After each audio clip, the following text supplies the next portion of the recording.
Guð gefi okkur góðan og blessaðan dag, kæru félagar og vinir.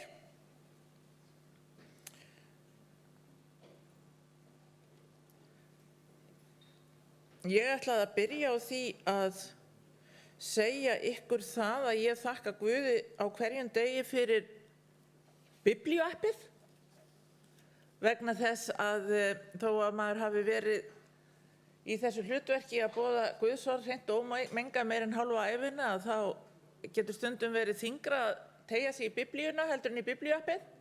Þannig ég vil endilega hvetja ykkur til þess að nota það. En svo bregðast krosstré sem önnur tré. Því að nú virðist netið hérna vera þannig að ég kemst ekki inn í biblíuappið. Jæja.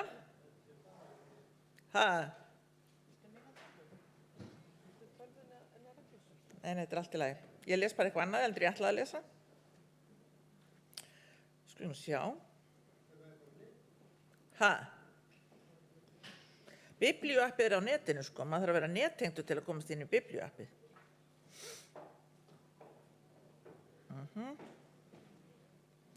Þá les ég bara í staðinn fyrir ykkur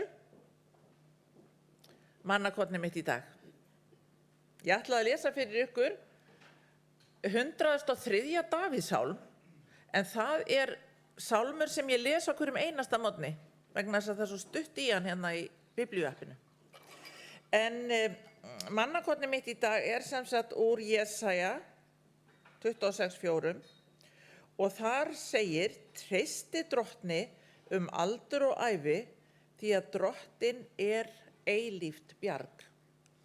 Og við skulum hafa þetta í huga þegar að við förum nú að ræða málin í dag, vegna þess að stundum að þá finnst okkur við ekki almennilega að vita í hvort fótum við að stíga þegar við þurfum að taka erfiðar ákvarðanir, og þá svo gott að vita það að við getum lagt málin í Guðs hendur og treyst því að hann muni vel fyrir sjá, því að hann hellubjargið okkar sem við byggjum allt lífið okkar á, ekki bara störfin okkar, heldur fjölskyldur okkar og allt sem við erum að taka okkur fyrir hendur hverju sinni.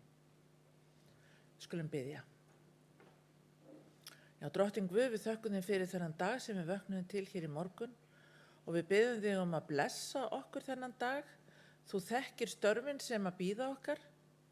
Þú þekkir allt sem við erum að fást við, bæði í einkalífi og í störfum okkar og í því sem við erum að gera fyrir kirkjuna, bæði hér á kirkjuþingi og heima í söfnuðunum okkar. Já, drottinn Guð, við leggjum það allt í þínar hendur og treystum því að þú munir vel fyrir sjá. Blessaðu okkur þennan fund, þennan kirkjuþingsfund, nefndastörfin, samskipti okkar og allt sem framfer hér í dag. Með þínum kærleiksríka anda. En allar bænir okkar felum við í þeirri bæn sem að þú hefur kennt okkur og við biðjum öll saman: Faðir vor, þú sem ert á himnum, helgist þitt nafn, tilkomi þitt ríki, verðið þinn vilji svo á jörðu sem á himni. Gef oss í dag vort daglegt brauð og fyrirgef oss vorar skuldir, svo sem við og fyrirgefum vorum skuldunautum. Eigi leið þú oss í freistni, heldur frelsa oss frá illu, því að þitt ríkið, mátturinn og dýrðin að eilífu. Amen. Náðin drottins og Jesú Krist, kærleiki Guðs og samfélag heilags anda sé með okkur öllum í Jesú nafni. Amen. Guð gefi okkur öllum góðan dag.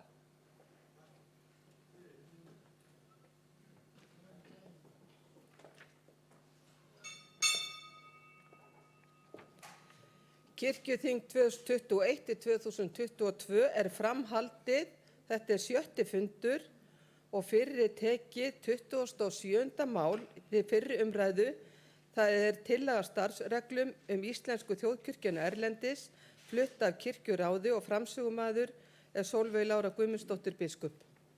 Og tekur hún út til máls. Forseti.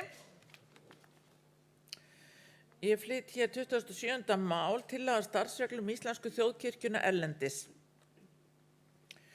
Fyrsta grein, gildissvið og markmið. Starfsreglur þessar gilda störf, verkefni og þjónustu íslensku þjóðkirkjunnar erlendis og hafa það að markmiði að lýsa og afmarka megin hlutverk hennar. Önnur grein, Íslenska þjóðkirkjan erlendis. Íslenska þjóðkirkjan erlendis sérstakt viðfangsefni þjóðkirkjunnar og heyrir undir biskup Íslands. Íslenska þjóðkirkjan erlendis sinnir boðun trúar, fræðslu og kærleiksþjónustu meðal Íslendinga á erlendri grund með helgihaldi, sálgæslu, uppfræðslu í trú og sið. Jafnframt henni ætlað að vera vettvangur fyrir og styðja við menningarlega starfsemi á kristilegum grundvelli. Þriðja grein, störf og starfsskyldur presta og djákna. Störf og starfsskyldur presta og djákna sem starfa innan vébanda Íslensku þjóðkirkjunnar erlendis gilda, auk ákvæða starfsreglna þessara, starfsreglur djákna, starfsreglur presta, samþykktir innri málefni þjóðkirkjunnar, svo aðrar starfsreglur kirkjuþings og önnur ákvæði íslenskra réttarheimilda eftir því sem við á. Prestar og djáknar Íslensku þjóðkirkjunnar erlendis starfa á grundvelli vígslubréfs og erindisbréfs sem biskup setur þeim, svo ráðningarsamnings og starfslýsingar. Samskipti presta og djákna við sóknarnefndir eða safnaðarstjórnir erlendis skal einkum eftir því sem við á höfð hliðsjón af atkvæðum starfsreglna sóknarnefndir.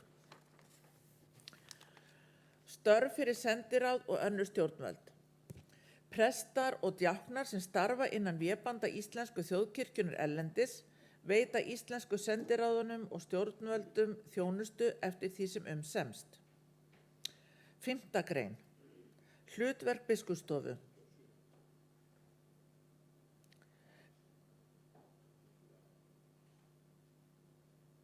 Biskupsstofa hefur þessi verkefni með höndum fyrir Íslensku þjóðkirkjuna erlendis. Fyrsta, umsjón með þjónustu, starfrækslu og fjárreiðum vegna þeirra stöðugilda sem biskup semur Annað, lögmælt tilsjón með söfnuðum og víðri þjónustu. Þriðja, aðstoð við öflun fjár til starfseminnar og undirbúning samningsgerðar stöðugildi við hlutaðeigandi aðila, ráðuneyti, innlendar stofnanir, kirkjuleg stjórnvöld erlendis og íslenska söfnuði. Kynningu á starfseminni jafnt innan kirkjunnar sem utan. Önnur verkefni eftir nánari ákvörðun biskups. Sjötta grein. Umfang og kostun þjónustu og fleira. Biskup ákveður hvað skuli veita þjónustu djákna eða presta meðal Íslendinga erlendis með þeim fjárhagsskorðum sem settar í annarri málsgrein. Til þjónustu Íslensku þjóðkirkjunnar erlendis heimilt að nýta það fjárframlag sem kirkjuþing ákveður til starfseminnar hvert ár. Ennfremur heimilt að nýta fjárframlög sem einstakir söfnuðir kjósa að leggja til þjónustunar við viðkomandi söfnuð.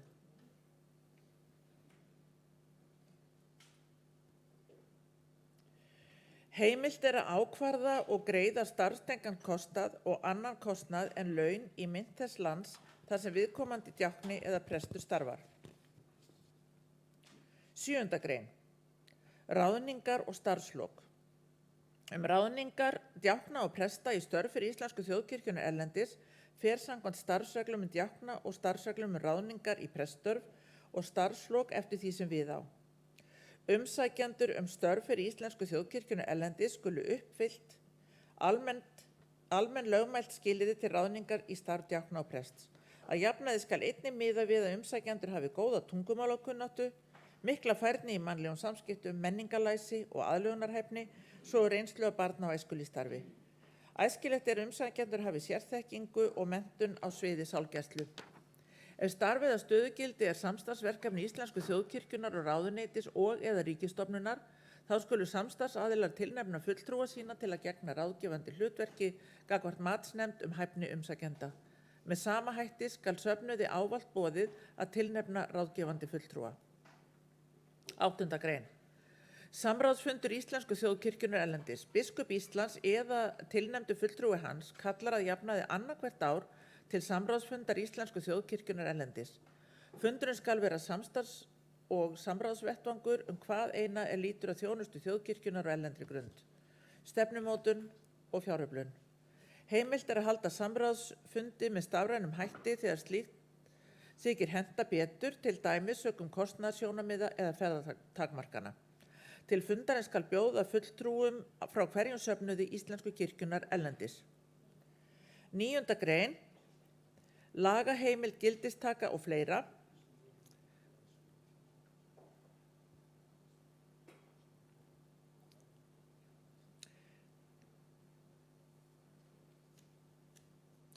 Starfsreglur þessar sem settar eru á grundvelli 8. greinar laga þjóðkirkjuna nr. 77 frá 2021 öðlast gildi við birtingu á opnum vef þjóðkirkjunnar. Jafnframt falla brott frá sama tíma starfsreglur Íslensku þjóðkirkjuna erlendis nr. 1003 frá 2005 með síðari breytingum. Þá komið að greinagerðinni sem ég ætla ekki að lesa frá orði til orðs, enda virðist ég ekki almennilega hafa gott hljóð hér inni, mér finnst það mjög óþægilegt. En hins vegar að þá langar mig til að segja hverjir voru í þessari nefnd sem var að vinna að þessum starfsreglum, og það var sem séra Sigurður Arnarsson, veturliði Þór Stefánsson og séra Þorvaldur Víðisson. Mér langar að hins vegar aðeins til þess að nefna örfá atriði það sem breytist í þessu, sem í megindráttum það að nú gert ráð fyrir því að bæði prestar og djáknar geti sinnt þessum störfum, og síðan talað störf í stað embættis, og í stað embættiskostnaðar talað starfstengdan kostnað. Eins og í skýringum 3. grein, þar talað sem sagt að djáknar geti sinnt þessum störfum, og einnig í 4. grein, og síðan talað stöðugildi í staðinn fyrir embætti, og svo með 5. grein í 2. tölulið nýmæli, og með honum hnykkt á því hlutverki biskupsstofu að hafa lögmælta tilsjón með söfnuðum í víðri þjónustu, og í 3. tölulið að þá felld út tilvísun í Tryggingastofnun ríkisins. Og það eins í 6. grein, skýringum með 6. grein, að það hnykkt á þessari þjónustu djákna, og síðan felld út tilvísun í lög sem eru fallin úr gildi, eins og við höfum verið að breyta starfsreglum æ ofan í æ, og einnig hér varðandi 7. grein talað að starfstengdarkostnað í staðinn fyrir embættiskostnað. Varðandi 7. grein í skýringum með henni að þá það ákvæði sem leysir af hólmi 8. grein núgildandi starfsregluna sem eru frá árinu 2005 og tekur mið af nálgun í nýrri starfsreglum ráðningar í prestur og starfslok frá árinu 2016. Og ég held að ég sé ekki að fara í frekari skýringar á þessu, en þið skoðið þetta sjálfsögðu, og ég veit að þið eru búin að lesa þetta og kynna ykkur þetta, og legg til að þetta fari í aðra umræðu og fari til löggjafarnefndar. Takk. Orðið laust. Steindór Haraldsson tekur til máls.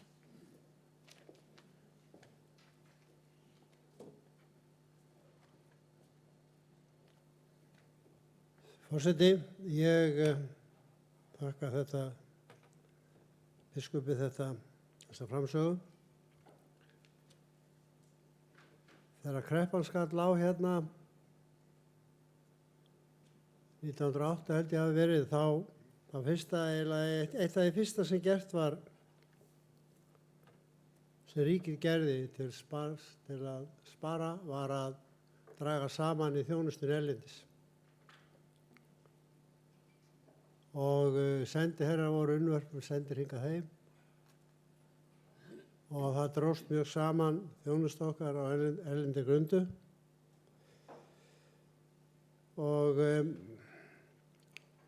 En á sama tíma þá efldu þeir það sem þeir kalla borgaraþjónustu utanríkisráðuneytisins. Borgaraþjónustan orðin allt önnur heldur hún var þegar ég var að vinna í ráðuneytinu upp úr 90.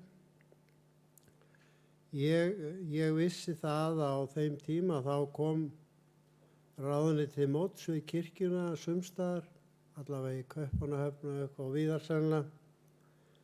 Nú spyr ég það, tekur ríkið þátt í þessum kostnaði kirkjunar? Og ein spurningi viðbót, hvað kostar pakkinn og hvað eru margir starfsmenn kirkjunar í starfsemi erlendis? Ég held að við verðum að líta ofan í þennan pakka eins og allan annan. Við erum að gera sársaukafullar aðgerðir hér innanlands og tillögur það að skerða prestþjónustuna hérna við sóknir landsins. Og það er best að hafa alla heildarmyndina fyrir fram að sig. Þess vegna ég nú að vekja athygli á þessu. Takk fyrir. Til máls tekur Hreinn Hákonarson. Ekki hafa aðrir rétt upp hönd, en orðið laust. Forseti, þakka fyrir framsögu þessa máls. Þetta er ágætt mál út af fyrir sig og ákveðin svona umgjörð þessi störf sem við erum með í útlöndum. Og eins og vikið var hér áðan, þá voru þau slegin af eftir hrunið og síðan aftur sett upp. En ég held að í ljósi gerbreyttrar stöðu kirkjumála almennt, að þá þurfi líka að hugsa þessi embætti öll ytra með nýjum hætti. Og ég hef oft, bara svo ég nefni það hér, furða mig á því á tímum globalisma, á tímum mikilla ferðalaga milli landa, af hverju ósköpunum við notum ekki hinar samkirkjulegu tengingar sem við höfum og hvetjum Íslendingar sem búa í útlöndum til þess bara að sækja kirkjur, helst náttúrulega lúterskar en það svo sem skiptir ekki máli og ég vil bara taka þátt í safnaðarstarfi þar. Auðvitað veit ég að það eins og því öll hér inni að það er gaman að hitta Íslendinga og vera í safnaðarstarfi með Íslendingum og erlendri grund.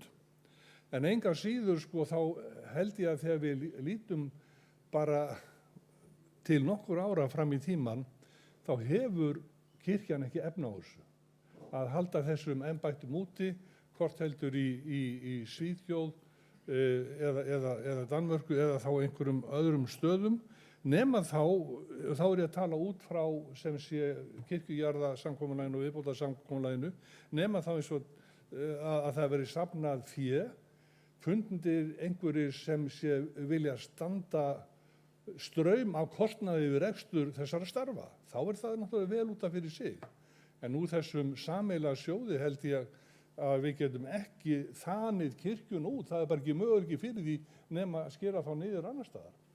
En málið eins og ég sé þetta er bara umgjörð og fín umgjörð og hvernig ég að standa að málum en við verum að hugsa þetta upp á nýtt. Til máls tekur Gísli Gunnarsson og eftir honum Arna Grétarsdóttir.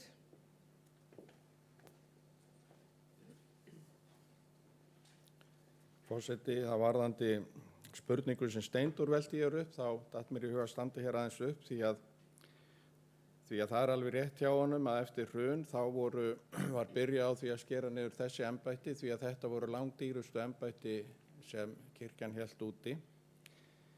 Og það er náttúrulega löng hefð fyrir því að íslenski prestar starfa erlendis og sérstaklega í Danmörku, náttúrulega út af bara tengslum okkar við Dani.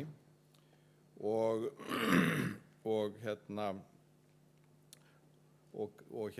ákveðin rómantík í því líka. En á kirkjuþingi 2013 þá bar ég fram tillögu það að skipuð yrði nefnd til þess að skoða þessi mál og hvort það mætti koma einhverju leyti aftur á prestþjónustu í Danmörku. Og niðurstaðan var sú að við vorum 3 kosin í nefndina, auk mín, Birgir Ásgeirsson sem þá var prófastur og Sigurjóna Sigurðardóttir sem hafði mikla þekkingu á störfum íslenska safnaðarins í Kaupmannahöfn. Við skoðum þessi mál mjög ítarlega og niðurstaðan af okkar vinnu var sú að presturinn í Svíþjóð sem þá var eftir í hálfu starfi á vegum Tryggingastofnunar, það var samið við hann það að taka líka að sér stöðuna í Kaupmannahöfn og hann sem sagt var þá í hálfu starfi á vegum Þjóðkirkjunnar og síðan var hann í sínu fyrra starfi líka í Svíþjóð. Þetta reyndist mjög vel og en var náttúrulega kannski ekki fullnægjandi að margra mati. Síðan frétti ég það að árið 2019 að stofnuð hefði verið nýnefnd sem ég veit svo sem ekkert hvaðan sú nefnd kom. Hún kom ekki frá kirkjuþingi. Kirkjuþing tilnefndi þessa nefnd sem ég las upp hér áðan. En það kom fram þessi nýja nefnd sem biskup las upp hér áðan og sú nefnd kom með tillögu það að þetta yrði aftur fullt starf og það núna orðin raunin og með þeim kostnaði náttúrulega sem fellur til í því sambandi. Þannig að þetta máli svona, ég skil ekki alveg í hvað farveg þetta fór eftir að kirkjuþing hafði gengið frá þessu. En það rétt hjá Hreini að vissulega þegar þarf að gæta aðhalds þá þarf að skoða þessu mál öll saman. Og ég kem nú með annað mál hér einhvern tíma eftir aðeins tengt þessu og þá kannski get ég nota tíman og tala betur þetta. Takk. Til máls tekur Arna Gretarsdóttir og eftir henni Skúli Ólafsson. Forseti. Já, ég ætla að taka undir með sér að Hreini þegar hann segir að þetta sé rammi. Og þegar við erum með starfsemi þá ofboðslega mikilvægt að hafa ramma til þess að starfa eftir. Mjög skýran ramma þar sem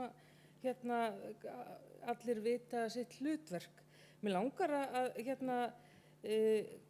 beina sjónum ykkar að 7. greininni, annarri málsgrein, til þjónustu íslensku þjóðkirkjunnar erlendis heimilt að nýta það fjárframlag sem kirkjuþing ákveður til starfseminnar ár hvert. Það alltaf í höndum kirkjuþings að ákvarða fjármagnið sem að fer til starfseminnar erlendis. Og þá langar mig til þess að minna okkur á sem að kannski við höfum gleymt eða vitum ekki jafnvel, að það að koma fjárframlög frá ríkinu, utanríkisþjónustunni, sem að metur mikils þá þjónustu sem að prestar erlendis veita í borgaraþjónustunni. Þetta þjónusta sem viðkvæm og mjög falin og það ekki hægt að telja það upp hér nákvæmlega í hverju það felst, en þetta fellur undir sálgæsluþjónustu presta. Ýmis mál sem að prestar hafa, hvort sem að það samningu við utanríkisþjónustuna eða ekki, að þá hafa prestar í þjónustunni erlendis sinnt þessari þjónustu í samstarfi við sendiráðin. Og þess vegna held að sé fjórða greinin, þar sem að störf fyrir sendiráð og önnur stjórnvöld ofboðslega mikilvæg, að það sé búið að setja ramma utan þetta samstarf. Og það líka gleðilegt í raun og veru að stjórnvöld og utanríkisþjónustan skuli sjá að það skipti máli þessi þjónusta sem að prestar erlendis að sinna löndum sínum sem að búa víðsvegar. Ég held að, ég veit ekki hvort það mitt að svara það, ég ætla samt að segja að þetta séu 2 embætti og mögulega 30% eða 50% viðbótar. Það í Svíþjóð og Danmörku fullstöðugildi og svo í Luxemborg 30-50%, ég ekki alveg klára því. Annað eins og til dæmis í Noregi algjörlega fjármagnað af söfnuðunum þar. Ég ætla ekki að lengja þetta. Takk. Til máls tekur Skúli Ólafsson og eftir honum talar Axel Arnarsson Njarðvík.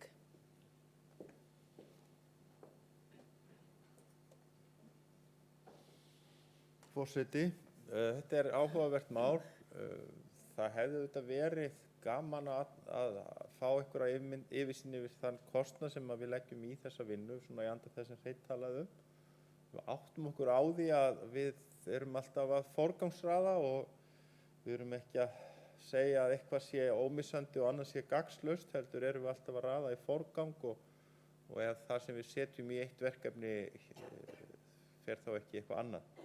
Ég sjálfur eins og Arna með reynslu af því að starfa erlendis, var í 3 ár við Íslenska söfnuðinn í Gautaborg, þjónaði í allri Svíþjóð. Það var aldamótin 2000. Þá kynntist ég því að þar höfðu orðið mjög mikla breytingar, svona félagslega breytingar í lífi Íslendinga sem þar bjuggu. Þetta var ekki lengur svona einangraður hópur sem komst af og til Íslands, heldur var náttúrulega miklu greiðari samgangur og í raun hafði félagsstarf Íslendinga hrunið í kjölfar ákveðna breytingar sem urðu eins og meðal annars með internetinu. Og við reyndum að fylla svolítið upp í þá eyður sem þar myndaðist með miklu safnaðarstarfi. Héldum úti vikulegu barnastarfi í Gautaborg og Lundi og Stokkhólmi og allskyns viðburðum það fyrir utan og Guðrún var nú þarna á sama tíma í sínum verkefnum og tók þátt í einhverju með okkur. En það sem að ég hugsaði oft með mér á þeim tíma þegar ég starfaði þarna vegna þess að það var svo mikið af okkar verkefnum sem voru svona sjálfsprottin og voru í rauninni eitthvað okkar eigin frumkvæði. Og þetta ræddum við gjarnan þegar við vorum að velta þessum málum fyrir okkur. Mér langar að leggja þá hugmynd inn í þessa umræðu að það væri hægt að tengja þessi verkefni við námsdvöl erlendis.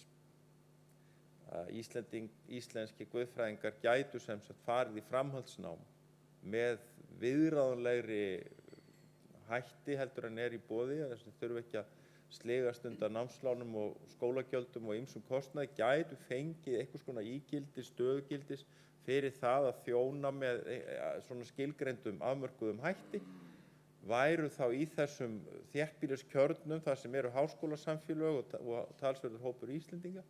Þannig að þetta gæti virkað þannig að nærveran væri til staðar og á sama tíma værum við að auka menntastigi okkar stéttar og bæta stöðu kirkjunnar og skapa tengsl. Nú svo ef eitthvað mikið kæmi til að þá væri hægt að semja við viðkomandi einhvers konar tímabundna aukna ráðningu, hækkun stöðugildis ef það metið sem svo. En það eru svona margir fletir á þessu og þetta nefnilega gullið tækifæri fyrir kirkjuna að hafa þessa tengingu við Íslendingasamfélögin en það verður samt að horfa til þess að aðstæður hafa breyst mjög mikið á einhverjum 2-3 áratugum og við erum ekki lengur með þennan einangraða hóp Íslendinga erlendis. Það náttúrulega eins og við vitum náttúrulega allt annað sem gildir í dag samgöngur og slíkt fleira. En þetta svona ákveðið innlegg í þessa umræðu. Til máls tekur Axel Árnason Njarðvík og síðan Gunnlaugur Garðarsson.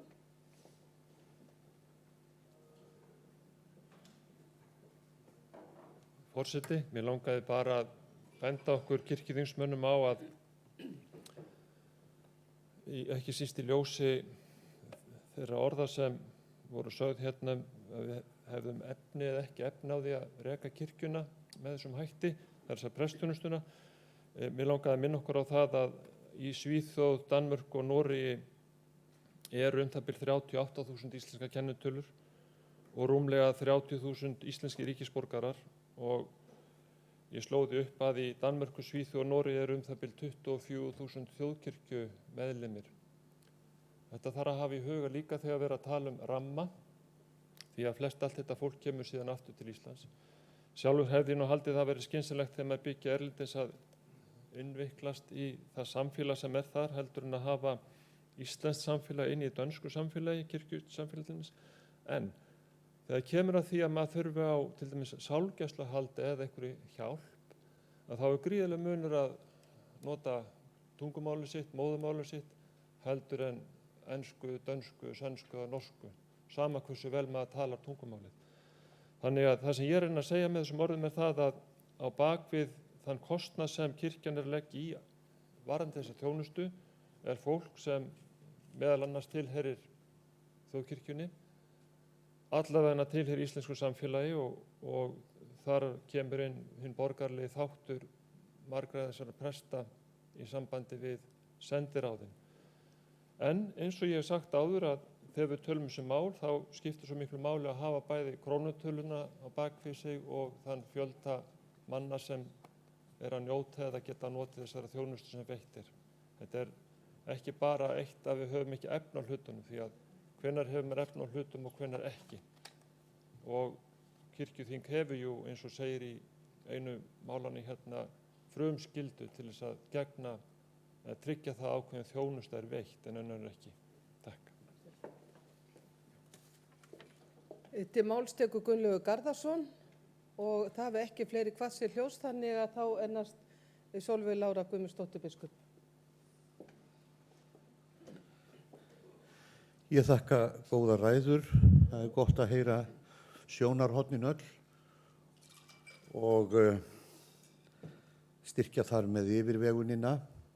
Málið er hvorki einfalt né sjálfsagt, en ramma þurfum við að hafa og halda vel utan hlutina, en jafnframt að hafa góða heildarsýn. Og ég ætla sérstaklega að þakka ábendingu Hreins og ég get parað það við persónlega reynslu úr framhaldsnámi í Vancouver í Kanada, þar sem ég kynntist íslenska söfnuðinum þar, sem var í raun og veru að því komin að pakka saman. Og ég lærði það að aðrir norrænir söfnuðir á svæðinu voru í mjög svipuðum stað. Þetta hafði haft sitt gildi sem eins konar átthagafélög. En það sem gerðist hjá Vestur-Íslendingunum var að þeir blönduðust svo vel sínu kanadíska umhverfi að þeir einfaldlega voru orðnir þáttakendur í safnaðarstarfi á svæðinu þar sem þeir bjuggu. Og nú er mikil ekumenik í gangi og samkirkjuleg vinna og það er fullkomlega eðlilegt og jákvætt að horfa til þeirra hluta og verði náttúrulega og eðlileg blöndun, einkum hjá fólki sem er sest að erlendis til frambúðar.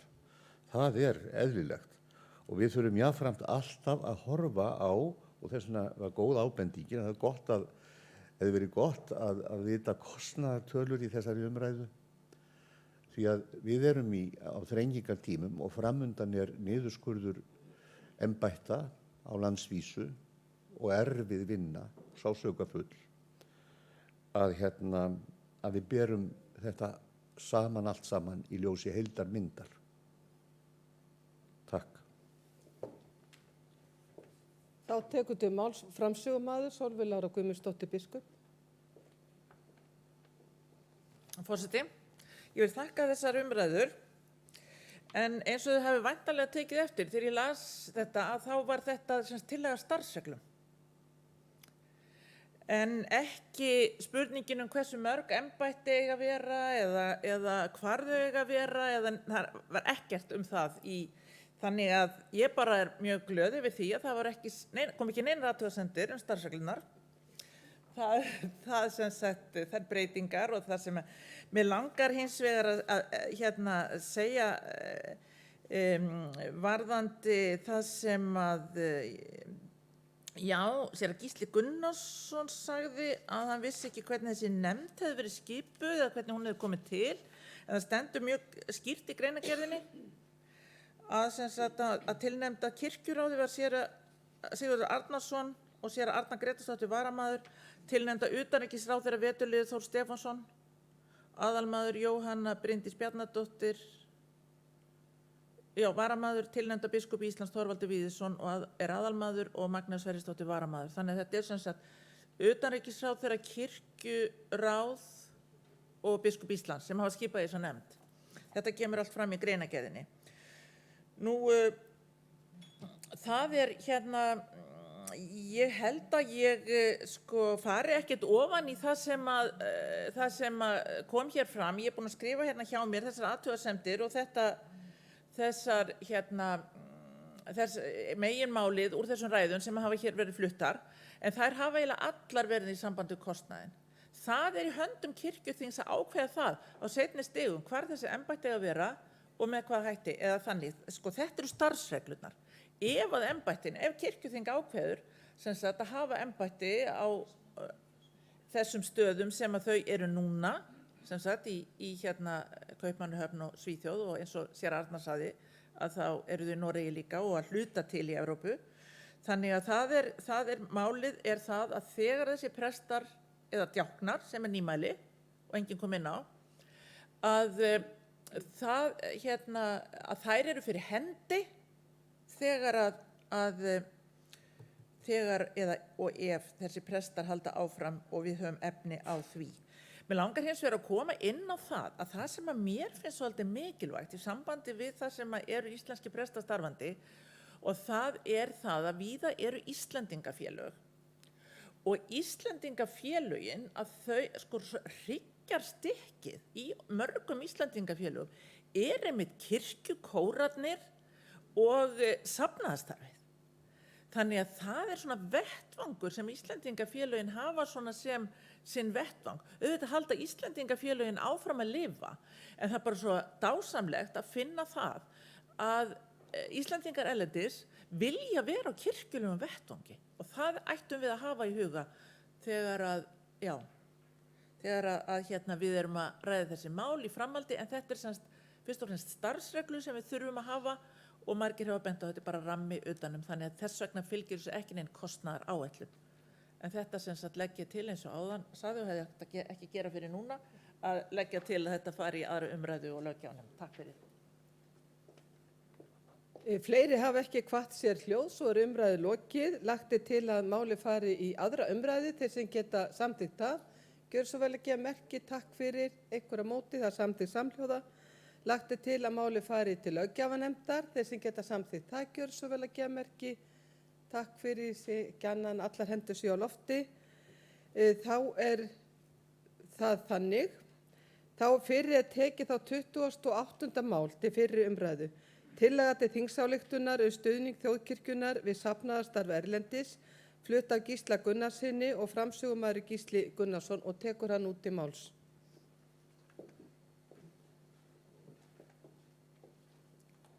Forseti, það er kannski dálítið óheppilegt að þetta mál komi strax á eftir starfsreglunum, sem umræðan var nú kannski meira varðandi þetta mál. Tillagan er svohljóðandi. Kirkjuþing 2021 samþykkir að kirkjuleg starf Íslendinga í Danmörku, Svíþjóð, Noregi, Bretlandi, Lúxemborg og Spáni skuli hljóta árlega fjárstyrk úr sjóðum þjóðkirkjuna til stuðnings þeirra kirkjulegu starfsemi sem þar er innt af hendi á vegum Íslendinga. Greinargerð. Til margra ára hefur íslenska þjóðkirkjan veitt fjárstuðning til kirkjulegs starfs erlendis og nú eru veittir styrkir til starfsins í Danmörku, Svíþjóð, Noregi, Bretland og Lúxemborg. Með tillögu þessar er fjárstuðningur þessi festur í sessi, auk þess sem Spáni er bætt við þau lönd þar sem starf kirkjunar er styrkt. Fyrir hrun voru starfandi prestar á vegum þjóðkirkjunar í Kaupmannahöfn, London og Gautaborg. Lúxemborg var einnig þjónað án þess þó að prestur sæti þar. Norðmenn greiddu laun íslensks prests í Oslo. Eftir hrun þurfti þjóðkirkjan að skoða ýmsar sparnaðarleiðir og var þá íslenskum prestunum erlendis sagt upp, enda kostnaðarsöm embætti að ræða. Presturinn í Noregi hélt þó sínu starfi og presturinn í Gautaborg hélt áfram í hálfu starfi kostaðar af sjúkratryggingum Íslands og fólst þá starf hans fyrst og fremst í því að sinna sjúklingum sem sendir eru til Gautaborgar til lækninga. En áður hafði þetta meira verið í London og Kaupmannahöfn. Þrátt fyrir þessar ráðstafanir var lögð áhersla á að styrki til safnaðarstarfs í þessum löndum héldu áfram að vera til reiðu. Og nú hefur starf prests í Kaupmannahöfn verið endurvakið eins og rakið var hér í fyrra máli. Á seinni árum hefur Íslendingum sem búsettir eru á Spáni fjölgað mikið og að öllum líkindum mun sú þróun halda áfram. og síðan er þarna tafla frá Þjóðskrá sem sýnir þróunina á bara allra síðustu árum. Ég ætla ekki að lesa það upp. Frá árinu 2006 hefur íslensku prestur Ragnheiður Karítas Pétursdóttir þjónað að hluta til Íslendingum á Spáni. Hún var í nokkur ár með messur á Costa Blanca svæðinu og fékk þá inn í norsku sjómannakirkjunni í Torrevieja. Auk þess sinnti hún öðrum verkefnum svo sem sálgæslu, heimsóknum í fangelsi og sá önnur prestverk. Nú er hún búsett á Spáni og sinnir prestsstörfum í sjálfboðavinnu. Ljóst er að full þörf er á prestsþjónustu þar enda margir eldri borgarar og öryrkjar búsettir þar en einnig yngra fólk og barnafjölskyldur. Stjórn Íslendingafélagsins á Spáni hefur nýlega sendt frá sér bréf þar sem þess er farið á leit að þjóðkirkjan styðji við prestsþjónustuna á Spáni og þar segir meðal annars: Mikilvægt er að líta til þess að á Spáni býr fjöldi Íslendinga sem hefur greitt sóknargjöld til íslensku þjóðkirkjunar í áratugi. Einnig er fjöldi Íslendinga á Spáni við vetrarmánuðina sem hefur lögheimili á Íslandi og greiðir sóknargjöld til þjóðkirkjunar. Við höfum orðið vör við mikla þörf á slíkri þjónustu á Spáni, ekki síst í neyðartilfellum, en töluvert hefur verið andlát, slys og sjúkrahúsinnlagnir undanfarin ár. Nú þegar er hafinn undirbúningur við stofnun formlegs safnaðar á Spáni. Þar sem tillaga þessi gerir ráð fyrir að bæta Spáni við þau lönd sem fyrir eru, þá gæti kostnaður við þennan lið aukist 800.000 til 1 milljón krónur. Eðlilegt þykir að stuðningur til safnaða erlendis sé veittur úr jöfnunarsjóði. Og það hefur komið fram eins og kom fram í umræðinu hér áðan með kostnað. Og þarna erum við með eitt dæmi prestsþjónustu sem ekki kostar okkur mikla peninga. Og í framhaldi af orðum Skúla hér áðan, Dr. Skúla, þá má einmitt að reyna að víkka svona aðeins sjóndeildarhringinn og athuga hvort það væri hægt að sinna þessum störfum erlendis með ýmsum öðrum hætti, með fólki sem er í námi, með til dæmis emeritusum sem vilja vera búsettir á svæðinu einhver tíma og svo framvegis. En þessi tillaga fjallar þessa styrki. Takk. Orðið er laust. Stefán Magnússon tekur til máls.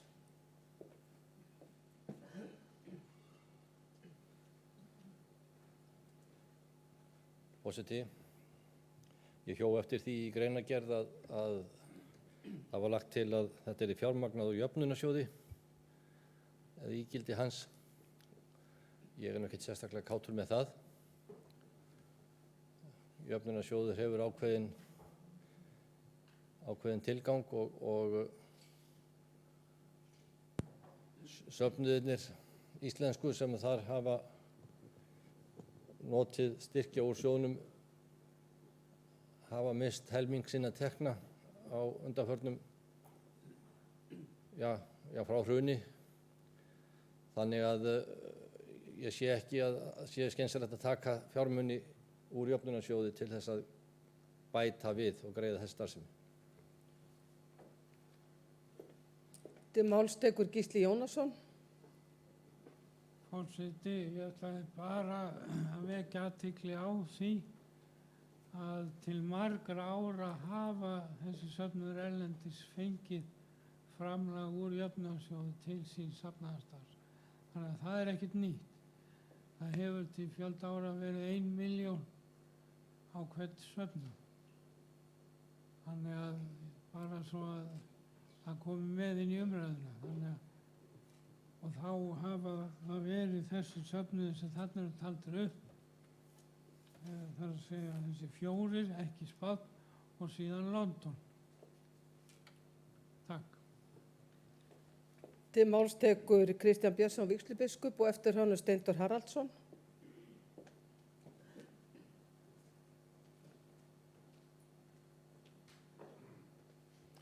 Forseti, takk fyrir þessa tillögu. Þetta er góð tillaga og hún veitir svo skýrar heimildir. Hins vegar er ætla ég aðeins að nefna að það kemur fram í henni svona ákveðin fullyrðing sem var líka í umræðinu hérna áðan að embættin hafi verið lögð niður vegna mikils kostnaðar sem sagt í kjölfar bankahrunsins. Það er svona dálítið ónákvæmt. Það var einfaldlega þannig að við gengisfallið á íslensku krónunni að þá var prestum ómögulegt að vera áfram í leigu og lifa af í útlöndum. Þeir fengu áfram launin í íslensku krónu sem voru ekki neitt. Það var ólíkt í Noregi og þess vegna hélt það embætti velli eins og hefur komið inn á hérna. Og þetta var eiginlega björgunar aðgerð að taka þessa presta heim. Og bara aðeins að halda þeirri sögu til haga. London féll á því og Kaupmannahöfn og það blasti við að inn í þessu var sem sagt ákveðin húsnæðisstyrkur og hann hefði þurft að margfaldast svo mikið til þess að þeir gætu yfirleitt haldið velli eða verið áfram í leigu í útlöndum. Þetta var vegna þess að krónan hrundi og við erum að tala verulegt hrun. Þetta var mjög erfiður tími en við vorum sem sagt ekki að leggja þetta niður vegna þess að þetta væri svona almennt dýr embætti. Það er aðeins að gera greinarmun á þessu. Þetta er auðvitað kostnaðarsamt að halda mönnum úti og ferðalög og annað og eins og til dæmis á prestastefnu og ýmislegt sem að fylgir þessu. En svo er aftur með styrkina. Ég er mjög hlynntur því að kirkjuþing veiti sem sagt einhvern ramma, einhverja heimildir til að veita styrki til ákveðna prestþjónustu eða djáknaþjónustu í útlöndum þar sem að Íslendingar eru stórum hópum. Ég held að þetta sé mjög góð aðferð og svo getur fjárveitingin ákveður svo hversu mikið það er hverju sinni. Ég held að það sé rétt að vísa í raun og veru í jöfnunarsjóðinn af einni ástæðu held ég og það var þannig að lengi vel og meðan að jöfnunarsjóðurinn hélt velli og lögin voru til, það var hægt að veita eða ráðstafa upp undir 10-15% minni mig í þjónustu, vígðra kirkjulega þjónustu sem gátu verið fræðslufulltrúar, gátu verið djáknar, gátu verið prestar og þetta var notað þannig að það var hluti af verkefni jöfnunarsjóðsins að styðja við starf með þessum hætti en ekki með beinum launagreiðslum. Það er aftur svona dregin línan. Þessi 700-800.000 krónur sem voru alltaf að fara til Kanarí og var að fara til Luxemburg, þetta voru greiðslur sem voru ósköp eðlilega veittar úr þessum hluta jöfnunarsjóðsins. Þannig að ég held að það sé að breyttu breytandi eins og einhver sagði að ígildi hans að verkefni jöfnunarsjóðsins að þessu leyti yrði viðhaldi með svona tillögu. Ég hefði viljað sjá aðeins meiri sveigjanleika í tillögunni af því að prestþjónusta erlendis ræðst náttúrulega ekki bara af búsetu Íslendinga í ólíkum löndum og hvar þeir safnast upp. Hins vegar en svo ræðst hann líka af breytingu hjá sjúkratryggingum þegar þeir fara með erfiðar og dýrar aðgerðir til nýrra landa af því það hefur komið fram í þessum málflutningi hérna núna að þetta hefur flust á milli og það þarf að vera sveigjanleiki í þessu og við eigum að vera að elta þetta með í góðu samstarfi við sjúkratryggingar og svo held ég að þetta sé mjög góð leið að fara á eftir Íslendingunum og veita þeim þjónustu. Það hefur verið nóg að gera fyrir presta sem eru staddir í útlöndum. Það er eitt sem að ég nefni, það er langar til aðeins að drepa og það er að setja puttan í sambandi við námsleyfin, að þetta er voðalega erfið lína vegna þess að við mögum ekki misnota námsleyfa kerfið okkar eða lendi því að það sé á einhvern hátt bjagað með því að prestur sem fer í leyfi frá sínum störfum til þess að vera í námi að hann sé ekki hellir sér ekki út í bara safnaðarstarf á fullu og sinni síðan ekki og næ síðan ekki árangri í náminu. Þetta er mjög vandmeðfarið og ég held að við erum aðeins að verja þarna námsleyfin en hins vegar skildi ég hugmynd sem nefnd var hérna áðan að nýta einhvern hátt presta sem eru búsettir, eru í útlöndum að við nám eða jafnvel eftirlaunamenn að það geti verið mjög mjög snjallt að nýta það ekki með föstum stöðum heldur með einhvers konar svona styrkjum til þess að þeir geti þá farið á milli ef þeir þurfa að ferðast á milli borga í þeim útlöndum sem þeir eru. Og ég held að það geti verið sniðugt og þeir sem eru hugsanlega í lengra námi eins og í einhverju mastersnámi og annað, þeir gætu hugsanlega verið að vinna svona lagað. Ég vek athygli á þessu þegar koma aðeins meiri sveigjanleiki inn í þetta því að til dæmis er mjög mögnuð barnadeild í Boston og ég veit Íslendingar sem fara svolítið þangað með sín börn og þau gætu alveg þegið stuðning þar, presta og ég held að við þurfum aðeins að skoða þetta sko sérstaklega út frá því hvar þörfin og jafnvel að hafa svona sveigjanleika líka út frá svona katastrófum og uppákomum í útlöndum þar sem Íslendingar eru í gegnum þessar borgaraþjónustuna. En styð málið alveg eindregið og hveti þess að það verði fái framgang á þinginu. Til máls tekur Steindór Haraldsson og eftir honum talað Þuríður Björg Víum Árnadóttir.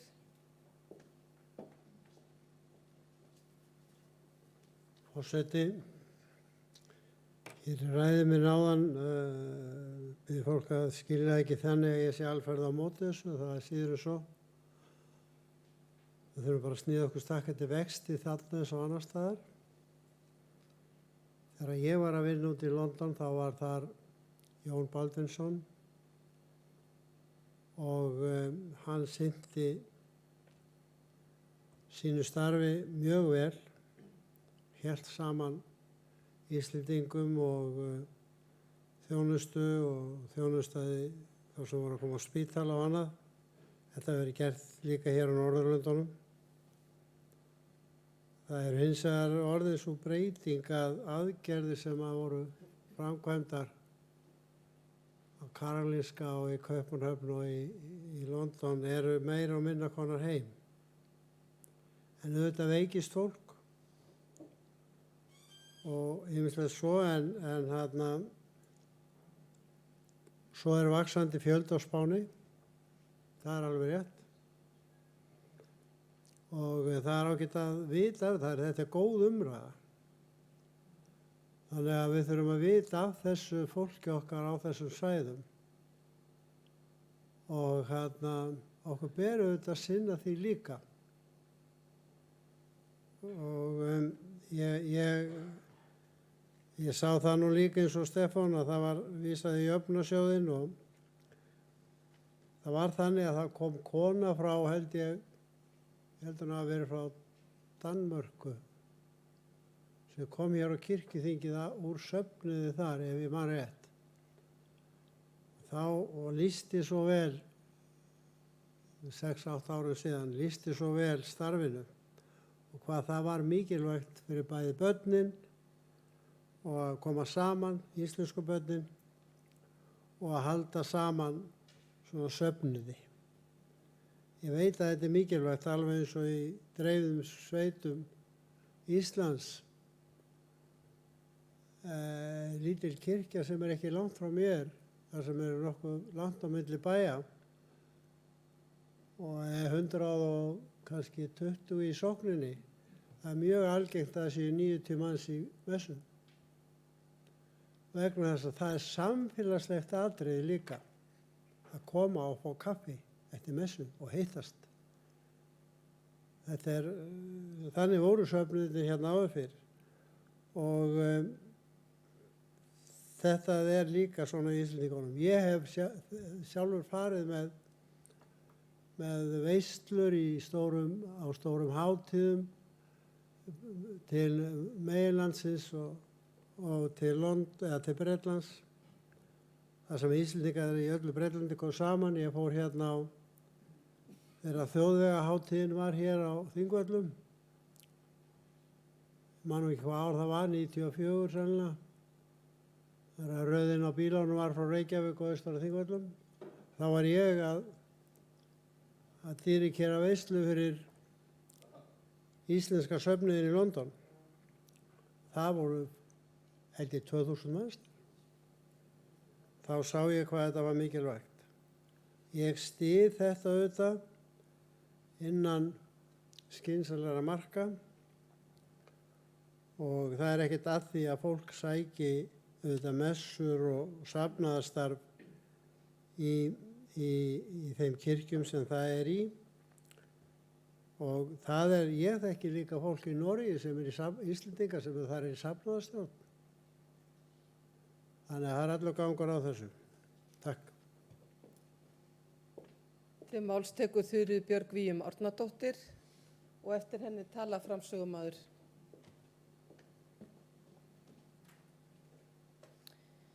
Forseti, ég þakka þessa góðu umræðu. Við getum sennilega verið hér í allan dag að tala það hvort þessi störf eigi rétt á sér eða ekki.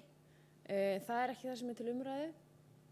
Þessi tillaga er góð og ég held að það sé mikilvægt að við gerum okkur grein fyrir því í hvað þessir styrkir fara, meðal annars að greiða organistum og tónlistarfólki í athöfnum, barnastarf kostar, safnaðarstarf kostar eins og við vitum og þess vegna held ég að þessi styrkir séu nauðsynlegir.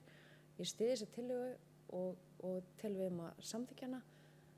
Sama hvaðan peningarnir koma, hvort þeir koma úr jöfnunarsjóði, hvaðan þeir koma, þeir þurfa einhvers staðar að koma.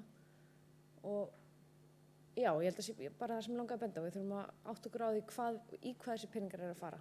Og það er í mikilvæga starfsemi eins og við held að við séum öll sammála um.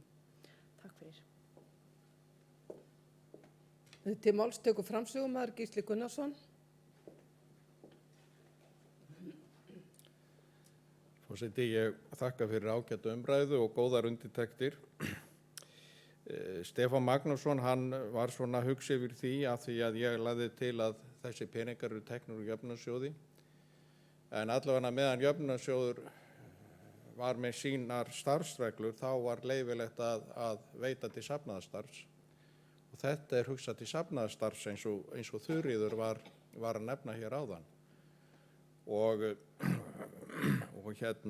þannig að ég sé ekki að það sé gegn þeim reglum, enda ef ég man rétt, þegar ég var í þessum úthlutunum, þá var þetta veitt til þessara safnaða úr jöfnunarsjóði. Gísli Jónasson nefndi það að það sé ekkert nýtt að þessir söfnuðir hafa fengið styrki til fjölda ára. Það kemur fram í greinargerðinni hjá mér. Það sem er nýtt í þessu er að við erum að bæta spáni við. Það er það sem er nýtt í þessari tillögu. Og fyrir mér er þetta ákveðin viðurkenning fyrir það starf sem þar er unnið í sjálfboðavinnu. Við skulum ekki gleyma því að það er sem sagt verið að tillagan fjallar það að veita styrk til safnaðar sem er verið að byggja upp, en prestþjónustan hefur þar verið unnin í sjálfboðavinnu. Þannig að þetta yrði ákveðin viðurkenning á því. Nú, það var ekki fleira held ég sem kom fram. Takk. Fleiri hafa ekki hvatt sér hljóðs og er þá umræðu lokið. Lagt er til að máli fari til annarar umræðu. Þeir sem geta samþykkt það gjör svo gefa merki. Forseti leggur til að máli fari fjárhagsnefnd. Þeir sem geta samþykkt það gjör svo vel gefa merki. Takk fyrir ykkur á móti, það samþykkt samhljóða. Fyrir er þá tekið 30. mál. Það er fyrri umræða tillaga á starfsreglum breytingu á starfsreglum skipulag kirkjunnar í héraði, númer 1026 frá 2007 með síðari breytingum, flutt af biskup Íslands og framsögumaður er Sólveig Lára Guðmundsdóttir biskup og tekur hún út til máls.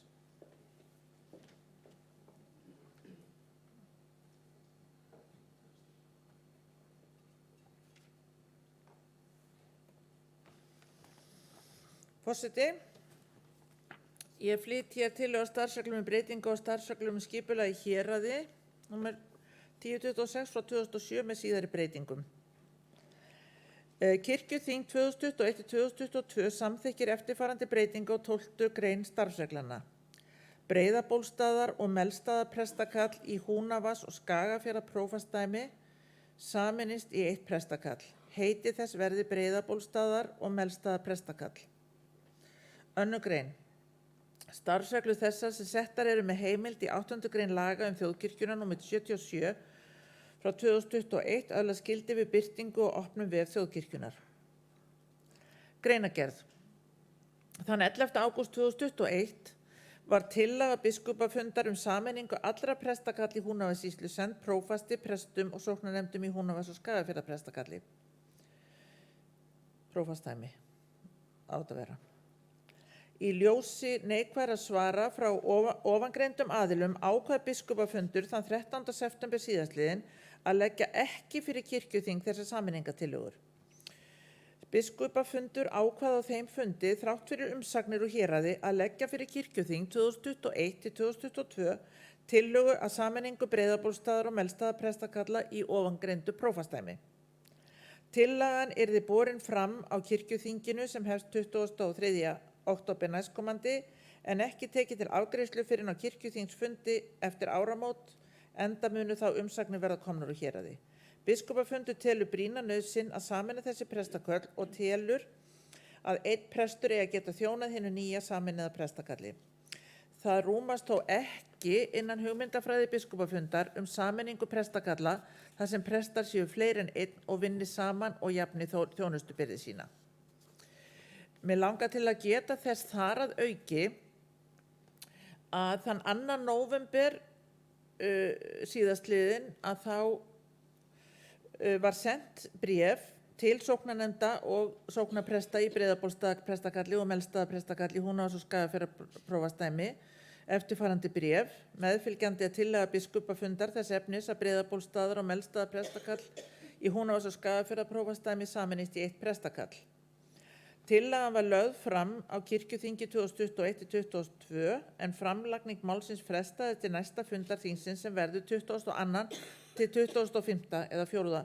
nóvember næstkomandi og verður hún endanlega afgreidd á framhaldsþingi í mars 2022. Vísað er til starfsreglna skipulag kirkjunnar í héraði og svo bent á það. Og síðan hnekkt á því þarna 2. mars umsagnir sem viðtakendur erindis þess að kunna að vilja veita verði sendar biskupafundi á netfangið kirkjan hjá kirkjan.is. Þetta var sent til allra sóknarnefnda og sóknarpresta í Breiðabólsprestakalli og afrit fengu prófastar Húnavatns- og Skagafjarðarprófasdæmi Síra Dalla Þórðardóttir og vígslubiskup Hólastiftis sem undirrituð. Þannig að varðandi þetta mál að þá hafa ekki borist neinar umsagnir en við gerum eins og kemur fram í tillögunni ekki ráð fyrir að þetta verði endanlega samþykkt eða ákvarðað, svo ég orði það nú rétt, ákvarðað fyrr en á marsþinginu. Takk. Til máls tekur Steindór Haraldsson.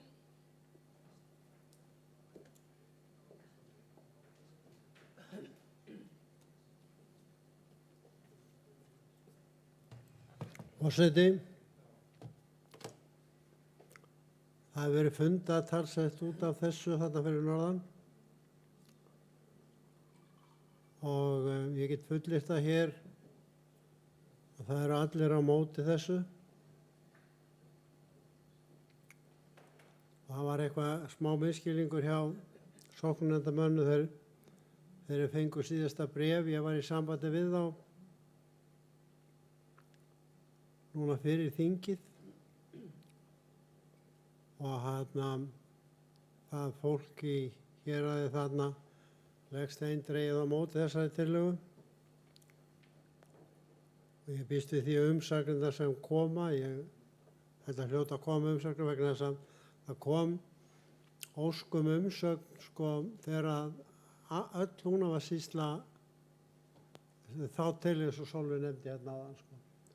Og þar skrifuðu allir sóknarnefndarformenn undir í þessum 4 prestaköllum. Það var þá 4 prestaköll sem Skagafjarðarprestakall, Þingeyjaklausturprestakall, Breiðabólsstaðarprestakall og Melstaðarprestakall. Þetta eru þessi 4 prestaköll í Húnavatnssýslunum báðum. Mér var tjáð það að hætti annar presturinn þarna, að þetta er talsvert svæði sem þarf að fara þá bara tjáði mér það sóknarnefndarformaður í stæðstu sókninni að það er alveg ljóst að það er að taka gjald af foreldrum til þess að hafa barnastarf. Það er ekki nokkur leið að halda barnastarfi öðruvísi. Þannig að það væri þá sennilega í fyrsta skipti, ég veit ekki hvort að það er svo annars staðar, ég veit ekki til þess, en þá væri þó kirkjan komin út á nýjar brautir, að taka gjald fyrir börnin sem kom í kirkjustarfið, sama hátt og íþróttafélögin taka gjald fyrir þá sem koma í íþróttir. Það verður gert allt sem hægt er til þess að vinna gegn þessu, hvernig sem það nú gengur. Og þar sem þetta er nú bakland mynd hér, að þá deili ég skoðun þeirra og mun berjast hart gegn þessu. Takk fyrir.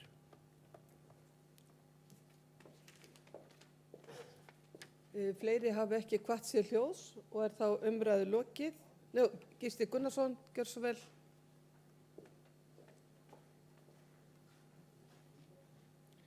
Forseti, það er aðeins varandi greinagerðinni í þessu máli, þá segir í ljósi neikvæðra svara frá ofangreindum aðilum. Þá vil ég bara geta þess að við prestar í Skagafirði, við funduðum þetta mál, 4 sem þar erum, og mér fannst okkar svör eða okkar umsögn ekki vera neikvæð. Við vorum frekar jákvæð, fannst mér, að skoða alla möguleika í þessu sambandi og hvernig við gætum farið í þessa vegferð þannig að hún myndi ganga sem best upp. En við kannski vorum ákveðna fyrirvar þá vinnu að hvað yrði að gera svona, í hvaða röð yrði að gera hlutin og annað slíkt. Mér finnst þessi greinagerð eiginlega segja það sko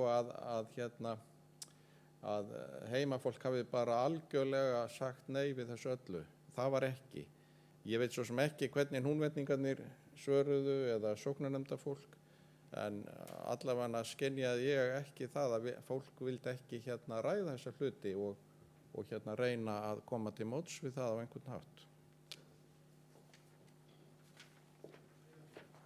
Steindór Haraldsson tekur til máls í annað sinn.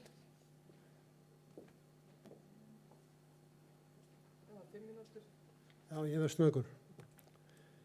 Já, þetta er nú þannig að prestar auðvitað hafa skoðun á þessu máli. Það er eitt sem vekur furðu mína þegar ég, svona ekki furðu kannski heldur, svona ég tók eftir því, að mér finnst ekki óeðlilegt að prestar séu jákvæðir í þessu máli. Því að þetta, svona sameiningar og fækkun presta getur haft stórleg áhrif á afkomu þeirra. Þeir eru að fá aukin hlunnindi, jafnvel aukin laun. Það er þannig. En ég er ekkert að segja sér kannski þessu tilfelli. Ég segi bara ef að til dæmis að prestur sem er í Vestursýslunni fær Melstað, er það ekki aukin hlunnindi? Lesið hæfisreglurnar sem eru hér á blöðum einhvers staðar. Til máls tekur Gísli Jónasson.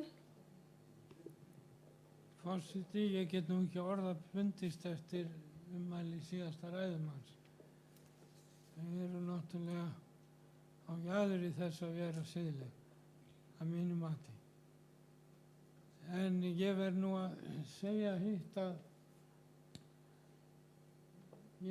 mín athyglisgáfa hafði bara ekki verið næg. Ég hélt að hér væri verið að leggja til sameiningu allra prestakallana í héraðinu, en þarna er bara verið að sameina 2 prestakall.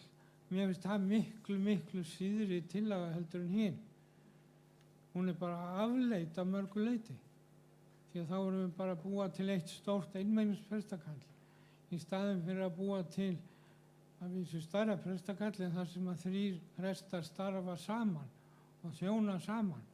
Og það er jú eitt megin markmið með hugmyndafræðinni sem biskupafundur lagði fram og ég styð fullkomlega, að útrýma einmenningsprestaköllum þar sem að það er framast und og fá upp stærri samstarfsprestaköll þar sem að við fáum teymi presta til að þjóna, og það hefur ekkert með tekjur þeirra að gera eins og hér var gefið til kynna, heldur fyrst og fremst spurning þjónustuna og allt samstarf. Og ég þekki það mjög vel í prófastarfi þar sem ég þjóna hvað stækkun prestakalla og myndun slíkast heima hefur breytt miklu í öllu starfinu.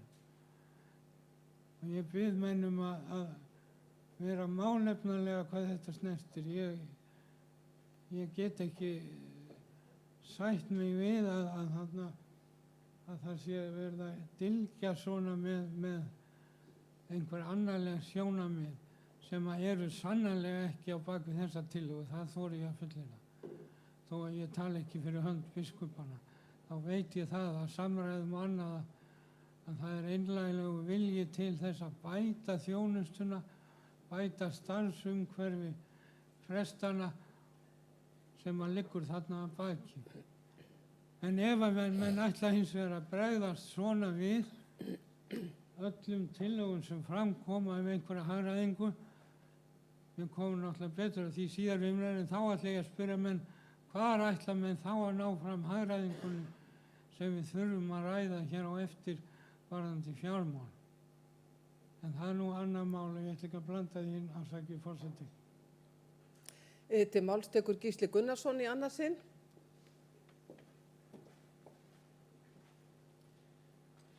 Forseti, mig rak nú í rogastans við ræðu Steindórs. Mér fannst þetta dálítið svona úr hans karakter. Ég veit ekki hvort hann hefði vaknað eitthvað illa í morgun, en þegar ég var að tala um það að prestar í Skagafirði hefðu verið allir að vilja gerðir til þess að skoða fækkun presta og prestakalla, það var vissulega til þess að vegna þess að við vildum fækka prestum á starfsvæðinu. Hvernig dettur mönnum það í hug? Og talandi um það að fólk hækki í launum við það að prestum sé fækkað, það er liðin tíð. Þeir lækka í launum. Og það er líka liðin tíð með hlunnindin.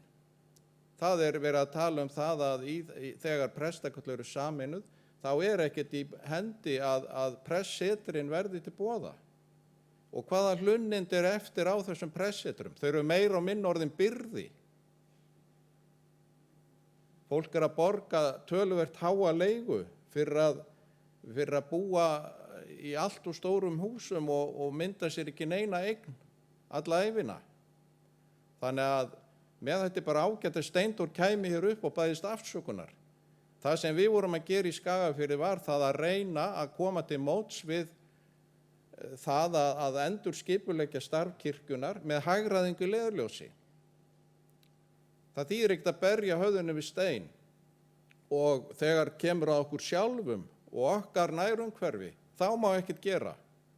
En það er allt í lagi þegar maður horfir eitthvað fjær sér, þá má skera hægri vinstri. Ég ætla að gera undan þá og leyfa honum Steindór að taka til máls hérna í þriðja sinn og hann hefur bara 1 mínútu. Já, forseti, já, ég get alveg beðist afsökunar á þessu. Þetta var fljótfærni af mér, ég viðurkenni það og beði ykkur velvirðingar á því.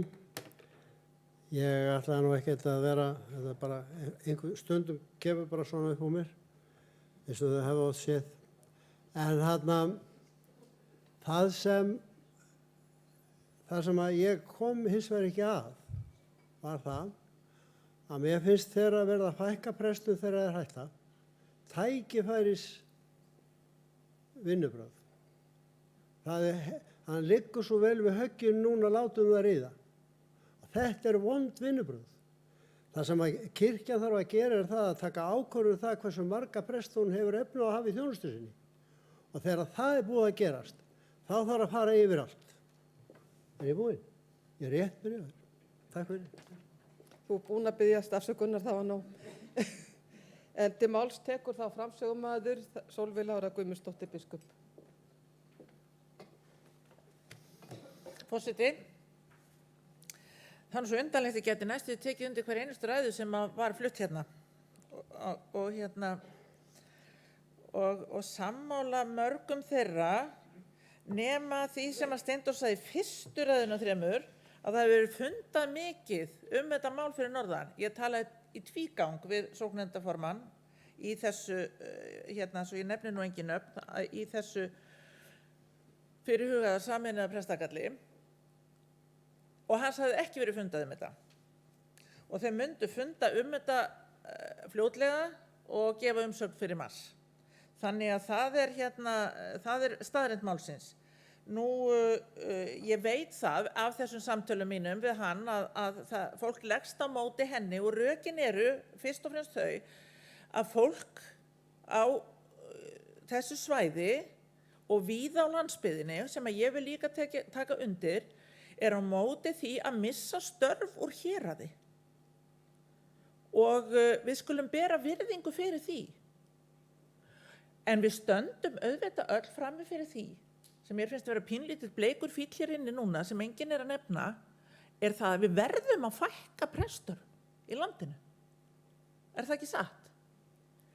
Og það að kalla það tækifæris vinnubrögð þegar að fólk er að fara á eftirlaun höfum við kallað að fara mjúka lendingu að því að fækka prestum í landinu.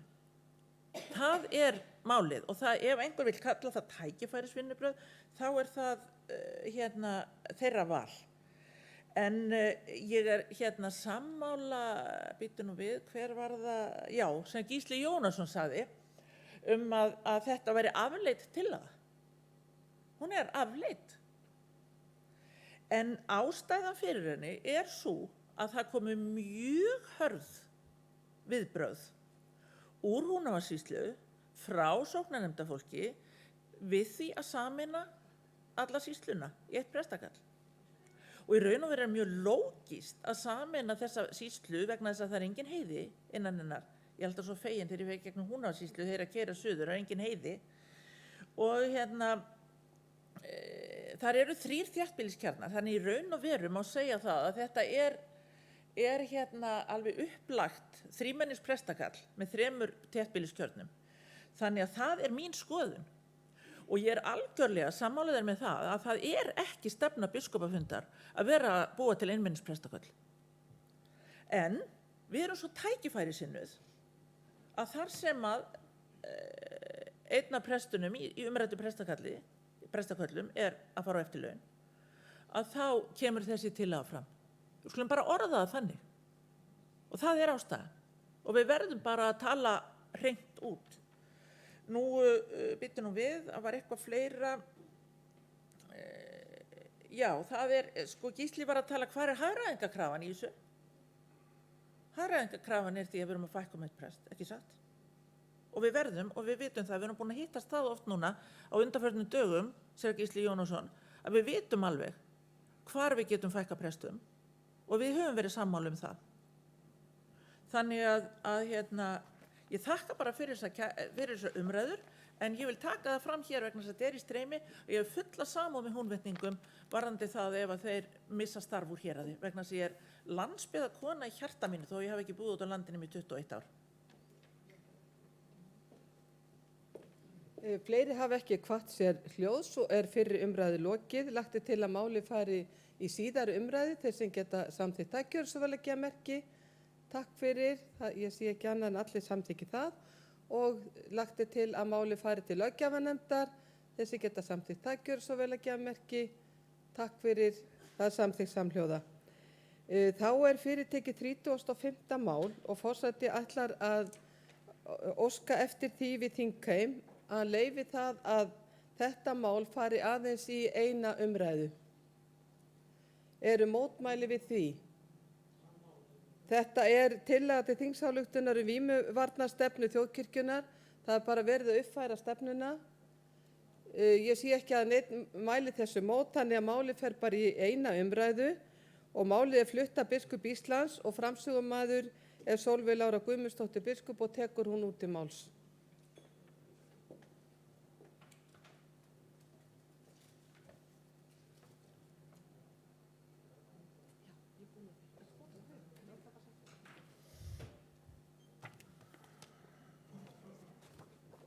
Forseti, ég ber fram hér tillögu til þingsályktunar vímuvarnastefnu þjóðkirkjunnar.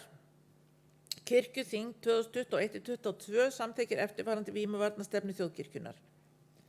Vímuvarnastefna var fyrst sett fram árið 1996, endurskoðuð árið 2011 og er nú endurskoðuð aftur árið 2021 að 10 árum liðnum. Stefnan er hér sett upp í liðum. Fyrsta, hlutverk og markmið, annað, gagnvart almenningi, þriðja, gagnvart starfsfólki innan safnaða kirkjunar, fjórða, gagnvart starfsfólki þjóðkirkjunar, biskupar, prófastar, prestar, djáknar og starfsfólk biskupsstofu. Það er vilji nefndarinnar að stefnan birti kristinn mannskilning, virðingu og skilning gagnvart fjölskyldu sjúkdómnum og sjúkdómshugtakinu áfengis- og vímuefnasýki. Biskup Íslands ber ábyrgð á því að vímuvarnastefnu þessari sé fylgt eftir og hefur sér til fulltingis ráðgjafa með faglega þekkingu á sviði áfengis- og vímuefnamála. Fyrsta, hlutverk og markmið. Þjóðkirkjan vill vera fyrirmynd og stuðla að hófsemi og sjálfstjórn. Þjóðkirkjan tekur sjúkdómshugtakið alvarlega og lítur á áfengis- og vímuefnasýki sem sjúkdóm er herjar á Íslands samfélag. Fjölskyldusjúkdóm með víðtæk og skaðleg áhrif. Sjúkdómurinn hefur líkamleg, andleg, geðræn, tilfinningaleg og félagsleg áhrif á einstakling og fjölskyldur. Afleiðingar sjúkdómsins má sjá meðal annars í sundrung, vanrækslu, misnotkun, fátækt, atvinnuleysi, ofbeldi, afbrotum, einangrun, heimilisleysi, sjúkdómum, sjálfsvígum, öðrum ótímabærum andlátum og sorg. Allar þessar afleiðingar skapa ríka þörf fyrir sálgæslu. Þjóðkirkjan einsetur sér að styðja þau sem eru að fást við þessar alvarlegu afleiðingar sjúkdómsins með því að veita einstaklingum og fjölskyldum aðstoð, hjálp og sálgæslu vegna erfiðleika, þjáninga og sorgar sem oft hlýst á áfengisneyslu og vímuefnanotkun. Það gerir hún í gegnum sína þjóna innan safnaða og með þeirri þjónustu sem fæst hjá fjölskylduþjónustu kirkjunar og hjálparstarfi kirkjunar. Einnig vil þjóðkirkjan auka fræðslu áfengis- og vímuefnamál, efla forvarnir og styrkja færni vígðra þjóna og annað starfsfólk þjóðkirkjunar svo hún geti betur komið að stuðningi við einstaklinga og fjölskyldur. Fyrirgefið.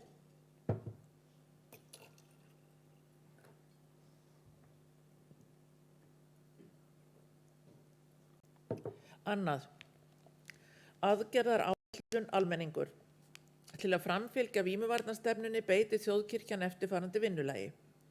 Fyrsta. Kirkjan komi til móts við áfengis- og vímuefnasjúka og aðstandendur þeirra, beiti þeim sálgæslu og styðji þau til að leita sér meðferðar og annarra hjálpar þegar við á. Annað. Ávallt verði kærleikur og virðing höfð að leiðarljósi þegar fengist er við fjölskyldusjúkdóminn áfengis- og vímuefnasýki.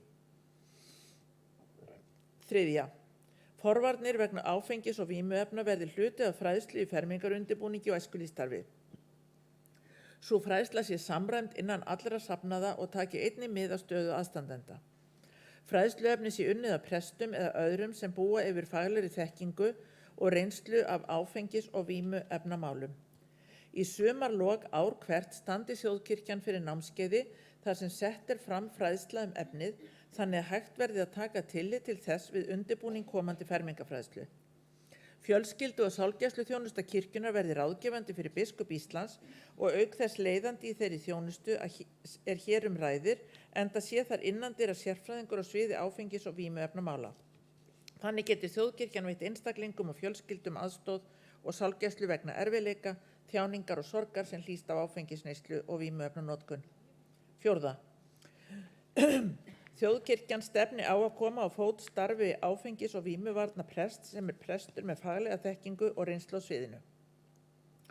Hlutverk áfengis- og vímuvarnaprests yrði auk þess að vera biskupi Íslands til ráðgjafar að sinna fræðslu fyrir vígða þjóna og annað starfsfólk kirkjunar, sinna forvörnum, vera tengiliður við meðferðarstofnanir og eiga í samvinnu við fjölskylduþjónustu kirkjunar. Eiga reglulegt samtal við presta til viðrunar og stuðnings mál sem þeir eru að fást við tengd áfengis- og vímuefnamálum. Fara inn á meðferðarstöðvar með fyrirlestra mál tengd sálgæslu og áfengis- og vímuefnasýki. Sinna sálgæslu á meðferðarstofnunum í samráði við slíka stofnanir.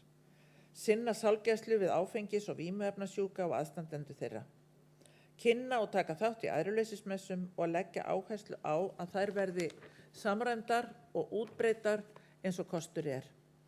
Vera stuðningur við vígða þjóna sem eiga við áfengis- og vímuefnasýki að stríða. Stuðla að og styðja við bænahópa, kyrðarstundir, biblíulestur, spora og fræðslufundi fyrir 12 spora fólk. 3. kafli. Aðgerðar áætlun, söfnuðir. 1. Reglur áfengisnotkun í húsnæði kirkjunnar. Hvatt til þess að sett séu heilbrigð viðmið áfengisnotkun í húsnæði kirkjunnar. Má þar nefna útleigu safnaðarheimila.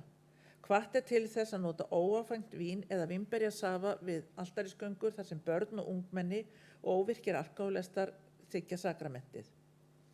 2.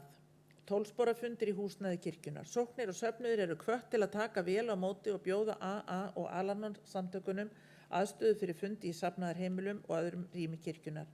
Skráðar reglur ábyrgð og umgengni og öryggi séu lagðar fram. Einnig hvatt til að komið verði á laggirnar bæna, spora og fræðsluhópum, kyrðar, hugleiðslu og slökunarstundum fyrir 12 spora fólk. Öryggi og þekkingin að sókna og safnaða. Þjóðkirkjan mun ávallt styðja starfsfólk kirkjuna og safnaða til að takast á við áfengis- og vímuefnavanda sinn. Biskup Íslands ber ábyrgð á því að vígðir þjónar og aðrir starfa að fræðslu, ráðgjöf og sálgæslu innan kirkjunnar fái reglulega fræðslu áfengis- og vímuefnamál. Fræðslu nálgun og stuðning vegna þjónustu þeirra við áfengis- og vímuefnasjúka og aðstandendur þeirra. Fræðsla og ráðgjöf verði unnin í samráði við fagaðila á sviði áfengis- og vímuefnamála. Hluti af starfsþjálfun prests og djáknefna felist í fræðslu áfengis- og vímuefnamál. Færni vígðra þjóna verði styrkt í að taka á áfengis- og vímuefnamálum. 4. kafli. Aðgerðaráætlun, Þjóðkirkjan. Lokaður kafli eingöngu ætlaður fyrir starfsfólk vígða þjóna, prests og djáknefni og starfsfólk biskupsstofu. Vígðum þjónum og starfsfólki þjóðkirkjunnar með öllu óheimilt að neita eða vera undir áhrifum áfengis eða annarra vímuefna við störf sín. Biskup ábyrgð gagnvart því að vígðir þjónar og starfsfólk þjóðkirkjunnar fá aðstoð og leiðbeiningar til að vinna úr vanda tengist notkun áfengis og vímuefna. Verklagsreglur. Eftirfarandi verklagsreglur gilda áfengis- og vímuefnavanda vígðra þjóna og annars starfsfólk þjóðkirkjunnar. 2. Ábyrgð og eftirfylgni. Biskup Íslands ber ábyrgð á því að starfsmenn verði upplýstir og verklag sé innleitt ásamt því að bregðast við ef í ljós kemur að því hefur ekki verið fylgt. Starfsmenn bera ábyrgð á því að fara eftir verklagi. 3. Framkvæmd. Vakni grunur áfengis- eða vímuefnavanda hjá vígðum þjóni eða starfsmanni þjóðkirkjunnar hægt að leita ráðgjafar vandann hjá biskupi eða mannauðsstjóra. Boða skal til fundar sem allra fyrst þar sem viðkomandi starfsmaður hefur þá rétt á að hafa trúnaðarmann sinn með, til dæmis frá viðkomandi stéttarfélagi. Grunur áfengis- og vímuefna misnotkun. Vakni grunur að starfsmaður sé undir áhrifum áfengis og eða vímuefna í vinnu eða neyti slíkra efna í því magni að það komi marktækt niður á mætingu og eða vinnuframlagi skal eftirfarandi úrræðum beitt. Kallað á starfsmanni viðtal þar sem staða starfsmanni rædd. Vísa starfsmanni frá vinnu talið að hann sé undir áhrifum áfengis og eða vímuefni í vinnu. Benda starfsmanni á meðferðarúrræði og jafnframt að skrá atferli hans og veita munnlegt tiltal. Slíkt tiltal verði skráð og undirritað af báðum aðilum. Ef ofangreint atriði endurtekur sig skal starfsmanni veitt skrifleg áminning. Ef starfsmaður bætir enn ekki ráð sitt, 3. brot, má gera ráð fyrir að honum verði sagt upp störfum. Óskað eftir að starfsmaður fari í áfengis- vímuefnapróf hjá viðurkenndri stofnun eða fagmanni á vegum þjóðkirkjunnar, sem getur framkvæmt slíka skimun með spurningum.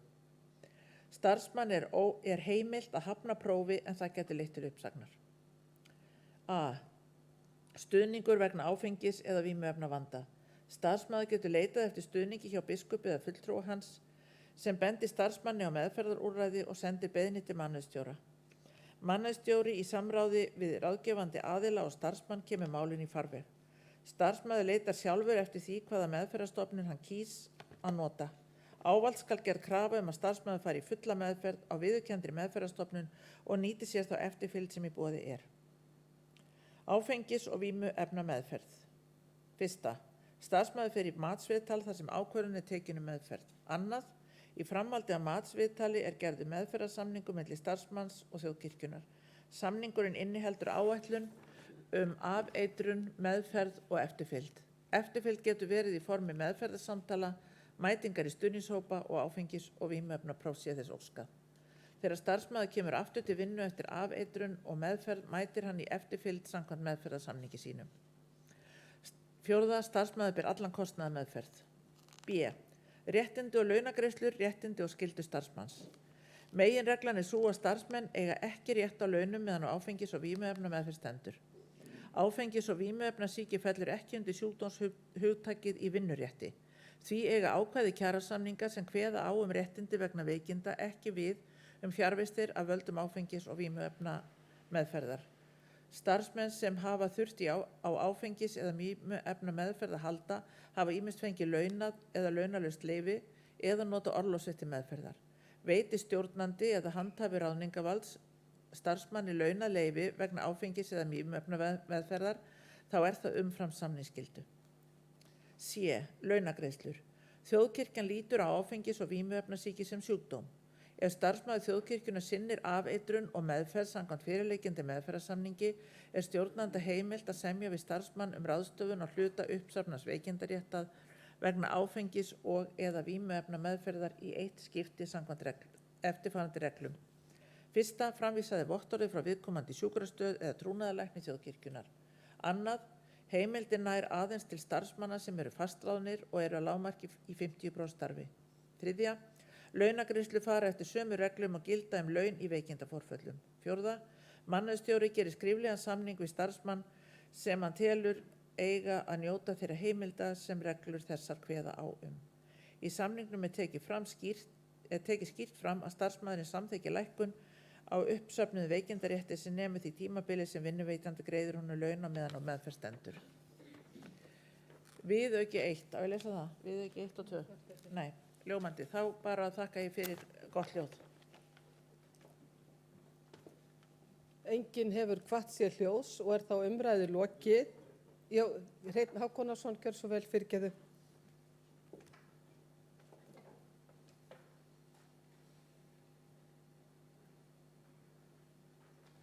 Forseti, og takk fyrir þetta. Þetta er ágætt að hafa stefnu í þessu málum og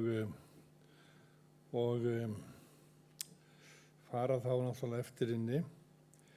Það er tvennt sem ég langar að spyrja eða velta vöngum yfir. Það er 4. liður í hvaða grein? Í grein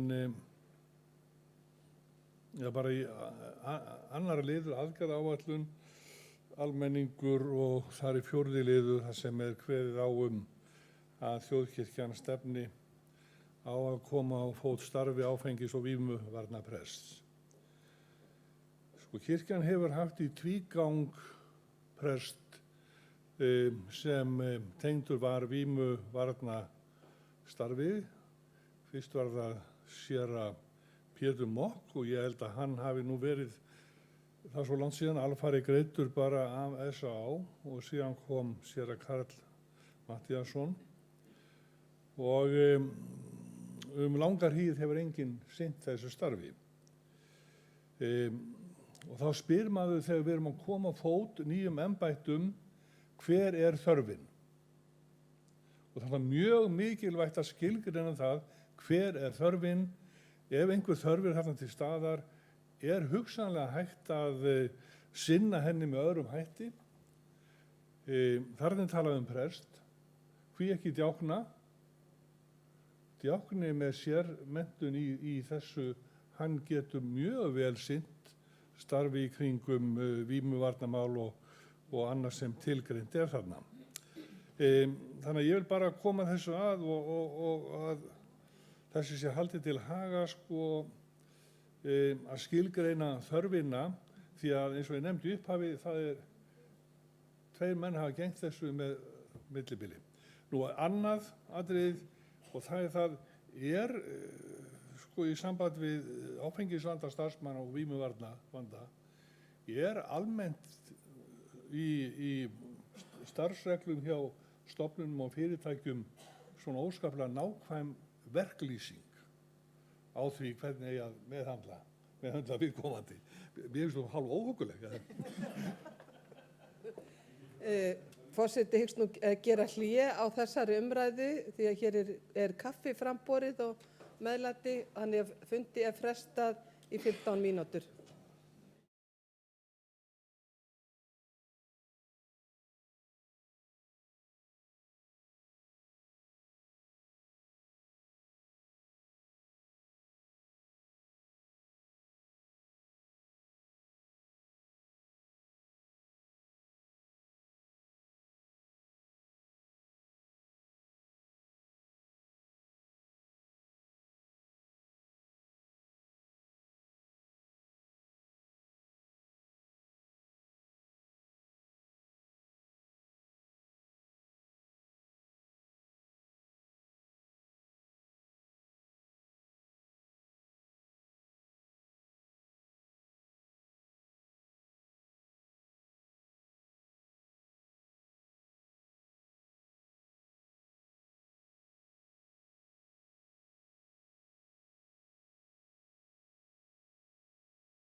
Og við vorum þar stödd í umræðinu vímuvarnastefnu sem við ætlum að ræða bara í einni umferð. Að það hefur enginn hvatt sér hljóðs annar en framsögumaður og tekur þá Sólveig Lára Guðmundsdóttir biskups til máls.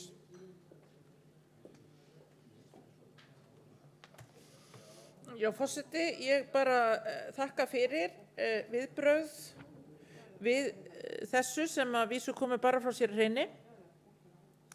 Og eins og hann vitnar náttúrulega í þessa grein í spurningu sinni að þjóðkirkjan stefni á að koma á fót starfi áfengis- og vímuvarnaprests og ég lýsi mig sammála því að það má vera að sjálfsögðu vera djákni og ég held meira að segja að við eigum vígða djákna sem hafa sérmenntun á þessu sviði þannig að það eru auðvitað skoðað en þetta er semst bara stefnt og auðvitað myndi ég mæla með því að þörfin yrði metin áður en að slíkt yrði komið á fót, slíku yrði komið á fót og þar sem að viðkomandi djákni er í starfi þá bara spurning hvort þetta gæti þá ekki verið einhvers konar hlutastarfi en þetta er nú náttúrulega bara allt annar handleggur en þetta er bara stefnan.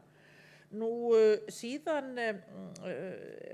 var gerð smá rannsóknarvinna hér í kaffihlénu það hvort að það væru svona nákvæma verklýsingar annars staðar sem var hin spurning sér hreins og við komumst að því að þetta svona nákvæmar verklagslýsingar eru bæði á stjórnarráðinu og síðan fundum við þetta hjá einhverjum frystihúsum og fleiri svona vinnustöðum á netinu þannig að þá svara ég þessum tveimur spurningum sem að bárust frá bara einum þingmanni en ég þakka fyrir þetta. Takk.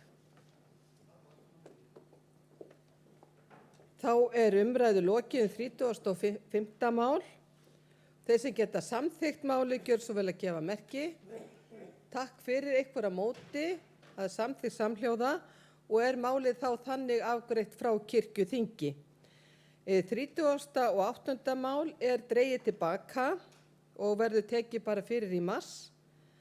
Og þá er komið að 40. máli, það er tillaga starfsreglum breyting á starfsreglum kirkjuþing unga fólksins, númer 952 frá 2009 með síðari breytingum og það flutt af Berglindi Hönnudóttur og ég legg til að þetta er mjög einfalt mál að það fari bara í eina umræðu, geta þingmenn samþykkt það, gefast þú vel að gefa merki, er einhver á móti, það samþykkt að máli fari bara í eina umræðu og tekur það framsögumaður til máls, Berglind Hönnudóttir, gjörðu svo vel. Forseti, ég flyt hérna mál frá kirkjuþingi unga fólksins sem er sem sagt breyting á starfsreglunum okkar og í 1. grein myndi þá önnur málsgrein 1. grein orðast svo þingi skal haldi árlega á tímabilinu ágúst fram í maí og starfi í 2 daga yfir helgi. Önnur grein starfsreglur þessar sem settar eru með heimild í 8. grein laga þjóðkirkjuna númer 77/2001. Og þetta er sem sagt bara viðbrögð við COVID að reglunar okkar segja að þingi okkar verða að vera haldið að vori þannig að það datt niður 1 ár hjá okkur þar sem að samkomutakmarkanir gerðu það að verkum við gátum ekki haldið að vori og svo viljum við skapa aðeins meiri nálægð við almenna kirkjuþingið aftur með kirkjuþingi unga fólksins. Takk. Orðið er laust, enginn hefur hvatt sér hljóðs og er þá umræðu lokið. Þeir sem geta samþykkt 40. mál, gjör svo vel að gefa merki. Takk fyrir, einhverja móti, það samþykkt samhljóða og er þannig afgreitt frá kirkjuþingi. Aðeins bara smá bið hér vegna þess að framsögumaður þurfti að lenda í óhappi og er ekki alveg viðstaddur en hún Margrét Eggertsdóttir er að búa sig undir að við getum tekið bara Margrét fyrir á undan 42. mál tillaga starfsreglum kirkjuþing unga fólksins flutt af forsætisnefnd og framsögumaður er Margrét Eggertsdóttir, 1. varaforseti, 2. varaforseti kirkjuþings og forseti leggur til að það mál fari líka bara í eina umræðu. Getur þingheimur samþykkt það? Gjör svo vel ekki að merkja en ég sjái takk fyrir ykkur á móti. Það samþykkt að máli fari bara í eina umræðu. Þetta er 42. mál og tekur þá framsögumaður til máls Margrét Eggertsdóttir.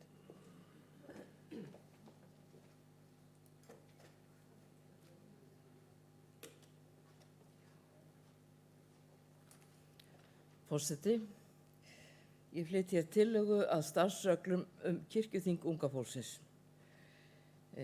Fyrsti kafli hlutverk og skipulag. Biskup Íslands boðar til kirkjuþings unga fólksins í samræði við forseta kirkjuþings. Þingið skal haldið að vori og starfi í 2 daga yfir helgi. Þingmál skuli hafa borist þingfulltrúum að minnst 5 virkum dögum fyrir þingdag. Önnur grein. Hlutverk kirkjuþings unga fólksins er að ræða stöðu og hlutverk ungs fólks í þjóðkirkjunni og í samfélagi kirkna heim allan. Kirkjuþing unga fólksins er vettvangur ung fólks til að hafa áhrif á starfsemi kirkjunar. 3. grein. Biskupsstofa annast undirbúning kirkjuþings unga fólksins í samvinnu við stjórn æskulýðssambands þjóðkirkjunar sem kýs verkefnastjóra til að annast framkvæmd þingsins. Annar kafli þingfulltrúa 4. grein. Á kirkjuþingi unga fólksins eiga sæti fulltrúa prófastsdæmanna og KFUM og KFUK með málfrelsi, tillögurétt og atkvæðisrétt alls 29 fulltrúar samkvæmt eftirfarandi. Reykjavíkurprófastsdæmi vestra 3 æskulýðsleiðtogar og 2 ungmenni. Reykjavíkurprófastsdæmi eystra 3 æskulýðsleiðtogar og 2 ungmenni. Kjalarnesprófastsdæmi 3 æskulýðsleiðtogar og 2 ungmenni.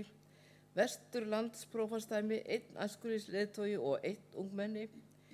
Vestfjarðaprófastsdæmi 1 æskulýðsleiðtogi og 1 ungmenni. Húnavatns- og Skagafjarðarprófastsdæmi 1 æskulýðsleiðtogi og 1 ungmenni. Eyjafjarðar- og Þingeyjaprófastsdæmi 2 æskulýðsleiðtogar og 1 ungmenni. Austurlandsprófastsdæmi 1 æskulýðsleiðtogi og 1 ungmenni.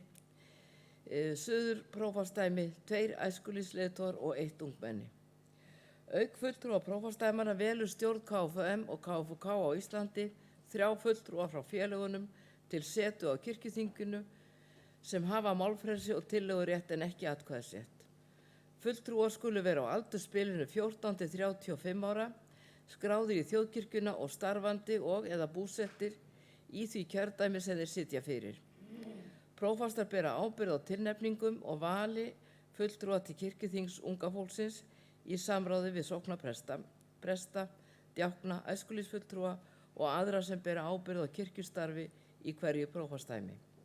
Hafa allir fyrrnefndir aðilar rétt til að tilnefna fulltrúa á kirkjuþing unga fólksins og skal senda prófasti þær tilnefningar. Biskup tilkynnir öllum sem að framan greinir rétt þeirra til að tilnefna fulltrúa. Prófastur tilkynnir valda fulltrúa til verkefnisstjóra kirkjuþings unga fólksins. Komi ekki tilnefningar úr héraði að minnst 6 vikum fyrir þingdag frá prófastum skal vísa tilnefningunum til verkefnisstjóra kirkjuþings unga fólksins. Skulu fulltrúar kirkjuþings unga fólksins vera valdir til 2 ára, geti fulltrúi ekki komist á kirkjuþing unga fólksins af einhverjum orsökum, skal nýr fulltrúi eða varamaður vera valinn í hans stað, sem hefur þá þátttökurétt til 2 ára. Boða skal til kirkjuþings unga fólksins í síðasta lagi 2 mánuðum fyrir upphaf kirkjuþings. Verkefnisstjóra kirkjuþings unga fólksins ber að tilkynna völdum þingfulltrúum rétt þeirra til setu á kirkjuþingi unga fólksins 4 vikum fyrir þingdag. 3. kafli þingstörf og 5. grein. Kirkjuþing unga fólksins hefst með helgistund biskup Íslands annast. Þá setur forseti kirkjuþings þingið og stýrir því fram yfir kosningu forseta og varaforseta. 7. grein. Í upphafi kirkjuþings unga fólksins eru kosnir forseti, 2 varaforsetar og 2 fundarritarar. 7. grein. Kirkjuþing unga fólksins starfar á boðuðum þingfundum og í 3 þingnefndum. Í upphafi þingsins skulu lögð fram mál sem fjalla á þinginu. Fulltrúum ber að skila inn þingmálum til verkefnisstjóra kirkjuþings unga fólksins og biskupsstofu að minnst 10 dögum fyrir upphaf þings. Þessum aðilum ber að koma málum full unnum til þingmanna ekki síðar en 5 sólarhringum fyrir upphaf þingsins. Eftir fyrri umræðu skal málinu vísa til nefndar, forseti og varaforsetar skipa fulltrúa í nefndirnar svo og formenn þeirra. Formaður nefndar ber ábyrgð á skipulagningu nefndastarfsins og getur kallað til utanaðkomandi aðila inn á nefndafund. Formaður kynnir á þingfundi niðurstöðu nefndar. Mál eru samþykkt með handauppréttingu eða skriflegri atkvæðagreiðslu ef einhver óskar þess og dugir einfaldur meirihluti.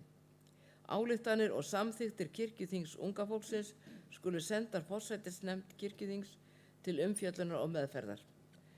8. grein. Auk afgreiðslu mála skal kirkjuþing unga fólksins kjósa einn fulltrúa á kirkjuþing með málfrelsi og tillögurétt. 9. grein. Á kirkjuþingi unga fólksins skal að öðru leyti taka mið af þingsköpum kirkjuþings eins og við getur átt. Ég er nú vitlaus, þetta á að vera 10. grein hérna. Starfsreglur þessar sem settar eru með heimild í 8. grein laga þjóðkirkjuna nr. 78/1997 öðlast gildi 1. janúar 2022. Frá sama tími falla brott starfsreglur kirkjuþing unga fólksins nr. 316/2020 með síðari breytingum.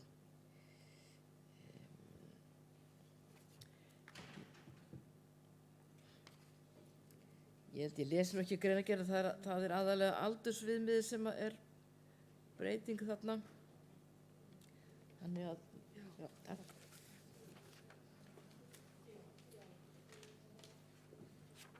Orðið er laust. Enginn hefur kvatt sér hljóðs. Jú, Stefán Magnússon, gjör svo vel.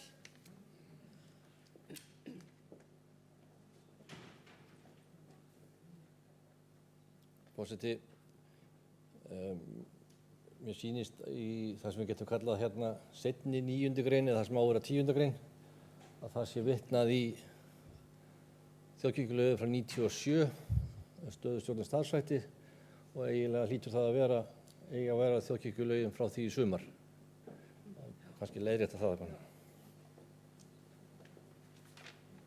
Takk fyrir þetta, Stefán. Gísli Jónasson tekur til máls.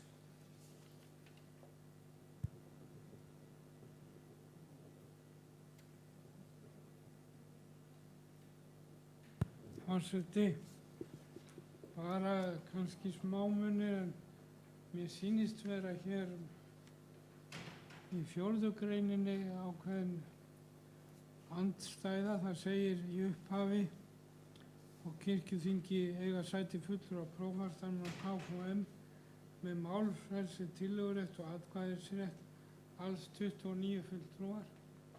En svo segir síðar í sömu grein að fulltrúar KFUM og K hafi málfrelsi og tillögurétt en ekki atkvæðisrétt. Þannig að öðrum stafnum segir hafi atkvæðisrétt en ekki á hinum. Þetta er ákveðin mótsátt. Takk fyrir þetta, Gísli. Eru fleiri athugasemdir? Þá leggur forseti til að þessu máli verði vísað til löggjafarnefndar og fari í 2 umræður. Vill framsögumaður taka til máls eða er einhver annar sem biður orðið? Gunnlaugur Garðarsson, gjör svo vel. Gjör svo vel í ræðustól. Það er bara Gísli Jónasson sem að fara að sitja.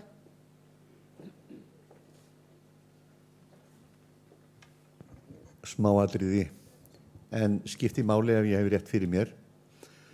Fulltrúar prófastsdæmanna eru 29. Fulltrúar KFUM og KM eru viðbót. Fulltrúar prófastsdæmanna hafa atkvæði en ekki viðbótin.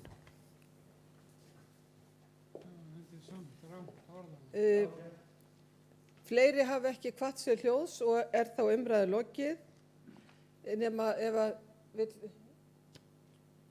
vilt þú taka til máls, Margrét? Nei, þá bara legg til að máli fari í 2 umræður og máli verði farið í 2. umræðu. Þeir sem geta samþykkt það, gjör svo vel ekki að merki.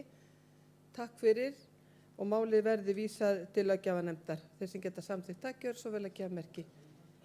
Takk fyrir. Þá er fyrir tekið 41. mál. Nei, já, sko, já. Fyrir tekið 43. mál til fyrri umræðu. Það er tillaga á starfsreglum í héraðsfundi og héraðsnefndir. Það er flutt af forsætisnefnd og framsögumaður er Margrét Eggertsdóttir. Og veit ég hvort ég á að leggja til að málið fari bara í eina umræðu. Treystið ykkur til þess að málið fari bara í eina umræðu? Gjörðu svo vel ekki að merkja því ef þið treystið ykkur til þess. Takk fyrir ykkur á móti. Það er samþykkt og þá verður þetta ein umræða og tekur þá Margrét Eggertsdóttir framsögumaður til máls.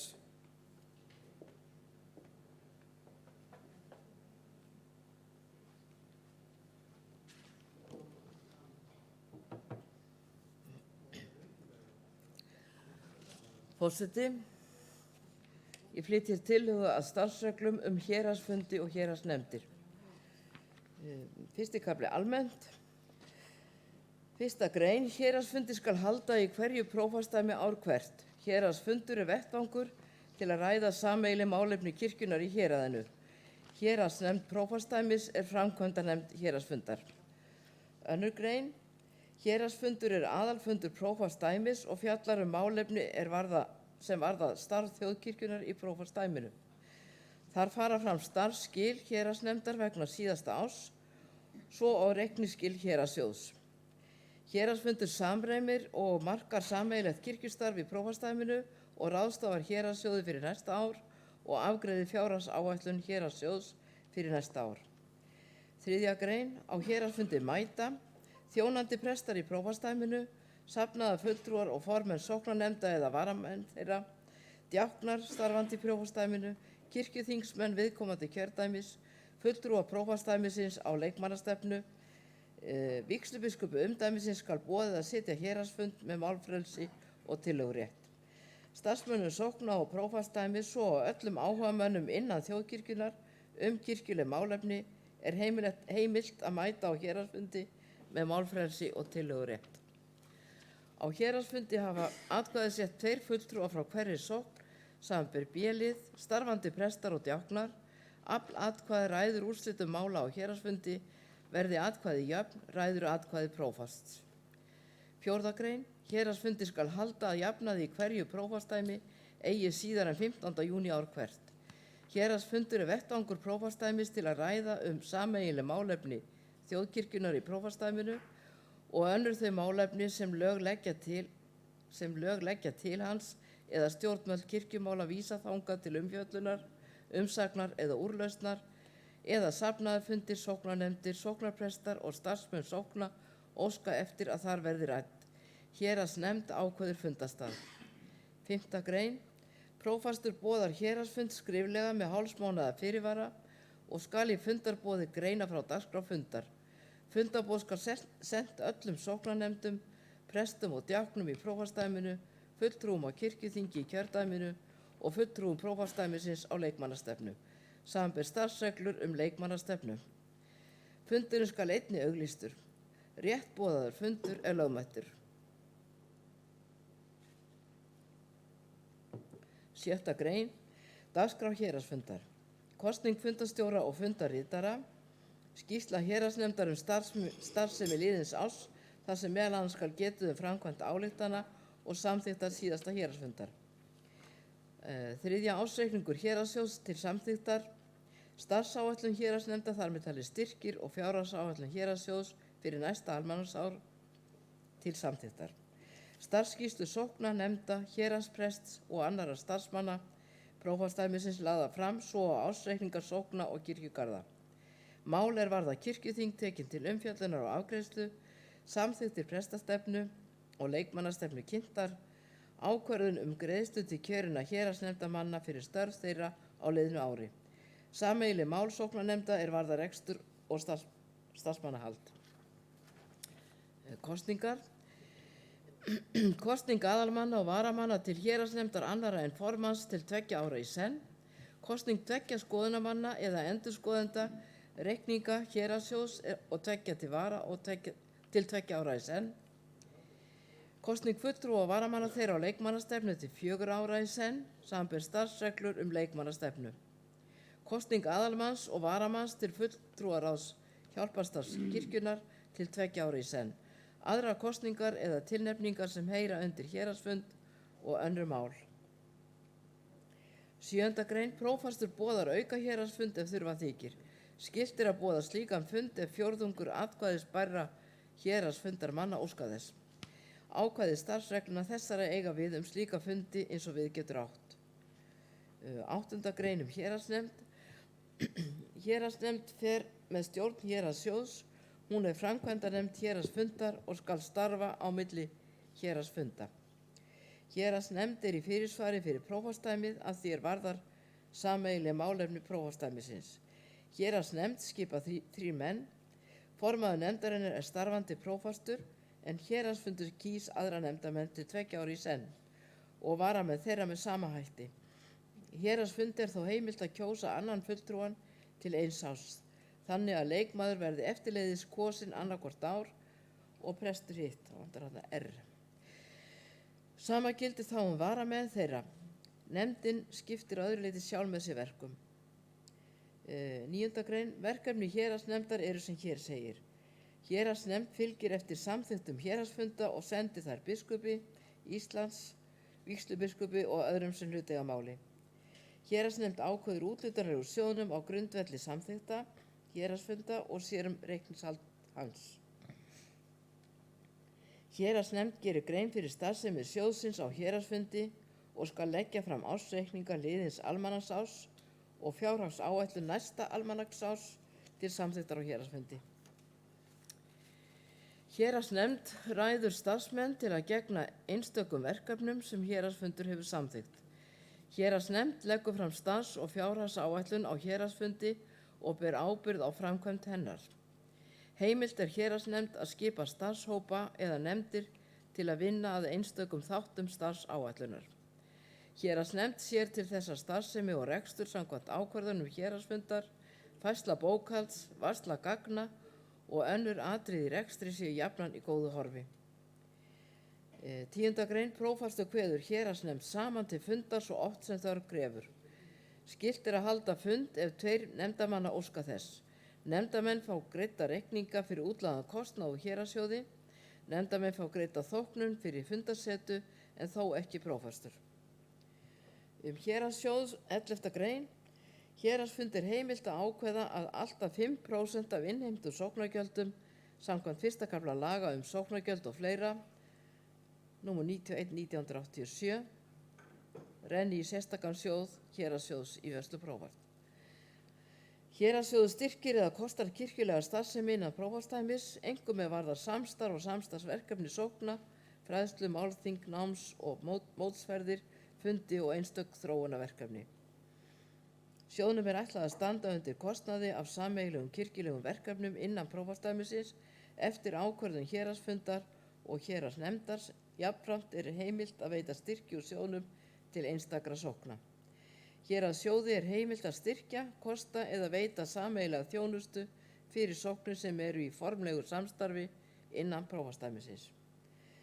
12. grein. Héraðssjóður greiðir að jafnaði ekki laun utan nefndarlauna og laun sérstakra starfsmanna prófastsdæmisins, samanber 4. tölulið 9. greinar. Héraðssjóður styrkir að jafnaði ekki hefðbundið safnaðarstarf einstakra sókna, samanber gildandi starfsreglur söfnuði og sóknarnefndir hverju sinni, nýbyggingar og viðhald bygginga. Héraðssjóður styrkir ekki það sem fellur undir starfskostnað presta og prófasta, samanber starfsreglur starfskostnað vegna prestþjónustu og prófaststarfa.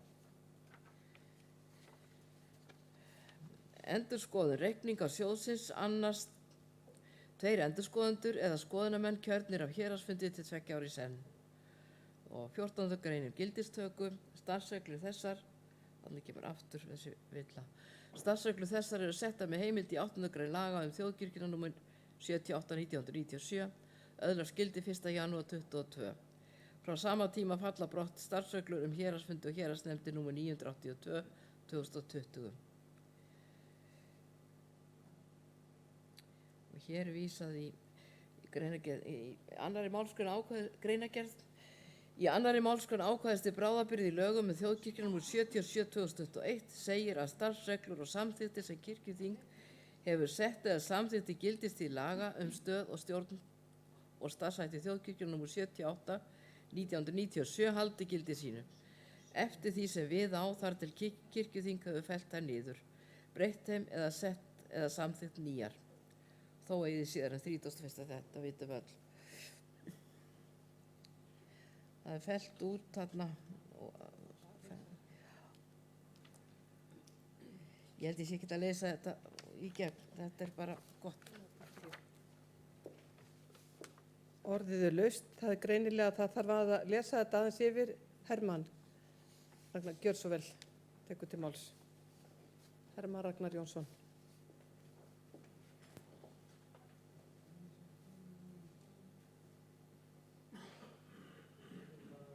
Forseti, það er rétt að það þarf að lesa þetta yfir og skoða þetta betur orðalag. Þannig er að vera vitna í röng lög, þannig að það er ekki. Ég byrði nafnaðum minn að setja upp 6. greinina líka. 6. greinina. Það er svona, ég má setja nokkra héraðsfundi og það hefur ekki, þannig að við 7. liður í 6. grein, það hefur ekki tíðkast á héraðsfundum að taka mál til umfjöllun og afgreiðslu. Kirkjuþingsfulltrúar hafa mætt og sagt frá þeim málum sem sérstaklega varða. Þær sóknir er héraðsfundurinn heldur utanum, en engar afgreiðslur fara fram á þeim fundum. Takk.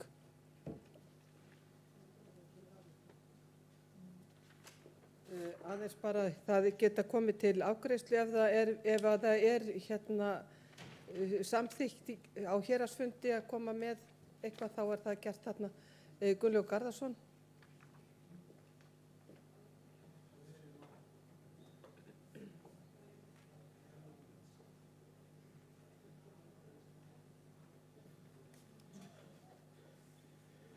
Héraðsfundur, afsakið, forseti.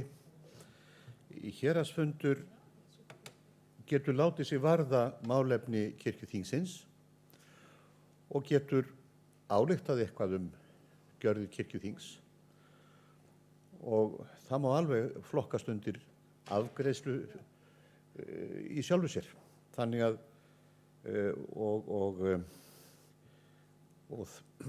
mér finnst vanta að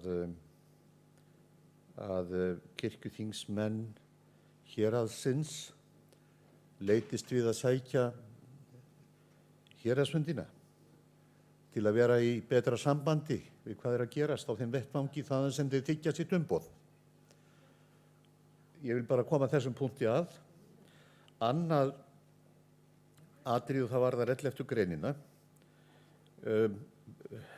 og nú er það í okkar kirkjuskipan að grunneining, sjálfstæð grunneining í kirkjunni er sóknin.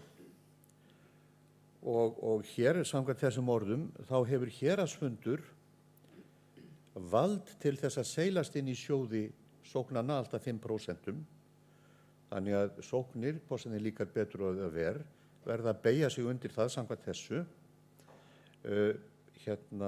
Og það þýðir það bara ákveðið vald sem héraðsfundur er ætlað að koma að sóknarsjóðum. Mér finnst þarna mótsögn, eitthvað sem þarf að skoða betur, það þarf að orða þetta öðruvísi. Heimild, já, en getur það slík heimild farið gegn fullkomnu sjálfstæði sóknanna? Ég spyr, þetta þarf að skoða. Það er greinilegt að það gengur ekki að frétta mál í eina umræðu.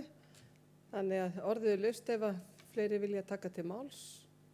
Ef svo er ekki, þá er umræðu lokið. Margrét Eggertsdóttir, framsögumaður, vill þú taka til máls?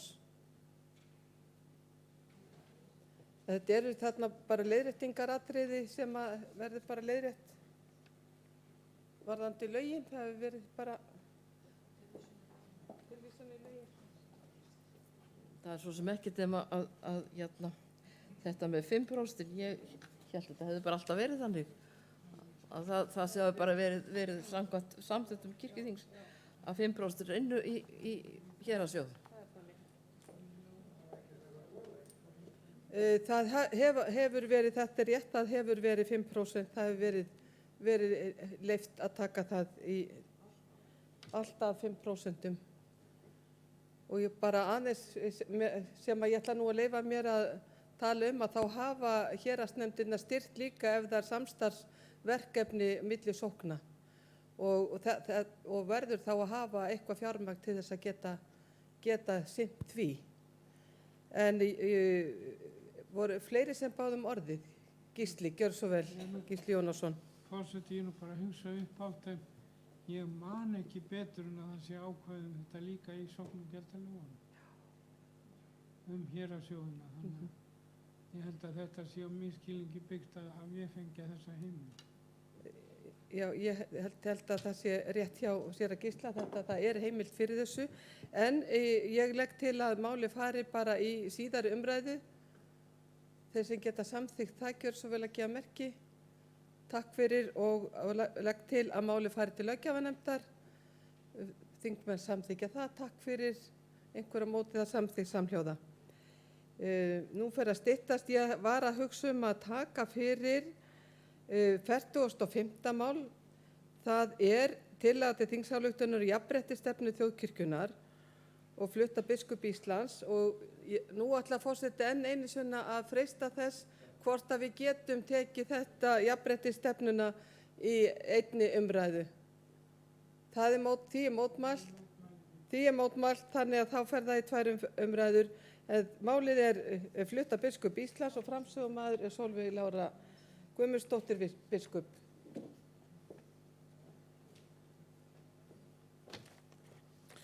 Forseti, ég er hér með tillögu til þingsályktunar jafnréttisstefnu þjóðkirkjunnar. Ég ætla að lesa hana yfir. Númer 1. Inngangur. Jafnréttisstefna er skuldbinding þjóðkirkjunnar stöðugar umbætur í jafnréttismálum. Jafnréttisstefna kirkjunnar á að stuðla að jafnrétti eins og rétt og skylt er í samræmi við líf og boðskap Jesú Krists. Undirstöðuð atriði kristins boðskapar fela í sér jafnréttishugsjón og skírnin í kristið samfélag gerir engan greinarmun á kyni eða stöðu einstaklinga. Því er jafnréttisstefna viðurkenning manngildis og jafnréttis allra einstaklinga. Jafnréttisstefna kirkjunnar tekur mið af gildandi jafnréttislögum á Íslandi. Þar er meðal annars lögð áhersla á að kynjasamþætting sé fest í sessi sem mikilvæg leið til að koma á jafnrétti. Þá mun kirkjan vinna eftir lögum kynrænt sjálfræði og gæta þess í öllu sínu starfi að fylgt sé ákvæði 65. greinar stjórnarskrár lýðveldisins Íslands nr. 33 frá 1944. Jafnframt er tekið mið af því að þjóðkirkjan er aðili að Alkirkjuráði, Kirknaráði Evrópu og lúterska heimssambandinu. Samtökin hafa hvatt kirkju sína til að gæta jafnréttissjónarmiði til þess ýtrasta. Jafnréttisstefna kirkjunnar tekur til stjórnkerfis kirkjunnar, alls starfsfólk hennar sem og til þeirra starfsemi og þjónustu sem kirkjan veitir. 2 markmið. Markmið jafnréttisstefnunnar er að stuðla að jafnri stöðu og jöfnum rétti kynja í þjóðkirkjunni og jöfnum mögulegu þeirra til starfa, áhrifa og þjónustu. Launajafnrétti. Númer 1. Að öllum í þjónustu þjóðkirkjunnar óháð kyni skuli vera greidd jöfn laun, njóti sömu kjara fyrir sömu eða jafn verðmæt störf og hafi sama aðgang að greiðslum fyrir persónubundna þætti. Þjóðkirkjan vinni markvisst að því að viðhalda jafnlaunavottun. Ráðningar, starfsþjálfun, endurmenntun og símenntun. Að öll störf hjá kirkjunni skuli standa öllum opin óháð kyni. Við ráðningar verði leitast við að jafna hlutfall kynjana ef er að ræða jafnhæfa einstaklinga. 3. Að stuðla að jafnri stöðu kynjana í stjórnunar og áhrifastöðum. 4. Að tryggt sé að allt starfsfólk óháð kyni hafi sömu möguleika til endurmenntunar, símenntunar og starfsþjálfunar. 5. Að stuðla að betra samræmið milli fjölskyldu og atvinnulífs starfsmanna. 7. Að allt starfsfólk óháð kyni hafi sömu tækifæri til að samræma vinnu og einkalíf, svo sem við fæðingar og foreldraorlof, leyfi vegna veikinda barna og vegna annarra fjölskylduaðstæðna. 7. Allt starfsfólk óháð kyni hafi sveigjanleika eins og kostur er svo sem varðandi fyrirkomulag vinnu og vinnutíma að eins miklu leyti og starfs hvers og eins leyfir. Kynbundið ofbeldi, kynbundin áreitni, kynferðisleg áreitni og einelti. 8. Kynbundið ofbeldi, kynbundin áreitni, kynferðisleg áreitni og einelti líðst ekki og tekið sér á málum sem koma upp. 9.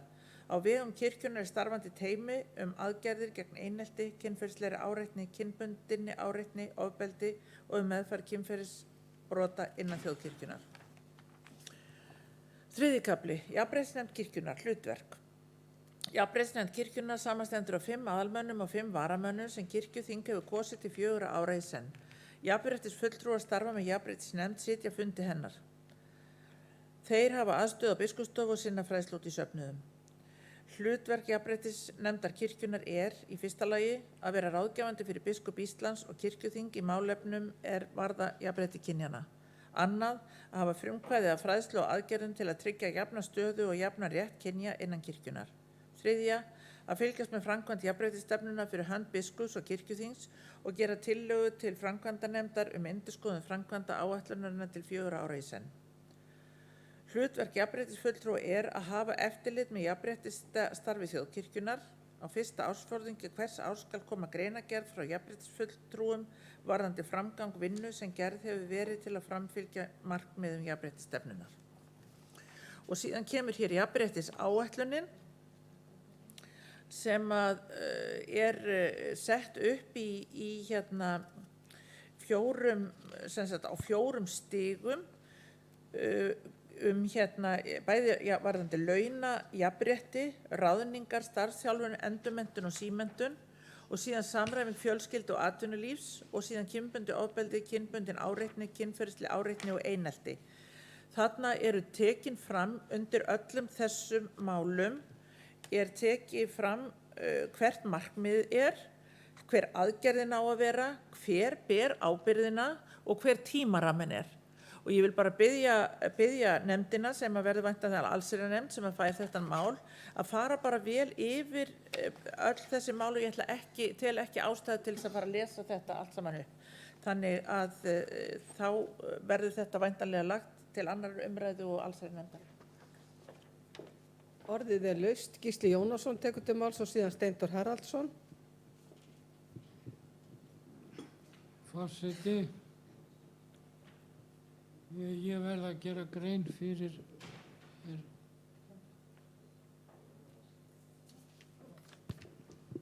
forseti að því að ég mótmælti þessu nú að þetta færi í eina umræðu þá vil ég nú gera grein fyrir hvers vegna og það nú einfaldlega vegna þess að mér pínulítið misboðið.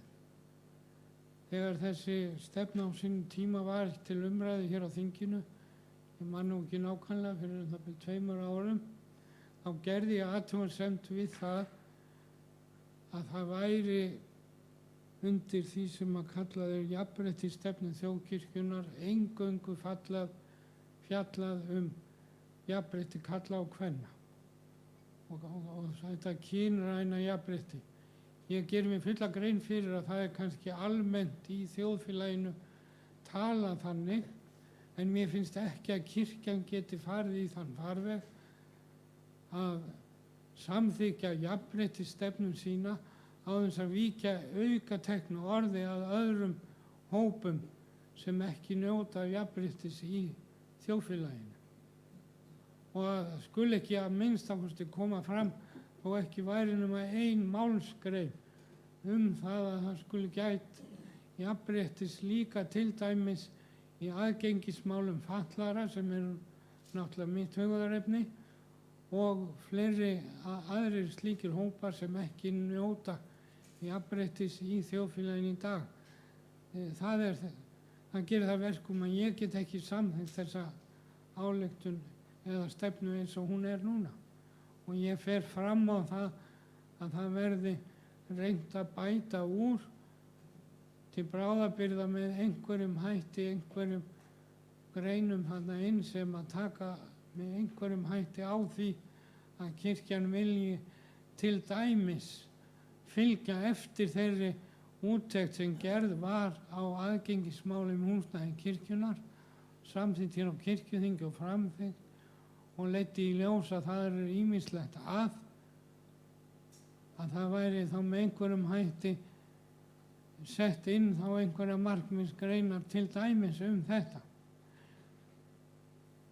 Ég ætla ekki að fara hér út í einhverjar persónulegar lýsingar á því hvernig það er að upplifast hjá mér að vera í þeirri stöðu í dag að það er oftar en ekki sagt við mig, þú getur ekki verið með. Það er ekki pláss fyrir þig. Ég held að þeir sem ófatlaðir eru gerir sér kannski oft ekki grein fyrir þeirri stöðu sem við erum bundin í hjólastól svo dæmi sér tekið og þurfum alltaf í hvert skipti sem að eitthvað fer fram að kanna það er nokkuð séns að ég geti verið með.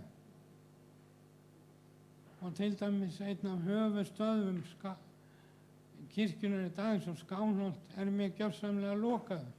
Ég get ekki tekið þátt í neinum athöfnum í Skálholti. Þannig að ég bara bið það að því að ég hélt og ég trúði því eftir umræðuna síðast að það yrði tekið mark á þessu. Þá er þetta með mikil vonbrigði. Takk. Þátttakandi má Steindór Haraldsson og eftir honum Hjalti Hugason.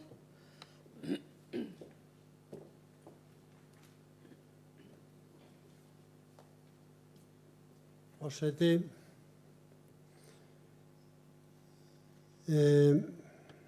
nú nýlega var í Hörpu ráðstefna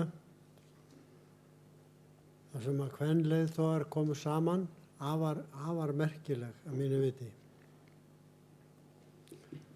Þar kom í ljós að það hefur ekki að skoðanakönnun á Íslandi í fyrsta skipti hvernig Íslendingar treysti körlum og konum til forystu og það voru 92% sem að voru á þeirri skoðun. Þetta er hærra en nokkur staðar annar staðar sem að þessi könnun hefur verið gerð. Ég tel að kirkjan hafi verið lánsöm í því að taka svo snemma sem það nú var að upp jafnrétti stefnu og ég get verið svolítið montin af því að við erum ekki búin að ná henni hugarfarslega í gegn, það er alveg ljóst.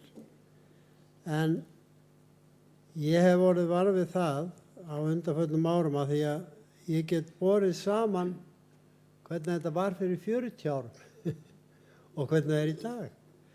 Og það er gríðarlegur munur á.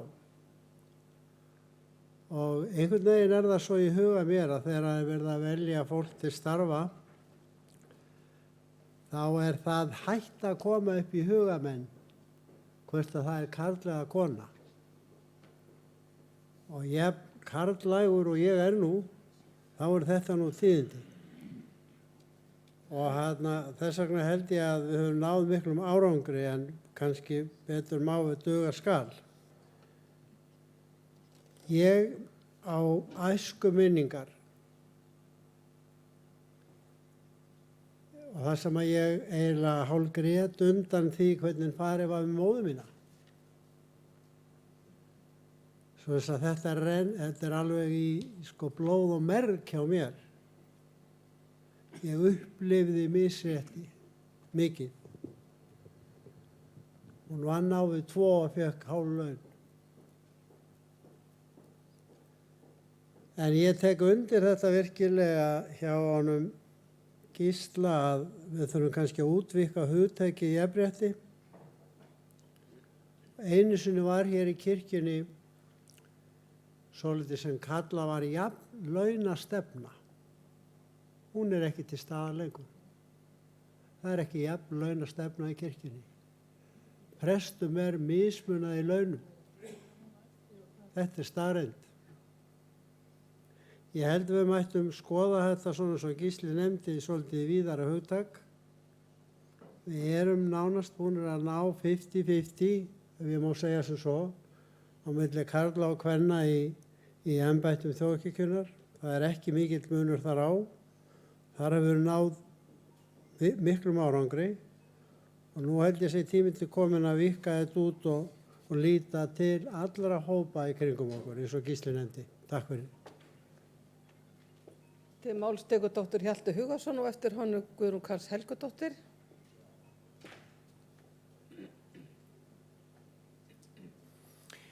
Forseti, ég man eftir því þegar þessi umræða fór fram í fyrra skipti og Gísli vísaði til, þá benti ég á að þessi jafnréttisstefna hún væri metnaðarfull og ágæt á flestu leyti, en hún mætti þó ekki standa lengi af því þetta væri einungis fyrsta skref í því sem hægt væri að kalla jafnréttisstefnu, einmitt vegna þess að hún tekur ekki til minnihlutahópana. Og ég vil svolítið mótmæla kannski því sem að Gísli gaf í skyn að kannski væri talað svona jafnrétti út í þjóðfélaginu, en það er ekki. Ég hef tekið þátt í jafnréttisnefnda starfi í háskólanum í tvígang með nokkru hléi á milli, og þar er umræðin á allt öðru plani. Það er verið að tala þar fyrst og fremst núna það sem út af stóð fyrr og það er jafnrétti minnihlutahópana. Og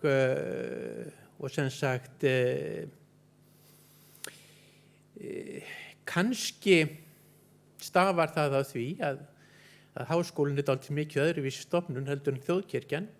Háskólinn er fjölmenningarleg stofnun, hún er á sinn hátt fjölþjóðleg stofnun. Íslenska kirkjan er það náttúrulega ekki, hún er einsleit og þjóðleg, en við megum ekki gleyma því að það eru ýmsir minnihlutahópar af ýmsu tagi og Gísli nefndi einn. Þannig að ég lýsi mjög stíft eftir því að jafnréttisstefnan verði, ég var að segja, þróuð út úr þessari fyrstu kynslóðarstefnu og yfir í það sem er að gerast annar staðar. Með þessu er ég alls ekkert að segja það að við höfum náð þessum markmiðum. Það er ekki þar með sagt. Það þarf að vinna áfram að jafnrétti kynjanna, en ef við megum bara ekki festast þar.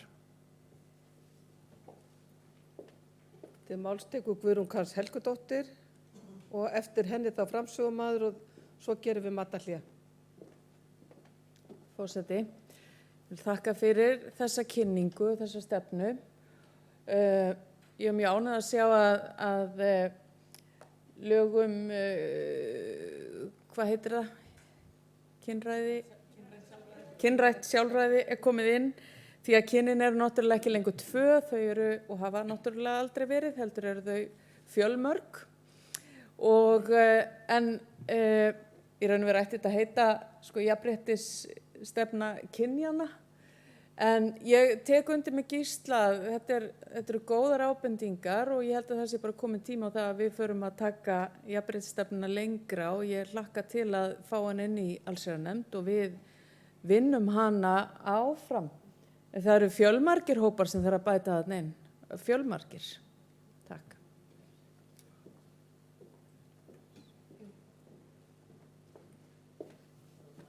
Þá tekur til máls framsögumaður Sólveig Lára Guðmundsdóttir biskup.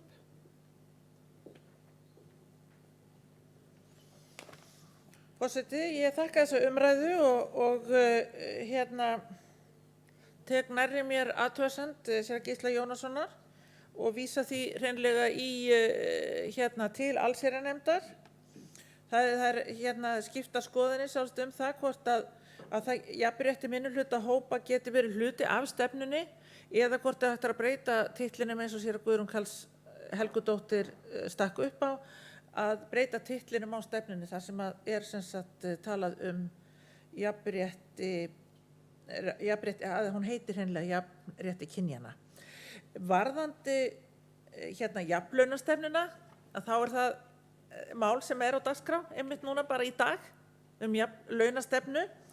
Og þegar við tölum jafnlaunastefnu þá verðum við að gera aðeins greinarmun að því að á jafnlaunastefnu ég veit alveg hvað þú ert að tala Steindór, það er ekki jafnlaunastefna í meðal til dæmis presta, svo bara tökum það út, en það er þannig að prestum er ekki mismunað launalega, eða engu starfsfólki kirkjunnar er mismunað launalega vegna kynja, skilurðu. Þannig að við skulum bara vita nákvæmlega hvað við erum að tala þegar við erum að tala hlutina og þetta er bara mikilvægt að þetta kom fram og bara takk fyrir það og takk fyrir umræðina. Þá er umræðu lokið 45. mál Lagt er til að máli farið í síðari umræðu. Þeir sem geta samþykkt það gjöra svo vel að gefa merki. Takk fyrir. Og að máli farið til allsherjarnefndar. Þeir sem geta samþykkt það gjöra svo vel að gefa merki. Það er enginn á móti. Síðan þá fer þetta til allsherjarnefndar. Síðan leggur forseti til að 42. mál fari til allsherjarnefndar þó að séu starfsreglur til þess að jafna álagið á nefndunum. Geta þingmenn samþykkt þessa breytingu? Kirkjuþing unga fólksins. Geta þingmenn samþykkt það? Ég er bara að hugsa að jafna álagið. Takk fyrir, einhverja móti, það er samþykkt samhljóða. Þá gerum við matarhlé og klukkan 1 kemur Bjarni Snæbjörn Jónsson hingað doktor og ætlar að fara yfir stefnumálin, stöðuna á þeim. Þá gerum við fundarhlé til klukkan 1. Það er borðað niðri.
37. mál, tillaga til þingsályktunar jafnlaunastefnu þjóðkirkjunnar.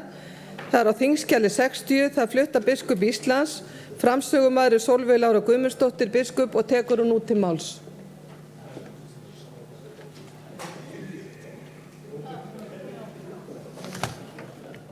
Forseti.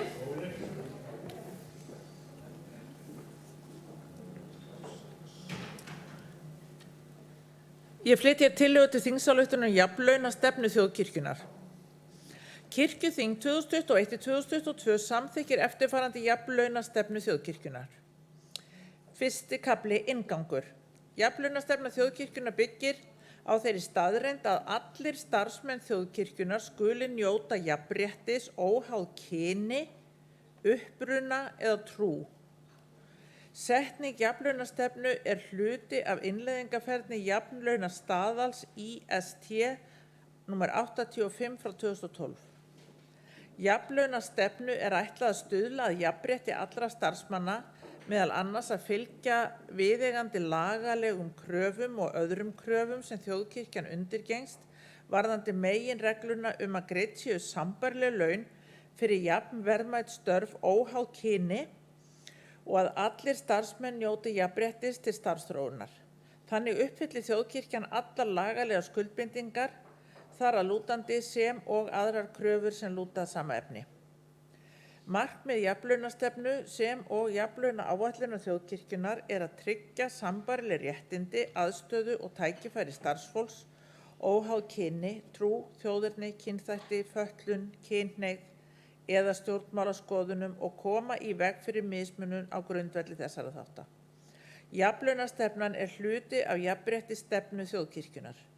Jafnlaunastefnan er birt á vefsíðu þjóðkirkjunnar og hefur verið kynnt starfsmönnum stofunnar. Annar kafli umfang. Stefnan nær til allra starfsmanna þjóðkirkjunnar. Þriðji kafli ábyrgð. Stjórnendur þjóðkirkjunnar eru ábyrgir fyrir framgangi jafnréttismála og framkvæmd og eftirfylgni jafnlaunastefnunnar og ber þeim að bregðast við verði þeir varir við misfellur. Stjórnendum og mannauðssviði ber að vinna markvisst gegn atferli eða viðhorfum sem gætu leitt til mismununar starfsmanna. Skrifstofu og mannauðsstjóri ber ábyrgð á skjalfestingu, innleiðingu og framkvæmd jafnlaunastefnunnar og eftirfylgni með jafnlaunastaðli, ásamt því að bera ábyrgð á jafnlaunastefnu og jafnlaunaáætlun sé viðhaldið. Hann ber ábyrgð á að árleg rýni sé framkvæmd sem og ábyrgð á birtingu árlegrar stöðu og framvindu skýrslu og að brugðist sé við frávikum komi þau upp. Fjórði kafli, stöðumat. Fyrir lok fyrsta ársfjórðungs hvers árs skal gerð stöðu og framvindu skýrsla þar sem gerð er samantekt fyrir liðið ár ásamt áætlun til úrbóta ef þarf. Skýrslan skal kynnt stjórnendum ásamt jafnréttisnefnd kirkjunnar. Og síðan kemur hér áætlun gerðir til að ná markmiðum jafnlaunastefnu. Að ég lesa það líka, forseti? Það er bara að þú ræðir því ég þetta þurfi ekki kannski alveg, menn geta bara með því þetta saman. Já, ef einhver óskar eftir því að það verði lesið hér og eftir, að þá geri ég það. Takk fyrir, forseti. Orðið er laust. Enginn hefur kvatt sér hljóðs og er þá, já, Steindór Haraldsson biðja fólk að gefa mér merki í tíma.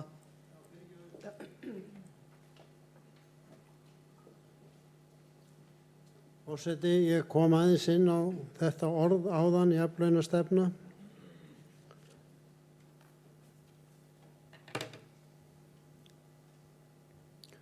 Prestum er mismunað í launum eftir póstnúmerum. Það er staðreynd. Og mér finnst, ég veit ástæðurnar fyrir þessu, en ég tel að sú rannsókn á álagi á presta hafi ekki farið fram. Og ég minni á ræðu sem að prestur flutti hér á síðasta þingi, kom frá Ísafirði og hingað söður og er hér í skipti við prest hér í Reykjavík. Hann sagði, ef ég man það rétt, á mínum langa prestferli hef ég aldrei haft það jafn gott. Takk fyrir. Fleiri hafa ekki hvatt sér hljóðs. Biskup, gjörðu svo vel. Guðrún Karls Helgadóttir.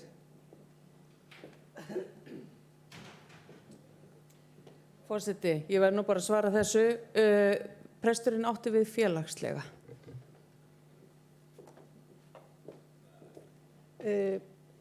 Sólveig Lára Guðmundsdóttir. Þá er bara umræðu lokið.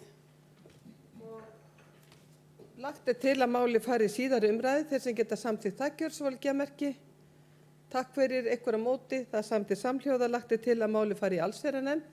Þeir sem geta samþykkt það gjörðu svo vel geðmerki. Takk fyrir ykkur á móti. Það samþykkt samhljóða. Guðlaugur, ætlaði hann að treysta hann sér til að mæla?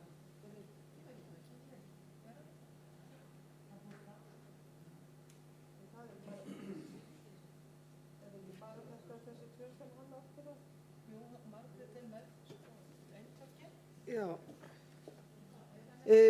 Ég bara get ekkert beðið eftir því að Guðlaugur láti sjá sig hérna, þannig að ég ætla að taka fyrir 41. mál ef að Margrét Eggertsdóttir er tilbúin í það. Það er tillaga starfsreglum áframhaldandi gildi starfsreglna þjóðkirkjunnar, flutt af forsætisnefnd. Framsögumaður er þá Guðrún Eggertsdóttir. Málið er til fyrri umræðu og tekur hún út til máls.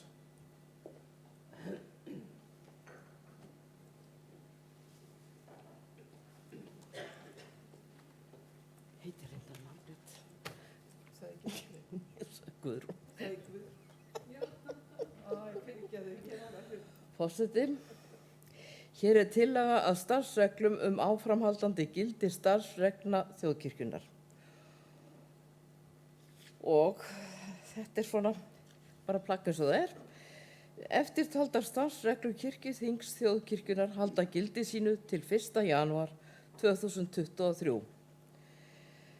Starfsreglur aðgerðir gegn einelti, kynferðislegri áreitni, kynbundinni áreitni, ofbeldi og meðferð kynferðisbrota innan þjóðkirkjunnar. Starfsreglur biskupsstofu, starfsreglur djákna, starfsreglur fjölskyldu og sálgæsluþjónustu kirkjunnar. Ég les ekki númeri, það er bara til æðra óstöðan. 5. lagi, starfsreglur kirkjur og safnaðarheimili, starfsreglur kirkjutónlist á vegum þjóðkirkjunnar, starfsreglur leikmannastefnu, starfsreglur presta, starfsreglur prestssetur og aðrar fasteignir þjóðkirkjunnar, starfsreglur prófasta, starfsreglur ráðgjafarnefnd kenningaleg málefni, starfsreglur samfélags- og fræðslunefnd þjóðkirkjunnar,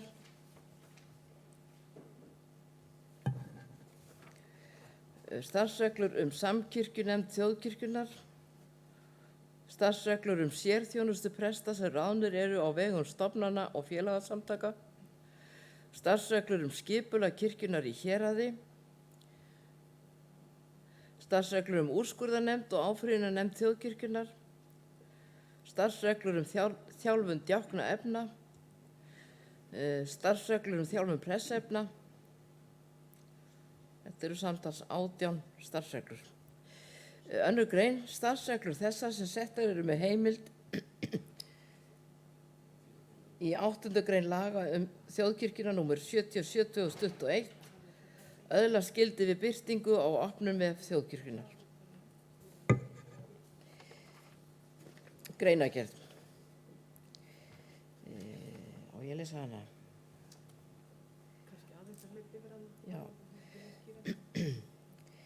Í annarri málsgrein ákvæðist til bráðabirgða í lögum þjóðkirkjuna nr. 77/2021 segir: starfsreglur og samþykktir sem kirkjuþing hefur sett eða samþykktir gildist í laga stöðu, stjórn og starfshætti þjóðkirkjunnar nr. 78/1997 halda gildi sínu eftir því sem við á, þar til kirkjuþing hefur fellt það niður, breytt þeim eða samþykkt nýjar, þó eigi síðar en 31. desember 2021.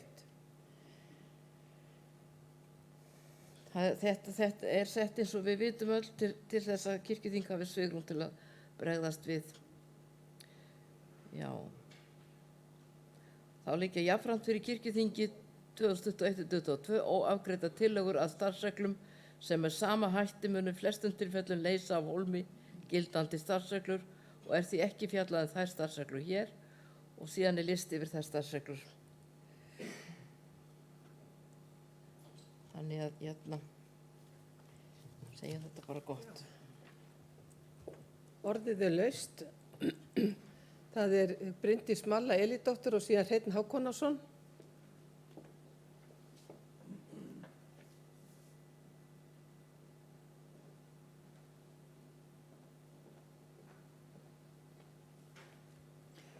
Forseti, ég myndi á það hérna í hádegishléinu þegar við vorum að spjalla nokkuð saman. Hversu mikilvægt það er ávallt að völd og ábyrgð farið saman og við verðum ávallt að vanda vel til verka og það finnst mér hafa verið stefnan almennt hér á þinginu hjá okkur. Að við viljum vanda okkur, við viljum fara hægt í það sem að þarf að skoða vel og vandlega. Sumt af þessu reglum sem að hérna verið að gefa ákveð framhaldslíf hefði kannski verið hægt að afgreiða hratt og örugglega.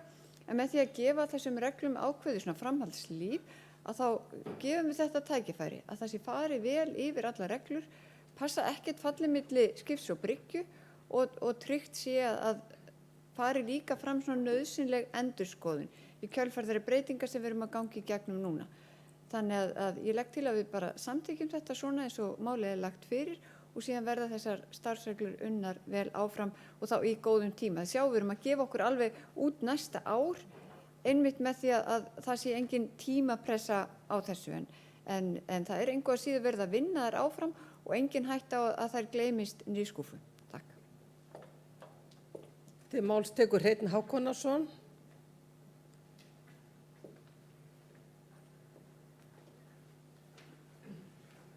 Forseti, Bryndís Malla kom nú inn á þetta sem ég var nú að velta fyrir mér, en ég ætlaði nú bara að spyrja þeirra spurningar að þannig er sem sé líf þessara regluna framlengt 1 ár og þetta eru 18 reglur, 18 sem sé atriði og misviðamikil, sum eru mjög viðamikil og ákvörðun útfærsla á þeim kallar á endurskoðun á ýmsu. Ég er nú sérstaklega að hugsa í þessu sambandi úrskurðunar og áfrýjunarnefnd þjóðkirkjunnar. En spurningin bara er þessi, hvaða hópur mun fá það verkefni að fara yfir þessar starfsreglur? Er það einn og sami hópurinn sem fer yfir alla reglurnar eða verða nokkrir hópar sem fara yfir reglurnar og gera tillögur breytingar? Forseti getur nú svarað þessu strax. Í þessari nefnd er að vinna Bryndís Malla Elídóttir, Anný Ingimarsdóttir og Stefán Magnússon. Og þau eru að fullu að vinna í þessum málum. Eru fleiri sem vilja taka til máls? Vill málshefjandi taka til máls? Svo er ekki, þannig að þá er bara fyrri umræðu lokið 41. mál tillaga starfsreglum áframhaldandi gildi starfsreglna þjóðkirkjunnar og lagt til að málið fari síðari umræðu. Þeir sem geta samþykkt það gjörðu svo vel að gefa merki. Takk fyrir ykkur á móti að samþykkt samhljóða og lagt til að málið fari til löggjafarnefndar. Þeir sem geta samþykkt það gjörðu svo vel að gefa merki. Takk fyrir, enginn á móti, þannig að það er samþykkt. Fyrir er þá tekið 44. mál. Það er tillaga starfsreglum starfskostnað vegna prestsþjónustu. Það er mál nr. 44. Prestsþjónustu og prófastarfa flutt af forsætisnefnd. Framsögumaður Guðlaugur Óskarsson og tekur hann út til máls.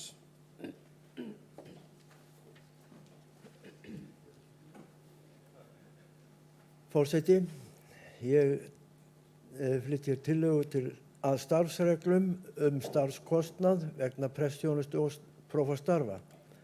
Og þetta flutt af forsætisnefnd eins og komið hefur fram. Og fyrsti kafli meginmál hans að fjallar rekstrar og aksturskostnað.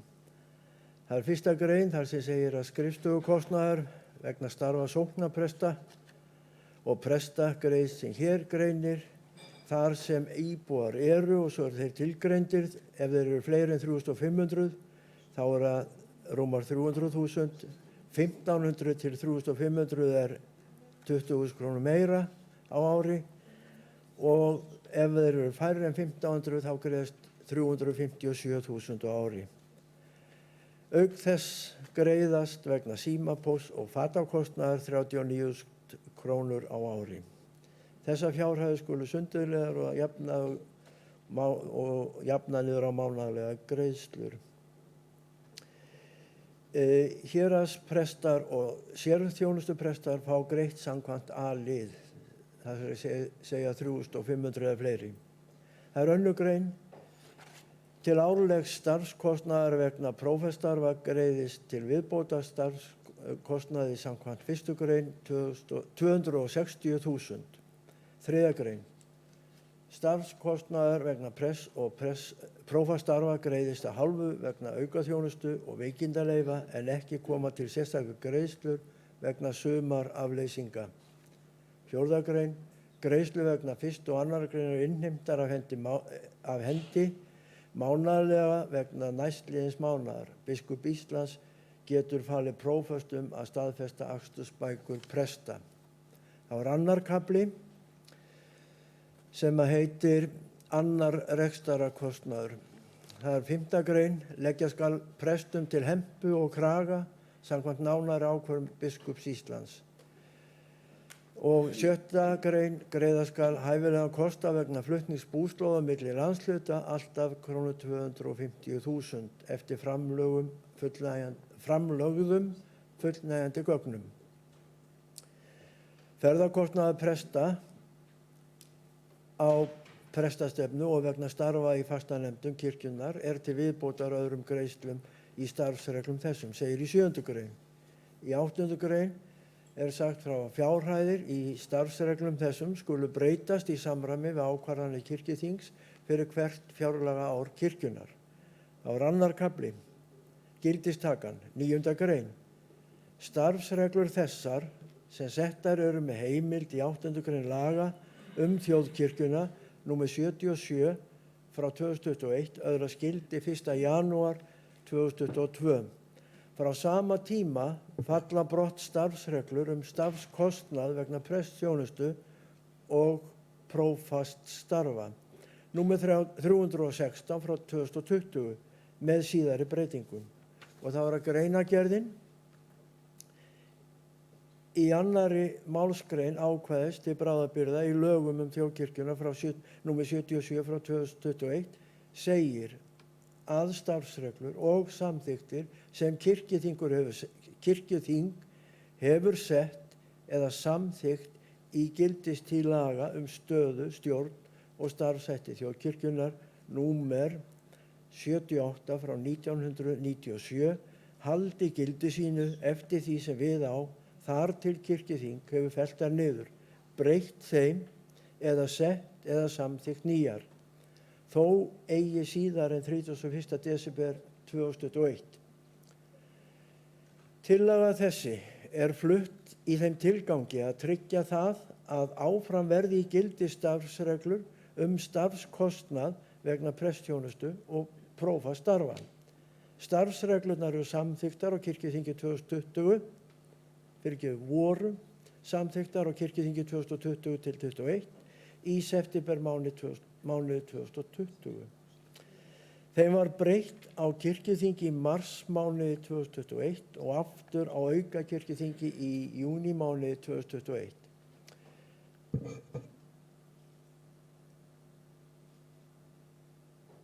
Var aukaþingi í júní? Það var aukaþingi. Já, gott. Sló út í fyrir mér. Tillögur þessar eru samhljóða núgildandi starfsreglum með áorðnum breytingum. Einungis smávægilegar breytingar eru gerðar og þær sem hér segir. Í framangreindum breytingum á starfsreglum sem gerðar voru á aukakirkjuþinginu 2021 var 3. grein felld brott. Því verður nú gildandi 4. grein að 3. grein og svo koll af kolli. Gildistöku ákvæði breytist og er vísað til nýrra laga þjóðkirkjuna nr. 77 frá 2021 í stað eldri laga. Þar sem ekki eiginlegar efnisbreytingar á starfsreglum að ræða þykir ekki þörf á skýringum við einstaka greinar.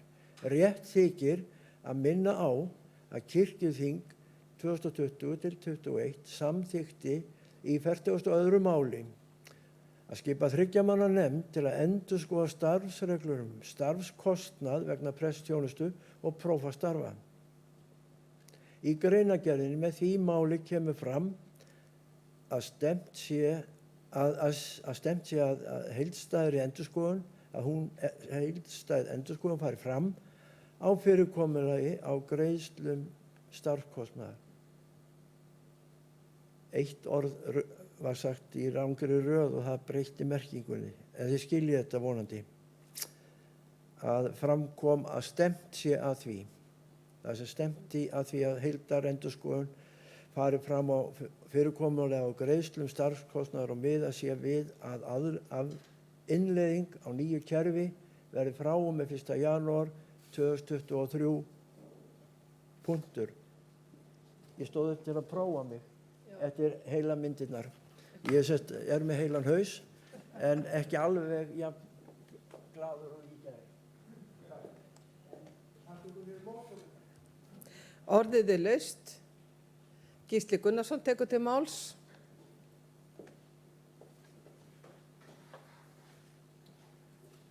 Forseti, örstutt. Það er varðandi þessi mál sem við erum að lesa hér upp varðandi kjörpresta, starfskostnaðarprest og annað slíkt.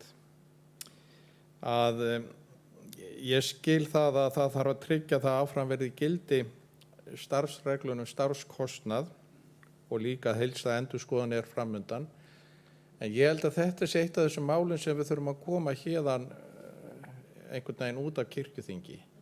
Við erum hér 12 prestar sem setja þetta þing og þetta er alltaf hálf vandræðalegt að við þurfum að vera að greiða atkvæði þessi mál hér. Og í þessu nýja fyrirkomulag okkar, þar sem við höfum kjaranefnd annars vegar og stjórn prestafélags eða viðsímandi prestafélagsins hins vegar, þá verðum við að koma því þannig fyrir, finnst mér, að þessi mál verði bara afgreidd á þeim vettvangi. Að við séum ekki hér að lesa fyrir alþjóð á þingum að telja upp eitt og annað varðandi kjörpresta. Bara koma því inn í þessu umræðu hér að mér finnst að þessu þurfum við að breyta. Líka varðandi, þetta var rætt aðeins varðandi aukaverkin svokölluðu og kemur eflaust fyrir á fleiri sviðum.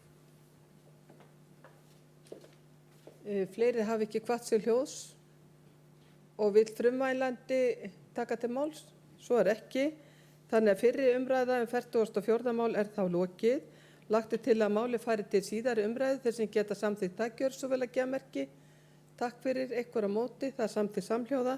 Lagt er til að máli fari í fjárhagsnefnd þeir sem geta samþykkt það gjör svo vel að gefa merki.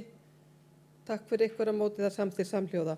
Og þá erum við þá er búið að mæla fyrir öllum málum í fyrri umræðu og þá hefjum við leikinn með síðari umræðumál og forseti hefur rætt það við formann fjárhagsnefndar að skýrsla fjármál kirkjunnar verði flutt á morgun og ég legg þá til að við byrjum á 10. máli.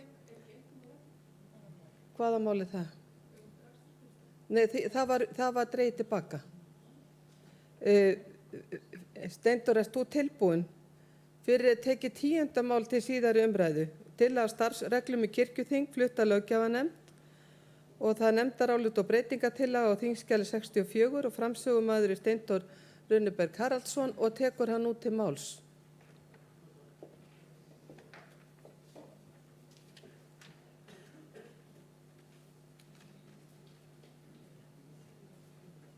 Forseti, hér er 10. mál á nefndaráliti og breytingartillaga við tillögu að starfsreglum kirkjuþing frá löggjafarnefnd.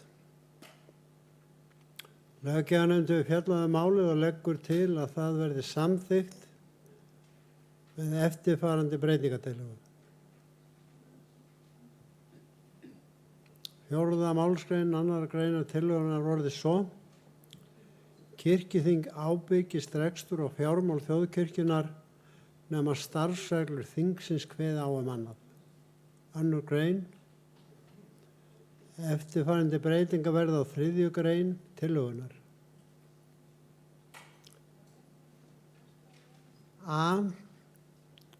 Á eftir orðinu þess í 1. málsgrein kemur eftir því sem kirkjuþing mælir nánar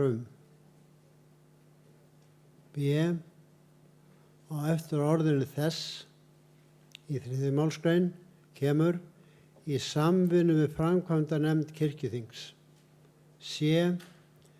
Nýr 6. málsgrein orðið svo: Óski aukinn meirihluti þingfulltrúa, þar að segja 2/3 hlutar, eftir því meðan á kjörtímabili stendur, að kosið verði að nýju til forseta kirkjuþings skuli kosningar til þingforseta fara fram.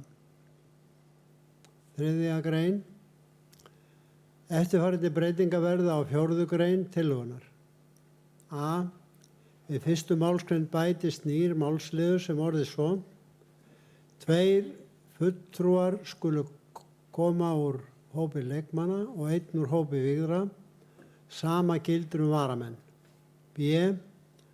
Og eftir orðinu þingsins í 3. málslið 1. málsgreinar kemur sem setur nefndinni erindisbréf. C. 2. málsgrein orðist svo: Nefndin hefur eftirlit með fjárhag og rekstri þjóðkirkjunnar og að ákvörðunum og áætlunum samþykktum að kirkjuþingi sé fylgt eftir. D. 3. málsgrein fellur brott. 4. grein. 5. grein ásamt fyrirsögn orðið svo: Aðsetur kirkjuþings. Það er sem sagt fyrirsögnin, aðsetur kirkjuþings. Kirkjuþing hefur aðsetur á rekstrarstofu þjóðkirkjunnar. Rekstrarstofa veitir forseta þingsins og kirkjuþingsfulltrúum alla nauðsynlega þjónustu og þá aðstoð sem þörf krefur. Forseti, í samráði við framkvæmdastjóra rekstrarstofu, ræður starfsfólk kirkjuþings í samræmi við gildandi fjárheimildir hverju sinni. 5. grein. 1. málsgrein 7. grein orðið svo: Kirkjuþingsfulltrúar sem eiga lengri leið til og frá þingstað en 50 km fá greiddan akstur fram og tilbaka eða leigubílakostnað eða flugfargjald eftir því hver ferðamátinn er hagkvæmari. Undir þetta skrifa löggjafarnefnd. Takk fyrir.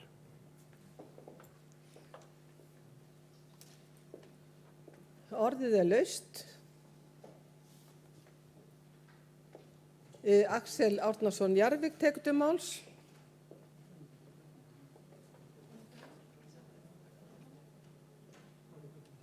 Forseti, ég vildi vekja athygli þingsins á þessari grein sem er númer 1 í breytingatillögunni. Þar sem stendur að kirkjuþing ábyrgist rekstur og fjármál þjóðkirkjunnar.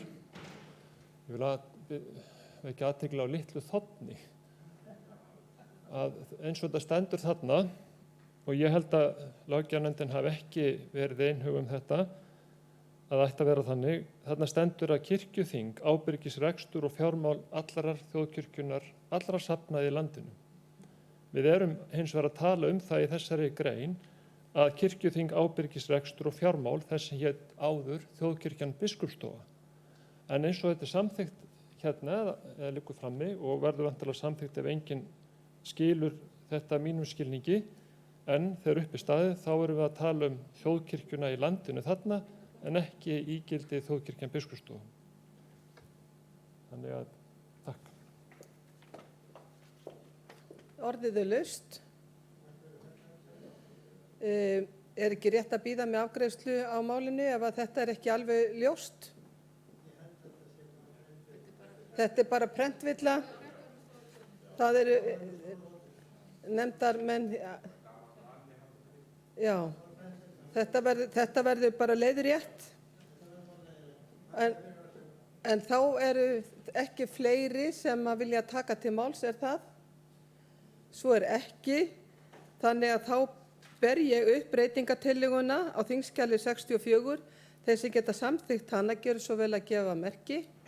Það eru allar saman breytingatillögunar. Takk fyrir ykkur á móti. Það er samþykkt samhljóða.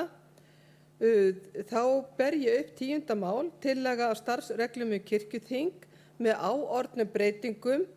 Þeir sem geta samþykkt það gjöru svo vel að gefa merki. Takk fyrir ykkur á móti. Það er samþykkt samhljóða og er þannig afgreitt frá kirkjuþingi. Fyrir er tekið þá 11. mál, það er síðar umræða, til á starfsreglum þingsköp kirkjuþings flutt af löggjafarnefnd. Framsögumaður er Bryndís Malla Elídóttir. Nefndarálit og breytingartillaga er á þingskjali 65. Og nú tekur Bryndís Malla til máls. Gjörðu svo vel.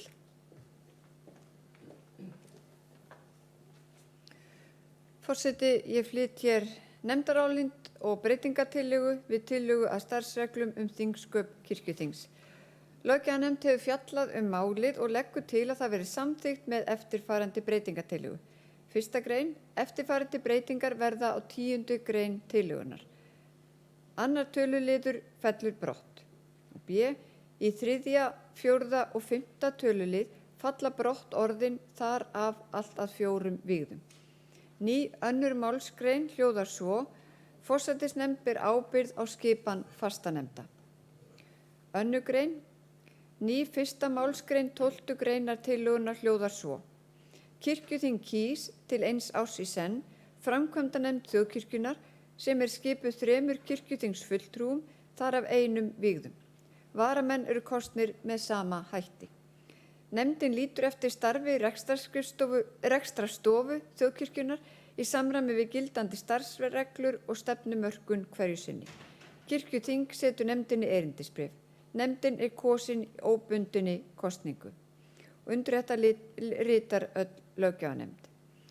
Það sem við erum að taka úr þarna í 2. tölulið er einfaldlega að framkvæmdanefndin verði ein af föstu nefndum kirkjuþings. Okkur fannst það ekki rétt, en það er svo breyting og hitt held ég skýrir sig sjálft. Takk fyrir. Orðið er laust. Enginn hefur kvatt sér hljóðs. Og þá ber ég bara upp breytingatillögun á þingskjali 65. Þeir sem geta samþykkt þessa breytingatillögu gjörðu svo vel að gefa merki. Takk fyrir ykkur á móti, samþykkt samhljóða. Þá ber ég upp 11. mál, tillaga á starfsreglum þingsköp kirkjuþings með áorðnum breytingum. Þeir sem geta samþykkt það gjörðu svo vel að gefa merki. Takk fyrir ykkur á móti, samþykkt samhljóða og er þannig afgreitt frá kirkjuþingi. Fyrir er þá tekið, Gísli Gunnarsson er ekki í salnum. Ég var að hugsa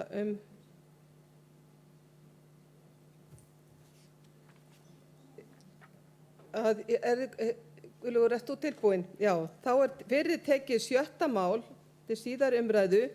Það er tillaga til þingsályktunar frekari vinnu vegna stefnumótunar í samskipta, ímyndar og kynningamálum þjóðkirkjunnar flutt á allsherjarnefnd.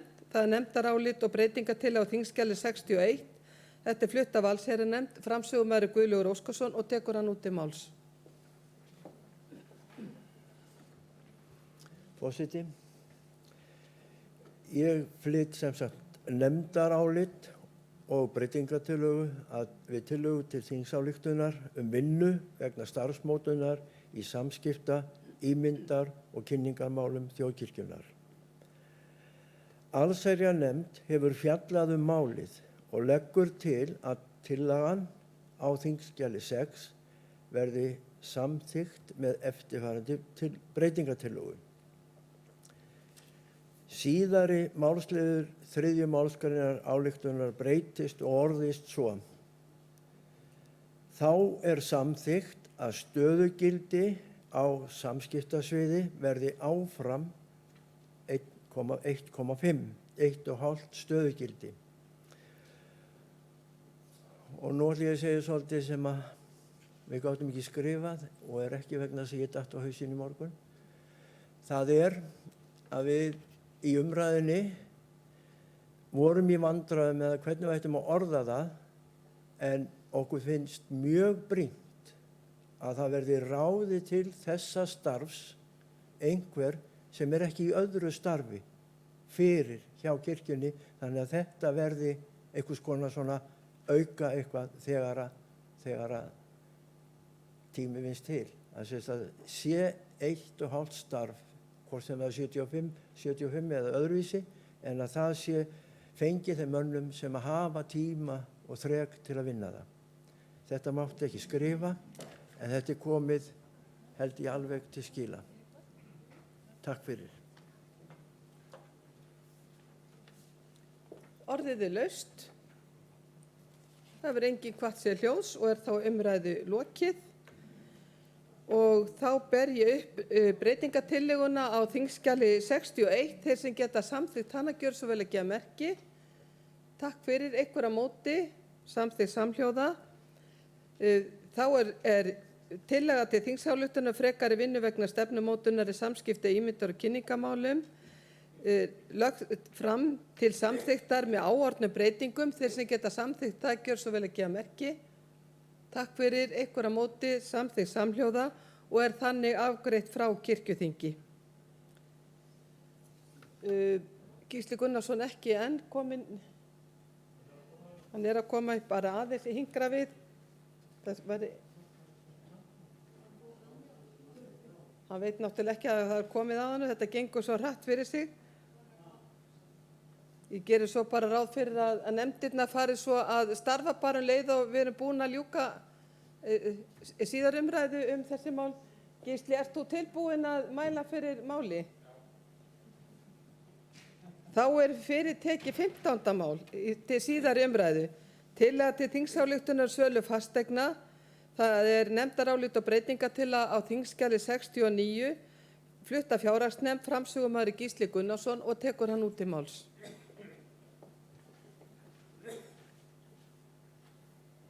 Forseti, fjárhagsnefnd hefur fjallað málið og leggur til að þingsályktunartillagan á þingskjali 15 verði samþykkt með eftirfarandi breytingartillögum.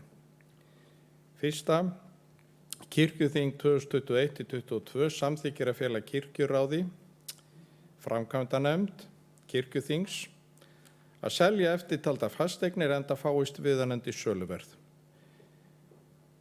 Og það eru taldar upp 7 fasteignir, í fyrsta lagi Árnes 1, Árneshreppi, í öðru lagi Voli, Flóahreppi, þriðja lagi Skeggjastað í Langanesbyggð, fjórða lagi Syðra Laugaland, Eyjafjarðarsveit, og þar er verið að tala íbúðarhús með lóð en ekki jörð.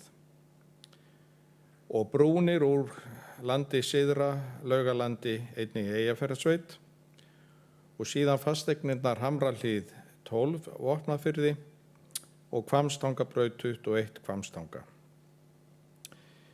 Í öðru lagi kirkjuþing samþykkir að fela fjárhagsnefnd í samvinnu við framkvæmdanefnd kirkjuþings að vinna að heildstæðri eignastefnu þjóðkirkjunnar og þar verði meðal annars horft til þeirra skýrslu fasteignamál þjóðkirkjunnar sem lögðu var fram í 3. máli á yfirstandandi kirkjuþingi. Sérstaklega verði þar horft til þeirra flokkunar sem þar er gerð á fasteignum kirkjunnar. Sömuleiðis verði horft til þess að almenna reglan verði sú að prestssetrum í þéttbýli þar sem búa 500 manns eða fleiri verði fækkað þar sem slíkt er hægt vegna aðstæðna á fasteignamarkaði. Búi fleiri en 500 manns í þéttbýliskjarna getur kirkjuþing þó samþykkt að embættisbústaður skuli lagður til í eftirfarandi tilvikum. Þar sem aðstæður á fasteignamarkaði réttlæta slíkt, þar sem staðhættir til að mynda eftir sameiningar prestakalla réttlæta slíkt og þar sem söguleg og menningarleg rök þykja mæla með því. Búi færri en 500 manns í þéttbýliskjarna getur kirkjuþing þó ákveðið að ekki skuli lagður til prestbústaður ef sérstök rök mæla með því, svo sem að nálægð sé við fjölmennari þéttbýlisstaði eða til að gæta samræmis innan sömu landsvæða. Í þriðja lagi, kirkjuþing samþykkir að horft skuli til þess að þegar eignir kirkjunar eru seldar geta komið upp þær aðstæður að fjárhagslegir hagsmunir þjóðkirkjunar og eða landslög krefjist þess að víkja þurfi frá því ákvæði 5. málsgreinar 4. greinar starfsreglna prestssetur og aðra fasteignir þjóðkirkjunar þar sem segir: Kirkjuráð skal auglýsa á almennum markaði allar fasteignir þjóðkirkjunar sem það hefur ákveðið að selja með samþykki kirkjuþings. Kirkjuráð skal taka hæsta tilboði eða hafna öllum. Komi slíkar aðstæður upp skal slík undanþága heimil með samþykki framkvæmdanefndar kirkjuþings. Þarna vorum við bara að ræða það að samkvæmt reglunum í dag þá virðist það vera algjör skylda að auglýsa alltaf. Þetta kom inn fyrir bara örfáum árum. En þegar litið er til ábúðarlaga og fleiri atriða þá geta verið þau tilvik þar sem hugsanlega verða að víkja frá þeirri reglu. Þess vegna setjum við þetta þarna inn. Það er líka kannski takið eftir því að við erum bara með, þegar tillagan var lögð fram, þá var hún í 2 hlutum eiginlega. Það var í fyrsta lagi þessar eignir sem þarna eru taldar upp, en þar var líka í skýrslunni var liður B, þar sem voru líka taldar upp eignir sem ætti hugsanlega að selja í framtíðinni, en það verður meira svona þá sem bara vinnuplagg. Það sem við erum að gera núna er að samþykkja þessar 7 eignir sem þarna eru upptaldar, að þær megi fara á sölulista. Síðan getum við kannski síðar komið þá með nýjan sölulista og þá myndum við náttúrulega eðlilega byrja á þeim B-lista sem til er. Síðan vil ég bara benda á þarna fjárhagsnefndin skrifur öll undir þetta, þó að nafni mitt sé ekki þá var ég ekkert að mótmæla, það hefur bara dottið út.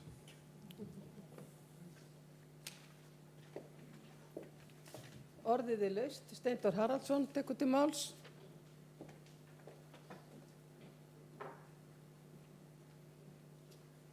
Forseti, ég samþykki nú alveg þetta mál og allt það sko. En það sem fer sérlega í mig er það sem að framsögumaður sagði hér í lokin í 3. greininni að það skulle vera búin til útgönguleið að allt sé gert fyrir opnum tjöldum. Að það eigi ekki að auglýsa allar eignir, það sé hægt að víkja frá því. Það er ævinlega verið að reyna að finna svona útgönguleiðir. Og ég bara tek ekki undir þetta. Ég er á móti þessu. Til máls tekur Arna Gretarsdóttir og eftir henni Gísli Jónasson.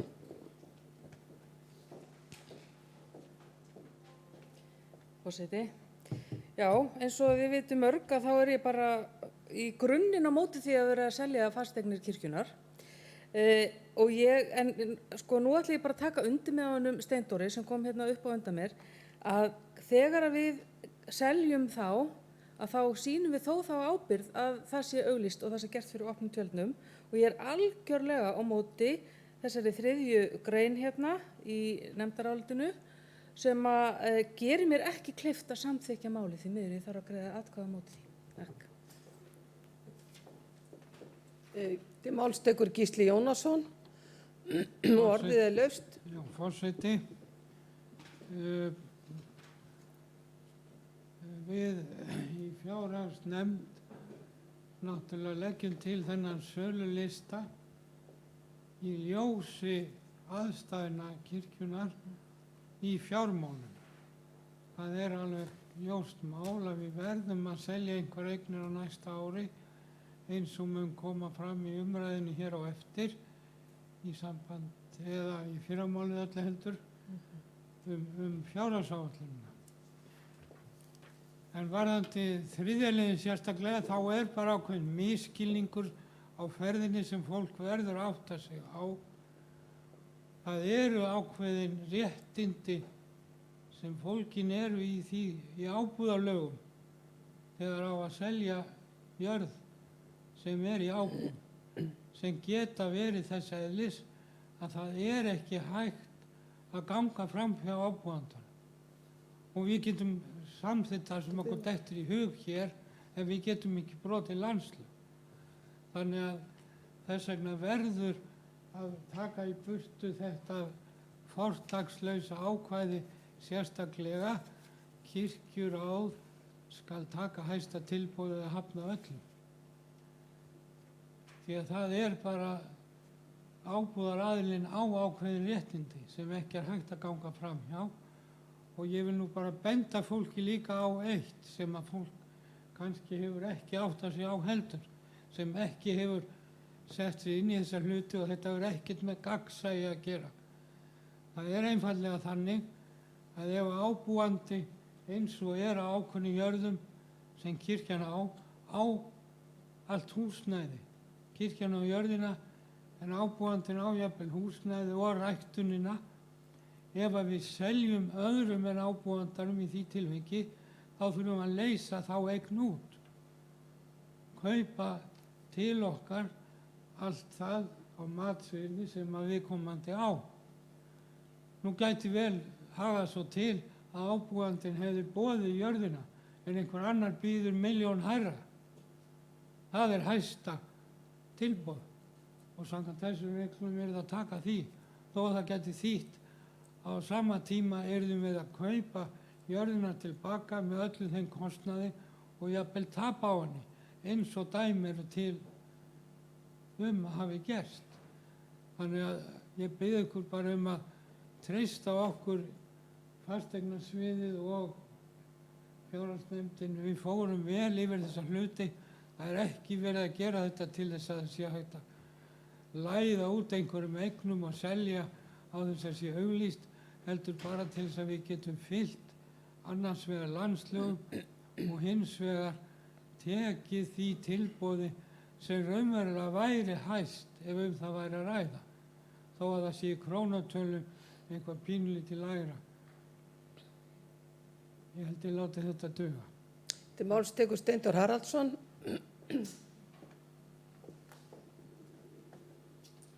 Forseti, já, ég tek alveg undir þetta með Gísla. Það sem að þarf að gera það er að segja hlutinu eins og þeir eru. Þetta er ómögulegt orðalag.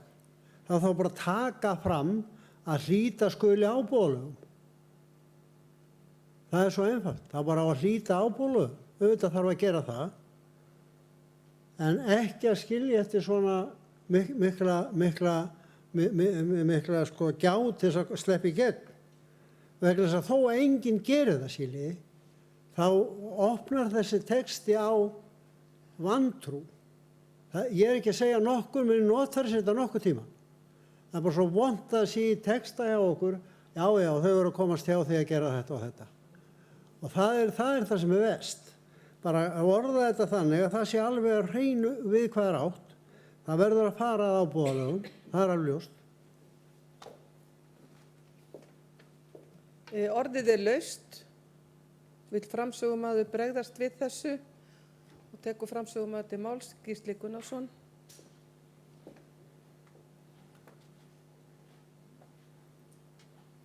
Forseti, formaður nefndarinnar er nú búinn að útskýra það af hverju þessi þriðji liður er þarna inni.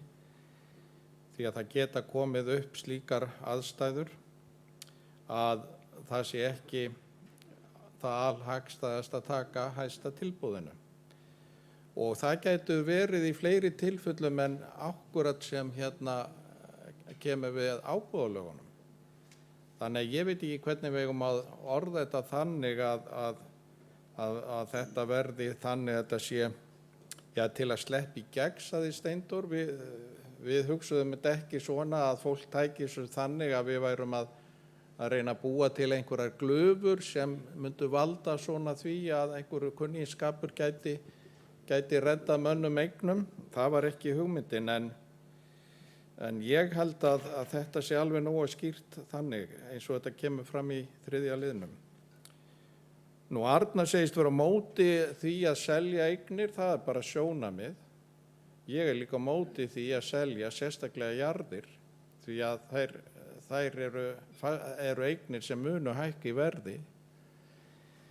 Mér finnst eðlilegra að við byrjum allavega á húsnæði sem jafnvel er að kalla á viðhald eins og eru þarna í þessum lista sem við teljum upp. Og það er kannski einfaldast að byrja á slíkum fasteignum. En ég hef ekki meira um þetta að segja.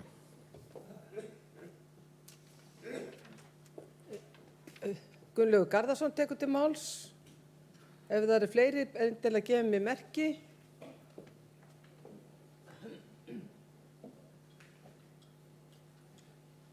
Forseti, ef til vill má finna friðinn milli ólíkra sjónarmiða með smá viðbót við lokasetninguna, eins og til dæmis enda skuli haldbær rök fylgja svo sem ábúðarlög landsins.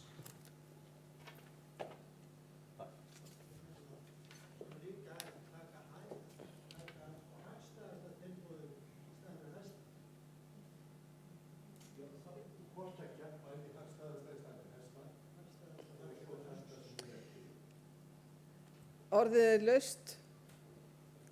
Vill framsögumaður það er spurning hvort að við látum ekki þessar ræður bara fylgja með sem skýring á málinu. Og menn hafi það bara í huga. En þá ber ég upp 15. mál.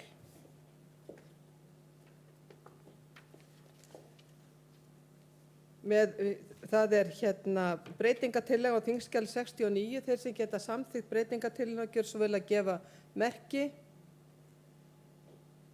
Takk fyrir ykkur á móti.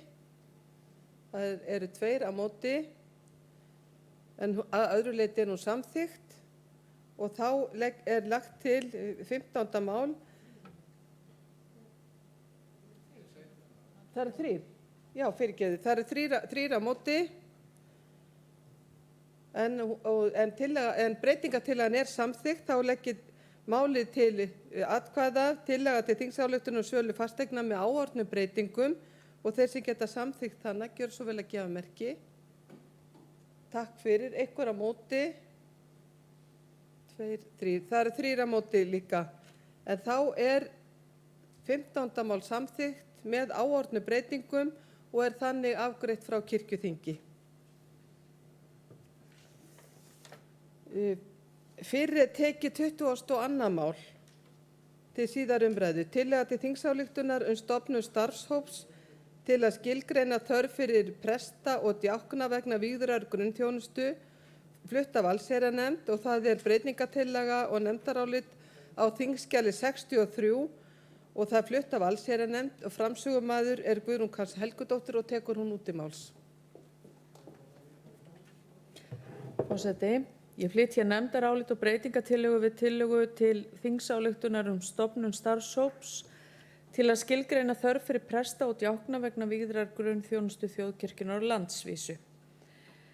Allsherjarnefnd hefur fjallað um málið og leggur til að málið á þingskjali 22 verði samþykkt með eftirfarandi breytingartillögu og tillagan orðist svo: Kirkjuþing samþykkir að fela stýrihópi um stefnumótun þjóðkirkjunnar að skilgreina þörfina fyrir þjónustu djákna, presta, prófasta og vígslubiskupa. Stýrihópurinn starfi í samráði við biskupafund og njóti aðstoðar starfsfólks biskupsstofu eftir því sem þörf krefur og aðstæður leyfa. Þá verði leitað álits vígðra þjóna, sóknarnefndarfólks og starfsfólks safnaðanna. Stýrihópurinn skili skýrslu til kirkjuþings 2022 á grundvelli hennar verði endurskoðuð eftir því sem við á, skipting landsins í starfseiningar, prófasdæmi, prestaköll og eða samstarfssvæði og horft verði til framtíðar. Vinna þessi skal ekki koma í veg fyrir að einstakar breytingar verði gerðar á starfseiningum og eða mönnun á meðan á ofangreindri vinnu stendur. Breytingin, það eru eiginlega 3 breytingar sem eru gerðar, eða 4. Í fyrsta lagi þá lagt til að þetta fari til stýrihóps stefnumótun sem er þá hópurinn sem hefur verið að vinna með Bjarna undanfarið og það í raun og veru kirkjustarfshópur kirkjuráðs. Og ástæðan fyrir því svo að allsherjarnefnd taldi að það væri mjög gott að fá sérfræði þekkingu við þessa vinnu þar sem að vel skilgreint markmið og ástæðan fyrir þessari endurskoðun og innan þessa hóps þá þekkingu að finna og ráðgjöf. Það síðan ekkert sem að mæli gegn því að stýrihópurinn fái síðan aðra til þess að vinna þessa vinnu alveg eins og var gert með æskulýðsmálin og skipulagsmálin og samskiptamálin. En að hópurinn haldi utan þetta. Önnur breyting sem gerð sú augljósa að það sé ekki aðeins skoðað þörfin fyrir djákna og presta heldur bætt við prófasta og vígslubiskupa. Það að segja að vígþjónusta kirkjunnar sé í raun og veru öll endurskoðuð eða greind, þörfin sé greind. Þriðja breytingin sem hér svo að stýrihópurinn starfi í samráði við biskupafund. Það var í samráði við biskup í upphaflegu tillögunni en hér var breytt þessu í biskupafund og ástæðan náttúrulega svo að hingað til hefur þetta verið á höndum biskupafundar og þess vegna eðlilegt að þetta sé unnið með biskupafundi eða í nánu samstarfi við hann. Og þá var líka bætt við hérna að leita verði álits vígðraþjóna, sóknarnefndarfólks og starfsfólks safnaðanna við þessa vinnu. Takk. Til máls tekur Stefán Magnússon.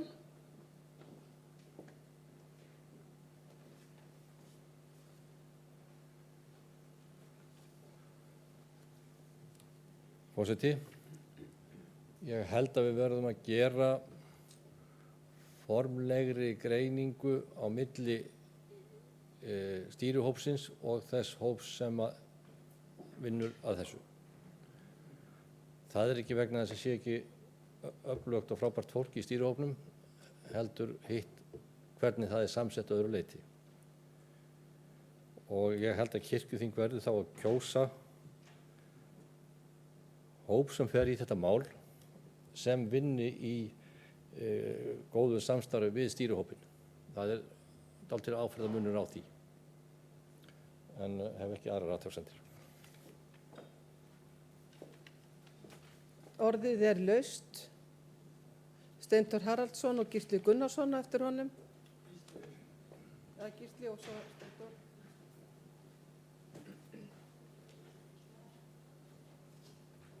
Forseti, það hérna aðeins bara rödd landsbyggðarinnar að þar sem þetta á að skoða öll prófastemn í landinu, þá finnst mér mikilvægt að í slíkri nefnd sitji fólk sem þekki vel til líka á lífið út á landi.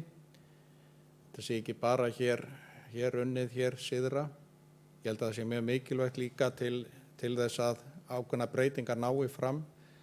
Mér finnst það góð breyting þarna í staðinn fyrir biskupi komið biskupafundar því að við lítum nú á vígslubiskupana sem svona rödd síns svæðis og það náttúrulega þeir dekka þá landið. Þannig að það strax svona ákveðin kostur að fá þá inn í þetta. En ég vil bara minna á þetta og hérna og þegar við erum að tala svona jafnræði og allt það að við skulum passa að halla ekki á landsbyggðinni í þessu máli þegar þetta verður skoðað. Til máls tekur Steindór Haraldsson.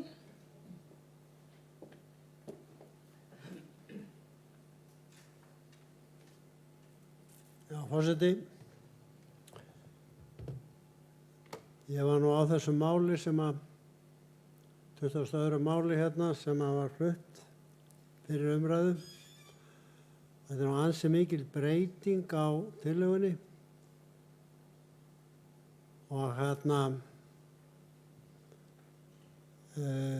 ég var með í smíðum sko sambærilegt frumvarp sem þegar komst að þessu þá smyglaði ég mér inn með þeim tillögunum, Hreini, Hjalta og Gísla og þetta var svo líkt sem við vorum að segja til um. Ég held að ég er saman máli á Stefán, ég held að verða að skipa starfshóp hérna. Ég hef ekkert sko, mér finnst eins og að kirkjuóperinn hafi kannski bara alveg nóg að gera. En það er annað mál, efast ekki þau komast yfir þetta líka. En einhvern veginn þá tek ég bæði undir það sem Stefán sagði og það sem Gísli sagði. Ég er svolítið hugsi yfir þessi breytingartillögu, ég get ekki tjáð með hana en skil hugsun á bakvið og er eiginlega sumlítið sammála þeirri hugsun sko. Að taka alla víða þjónustu og velta henni upp. Og það sem er svo nauðsynlegt að gera, það er svo nauðsynlegt að við áttum okkur á því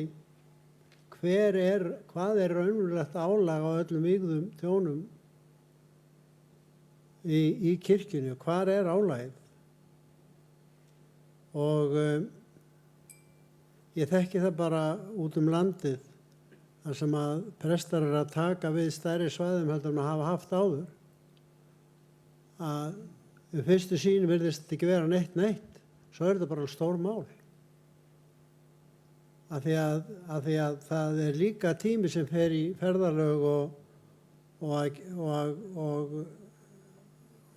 svo margt sem að er öðru vísi þar. Prestar þurfa að gera svo marga hluti sjálfur þar sem þeir þurfa ekki að gera kannski í stærri sóknum. Og þetta hefur aldrei verið skilgreint almennilega og þess vegna er þetta svona, það er bara eitthvað sem ég held og eitthvað sem annar heldur. Ég hef bara einhverja tilfinningu fyrir þessu, ég get ekkert lagt neinn rök á borðið og það þarf að skoða þetta í alvörunni því að það er verið að endurskoða prestþjónustuna í landinu og alla hennar vígðu þjónustu. Það eru tillögur hér vígslubiskup og tillögur prófasta og svo framvegis og þessi vinna þarf að fara fram.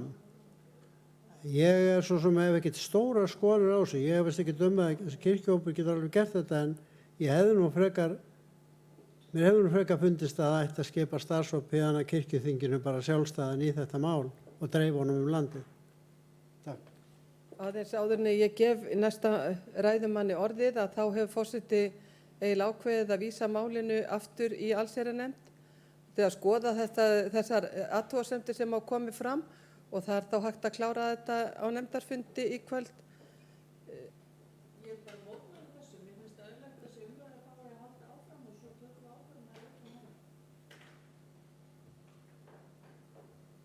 Já, þetta er nú beiðni frá forseta bara til þess að reyna að ef að þarf að kjósa hóp, að þá þarf að vera til tillaga það. Jú, Hreinn Hákonarson tekur til máls.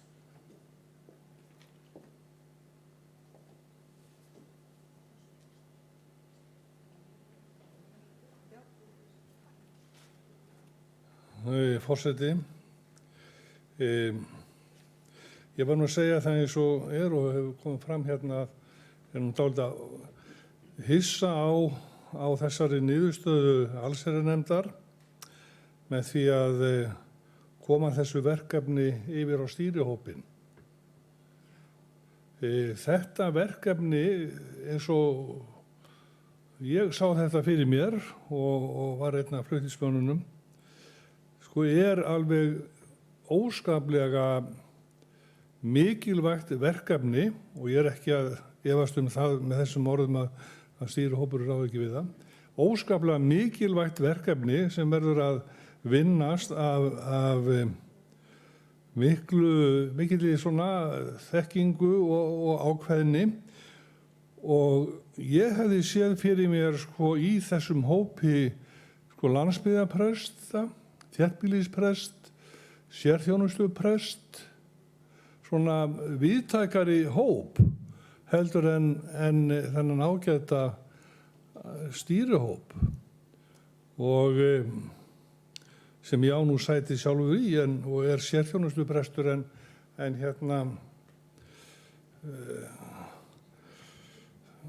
og maður getur náttúrulega efast sjálfan sig og hæfni sína og það bara góður kostur. Og ég hefði viljað sjá jafnvel yngra fólki í þessu meðfram. Þannig að ég styð það nú að þessu máli verður nú bara skotið aftur til nefndarinnar. Hún beður að hugsa þetta. Ég ekki að segja þetta sé alfarið slæmt en ég vil sjá miklu breiðari hóp og já.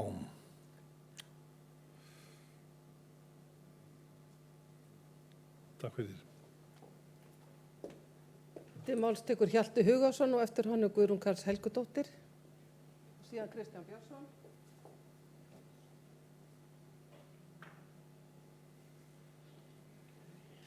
Já, að því að ég var meðal flutningsmanna þá finnst mér eðlilegt að taka til máls þetta og ég sé að málið hefur batnað á ýmsa lund og þakka fyrir það. Þetta farið að fjalla vígðu þjónustuna í heild sinni og það er bara mjög gott skref og fagna þeirri breytingatillögu. Svo er það spurningin bara vinnuna, hver á að vinna þessa vinnu og auðvitað væri hægt að fela þessum stýrihópi þetta. En þá er það spurning hvort að umfang þeirrar vinnu sé ekki orðið dálítið mikið og hvort að þetta geti orðið svona viðbótarverkefni hjá þeim hópi.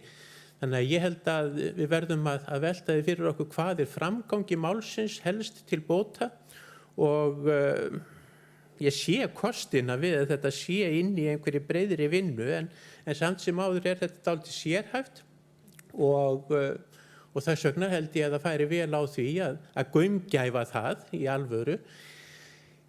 Hópurinn þarf að vera breiður, hann þarf að hafa innsýn í breidd kirkjunnar og njóta mikils trausts og það held ég að verði gert með því að hann sé samsettur úr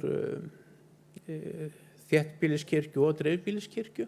Því ég held að þetta séu raunverulega 2 kirkjur sem að starfa í landinu ef við horfum á hann út frá því sjónarhorni. Þannig að ég myndi styðja það. Hins vegar myndi ég nú vilja að hópurinn væri öðruvísi heldur en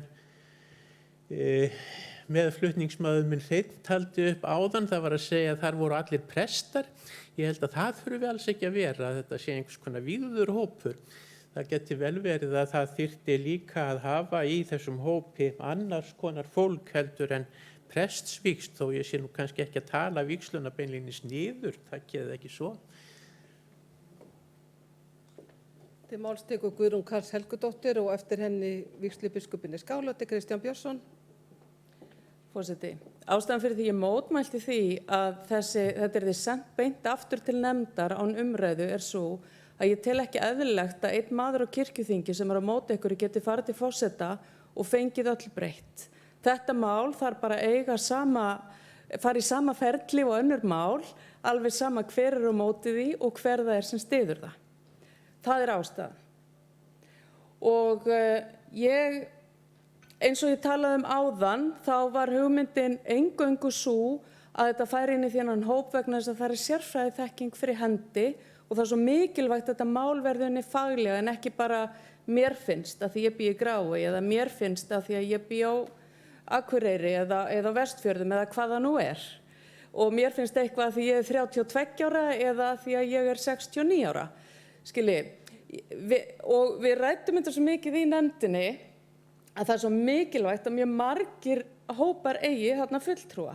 Það er aldurssjónarmið, það er vígsla.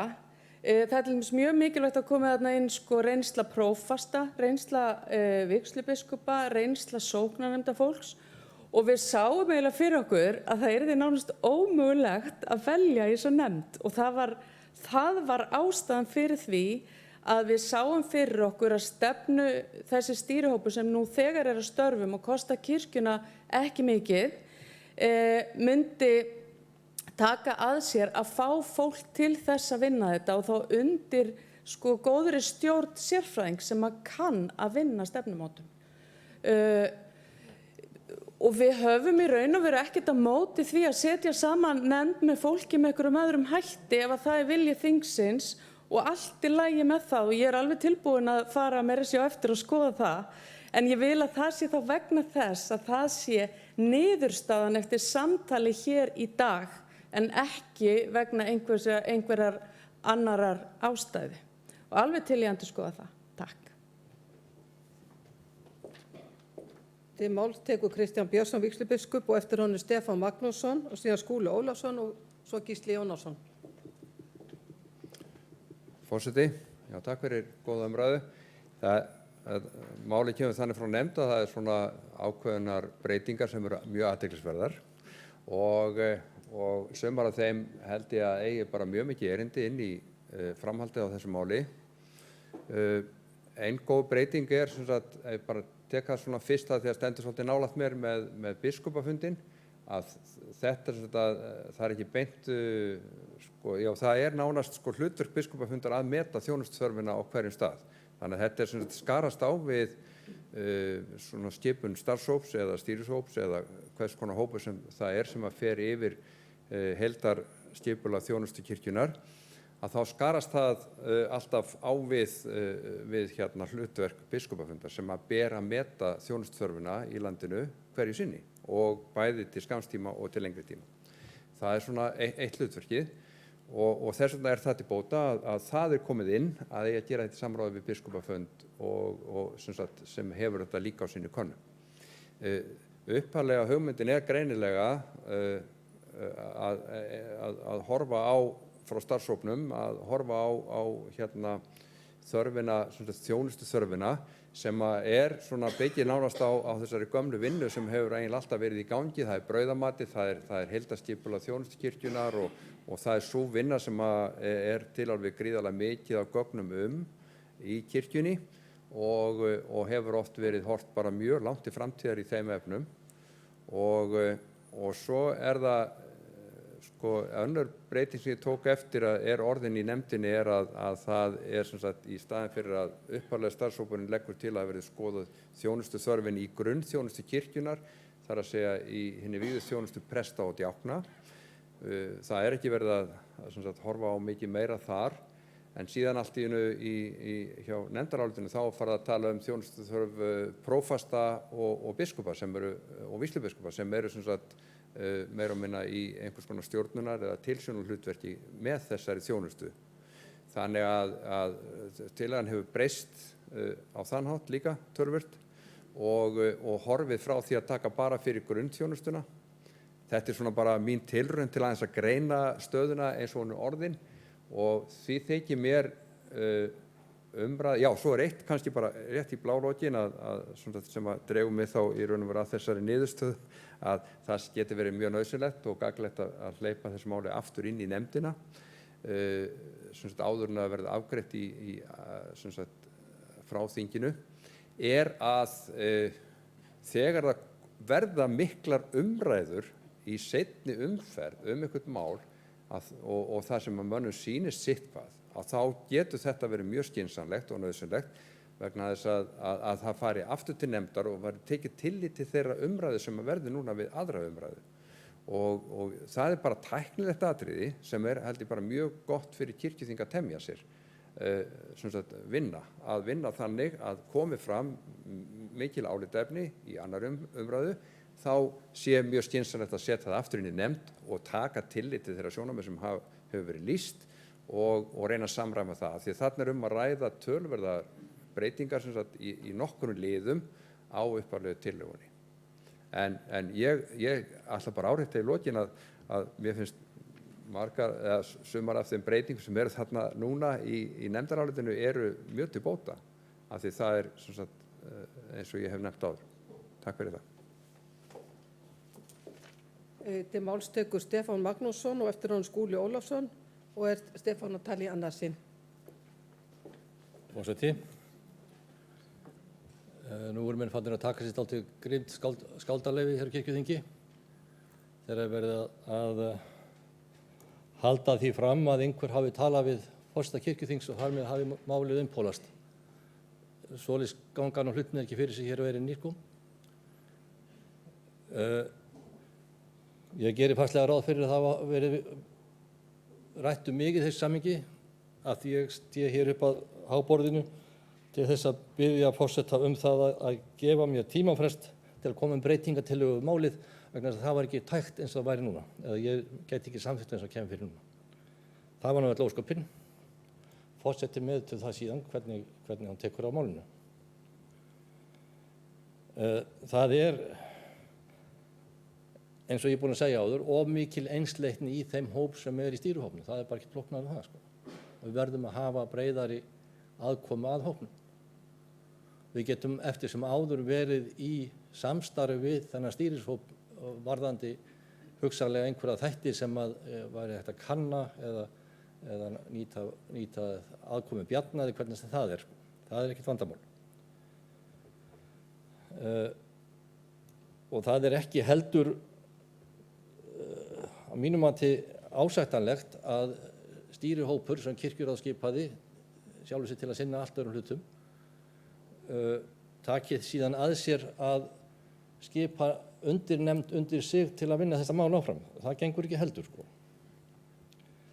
Þannig að það verður að hafa hlutina sæmilega rétta þannig að þeir gangi fram hérna á þinginu, sko. Og svo í lokin þá að því var nú rætt hér þjónustuþörf og þetta snýst mat á þjónustuþörf, þá hlýtur þjónustuþörfin að vera í mjög nánum tengslum við þá fjármuni sem til boða eru. Það er þetta að meta þjónustuþörf á alla kanta en ramminn er þeir fjármunir sem eru til þjónustunnar. Það er býsna ákveðin rammi. Til máls tekur Skúli Ólafsson, eftir honum Gísli Jónasson og síðan Arna Grétarsdóttir.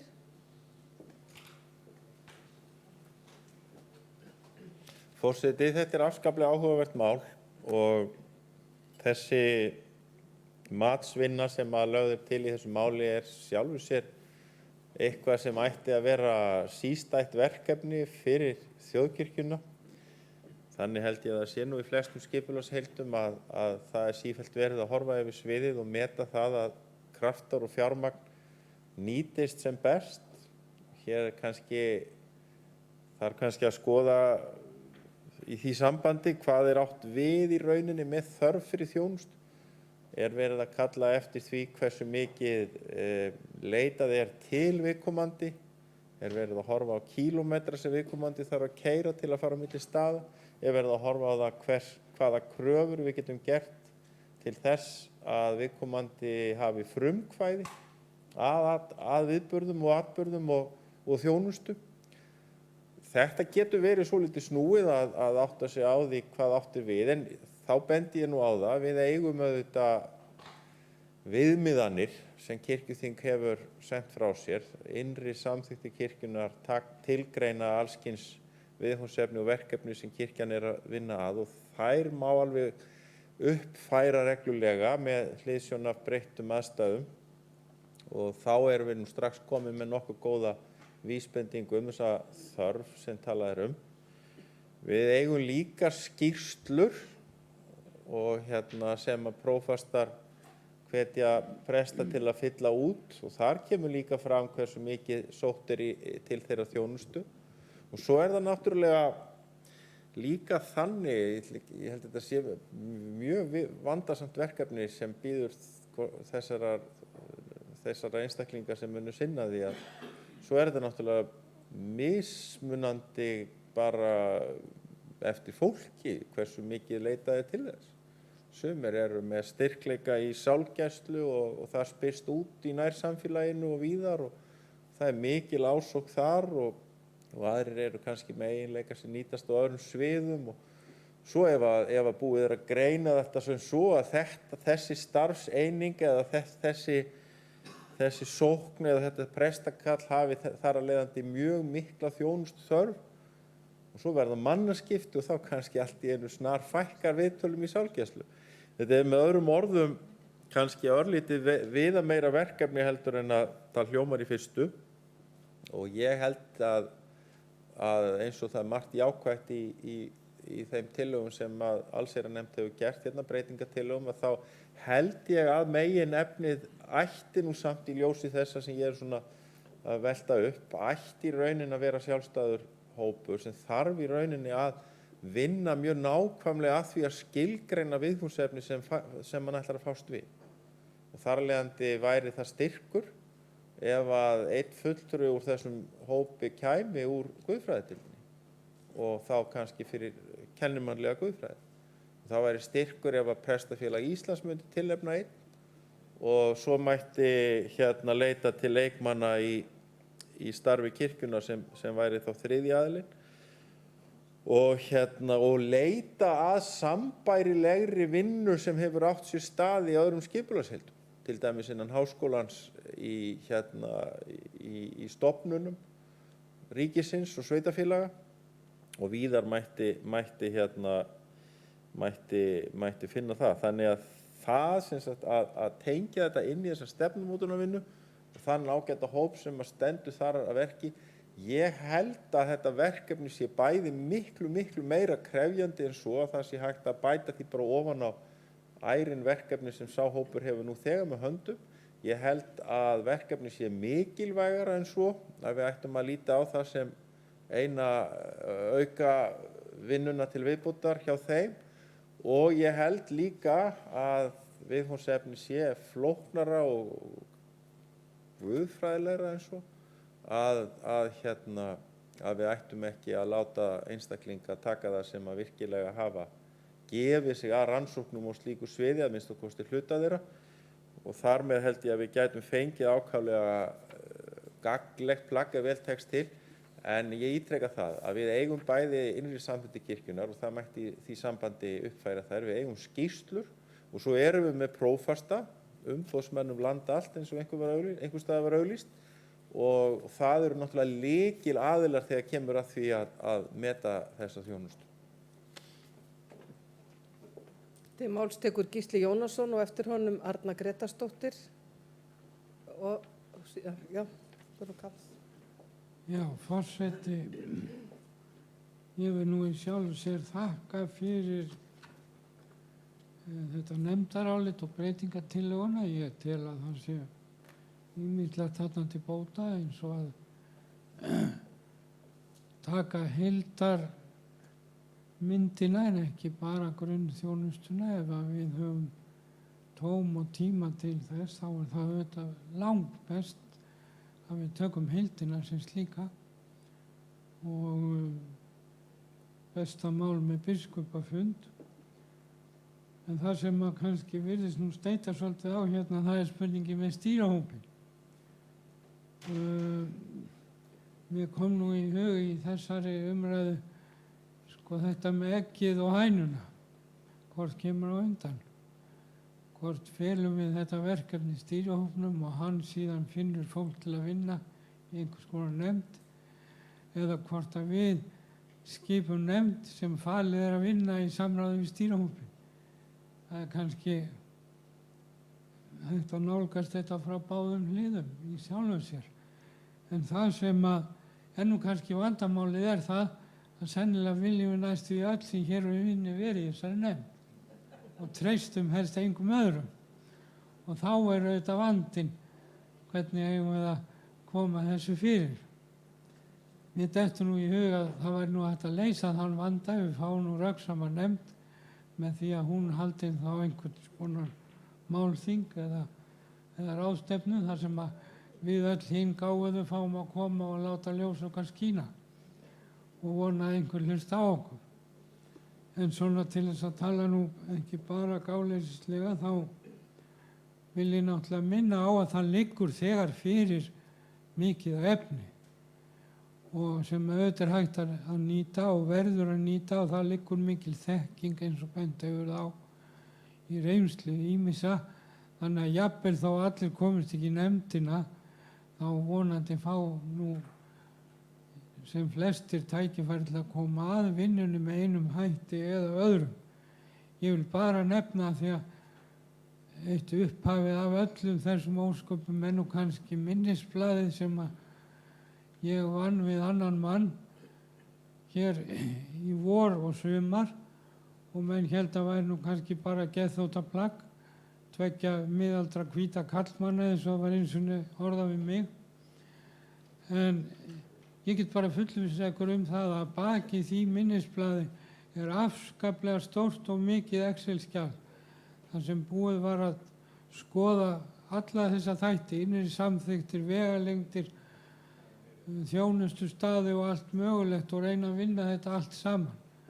Og það er ekkert ég er ekkert að segja þetta til að groppa af því sjálfu sér, heldur bara að nefna að það er auðvitað ýmis vinna til og það hafa nú nefndir áður unnið vinnu sem að við getum líka leitað í smiði til.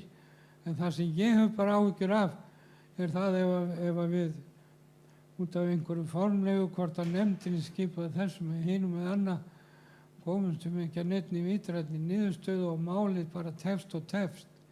Því að það þarf að vinna þetta hratt og út frá því sjónarmiði þá geti nú kannski alveg fallist á það sem hér hefur verið sagt að kannski er það ekki algáfulegast hugsanlega að bæta þessu ofan á þau ærnu verkefni sem stýrihópurinn hefur. En með því vil ég ekkert henda stýrihópnum út eða útiloka hann, en það væri kannski hægt að segja að það er skipuð nefnd sem falið væri í samvinnu við stýrihópinn og svo framvegis. Ég veit ekki hvort að það geti verið Salómons tillaga að það er skipuð nefnd sem í samráði við biskupafund, stýrihóp og ýmsa aðra leiði þessa vinnu og kalli þá að borðinu sem allra flesta. Og þar vil ég líka taka undir að það eru auðvitað ekki bara prestar. Það þurfa auðvitað að koma sjónarmið leikmanna og safnaðana og sóknarna líka sjálfsögðu. Takk. Áður en að ég gef frummælanda orðið, já, Arna Grétarsdóttir var næst og síðan Hjalti Hugarsson og síðan Guðrún Karls. Svo þú sést á síðust. Forseti. Ég vil bara þakka allsherjarnefnd fyrir að vinna þessa tillögu og styð þessa breytingatillögu. Og þá var ég að segja, ég siti í þessum stýrihópi og það virðist vera að stundum sé auðvelt að skilgreina mig sem þéttbýlisprest og stundum landsbyggðarprest. Það virðist svona vera bara eftir hvernig ykkur hendar. Ég er yfirleitt bara að skilgreina sjálfa mig sem landsbyggðarprest. En í stýrihópnum er sem sagt þéttbýlisprestur, landsbyggðarprestur, ég er út á landi og ég er með, minnstu sókn í Reykjavík, Kjalarnesi, en ég er líka í Kjósinni sem er sveit. Og svo erum við með sérþjónustuprest, svo erum við með organista og svo erum við með 2 leikmenn sem eru sérfræðingar, það er Hildur og Bjarni. En hvað það? Það sem skiptir máli er hvernig þessi hópur hefur unnið undir stjórn Bjarna. Hann vinnur þannig að okkar skoðanir skipti ekki máli heldur erum við að safna saman áliti, samráði, sjáu þið orðalagið í tillögunni, samráði við biskupafund, sækja sér áliti. Þetta eru vinnubröðin sem að Bjarni var að tala hérna fyrr í dag sem hann vill að við viðhöfum áfram. Og ég er að læra á honum og ég held að við bara séum öll að læra á honum hvernig við að vinna hlutin áfram. Og það er þetta sem að held ég að sé var að taka einhvern veginn pólitíkina út og reyna að horfa á þörfina og meta hana eins hlutlaus og hægt er, það er ekki hægt, en reyna það allavega. Og síðan kemur þarna að skila skýrslu 2022, ég menn það er ekkert voðalega langt í það, þá er hægt að taka síðan afstöðu og hvert á að halda. Ég vildi koma upp til að segja, það er líka álit hérna, greinilega öll allsherjarnefndin sem hefur ekki komið hérna, sem kom sér saman þetta, sem hefur ekki heyrst hérna núna allavega. Þannig að já, ég held að þó að stýrihópurinn hafi nógu svona könnu Ég hef persónulega, mér er alveg sama hvort ég er í þessari vinnu eða ekki, ég er undir þessum breytingum undirorpin eins og við öll, alveg sama hvort við sitjum í sóknarnefndum eða erum prestar, við erum öll sem þarna undir og einhverjar breytingar munu koma við okkar tilveru í kirkjunni að einhverju leyti, en þá held ég að það skipti mestu máli að þetta sé unnið faglega til þess að ná sem mestri sátt. Við náum aldrei algjörlega sátt, heldur ná sem mestri sátt. Og þetta held ég að ég lesi úr þessari breytingatillögu að þessi vilji allsherjarnefndar, og nú er ég bara að túlka, að þetta sé unnið faglega vegna þess að þetta er viðkvæmt mál. Og hún á ekki heima, mér finnst það að ég vil. Heldur hvert þarf kirkjan að fara til framtíðar. Það meiri sér til framtíðar í tillögunni. Takk. Já, nú er bara mælindaskráin óðum að lengjast og á henni eru núna Hjalti Hugason, Gísli Gunnarsson, Axel Árnason Njarðvík, Sólveig Lára Guðmundsdóttir og Guðrún Karl Helgadóttir og þá tekur Hjalti Hugason doktor til máls. Gjörðu svo vel, Hjalti.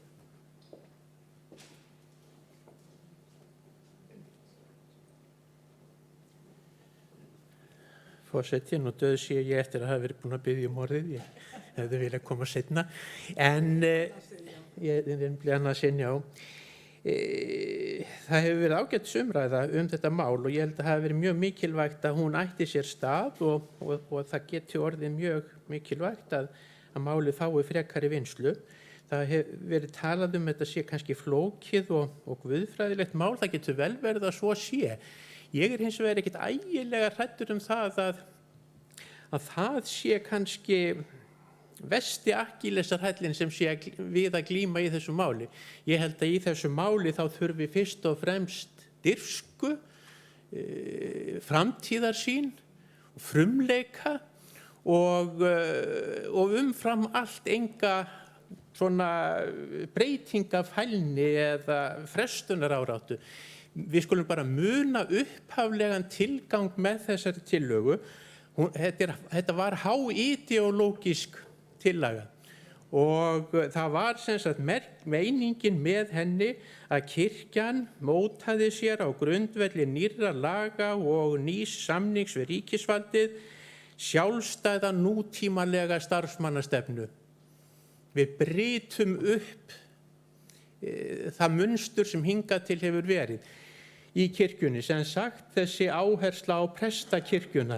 Þess vegna var ég nú ekkert voðalega hrifinn ef að kæmi þarna inn fulltrúi frá Prestafélagi Íslands og kannski einskis félags annars. Og ég held að það sé náttúrulega alveg nauðsynlegt að byggja á þeim plöggum sem til eru, en þetta eru allt gamlar skýrslur. Það eru fáar skýrslur sem hafa gengið út á það að brjóta upp starfsmannahópinn. Það er það sem tillagan snerist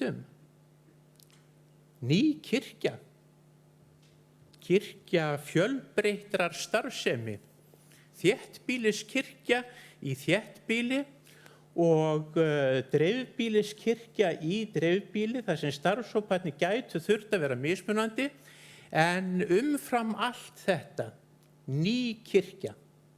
Takk. Til máls tekur Gísli Gunnarsson og eftir honum Axel Árnason Njarðvík.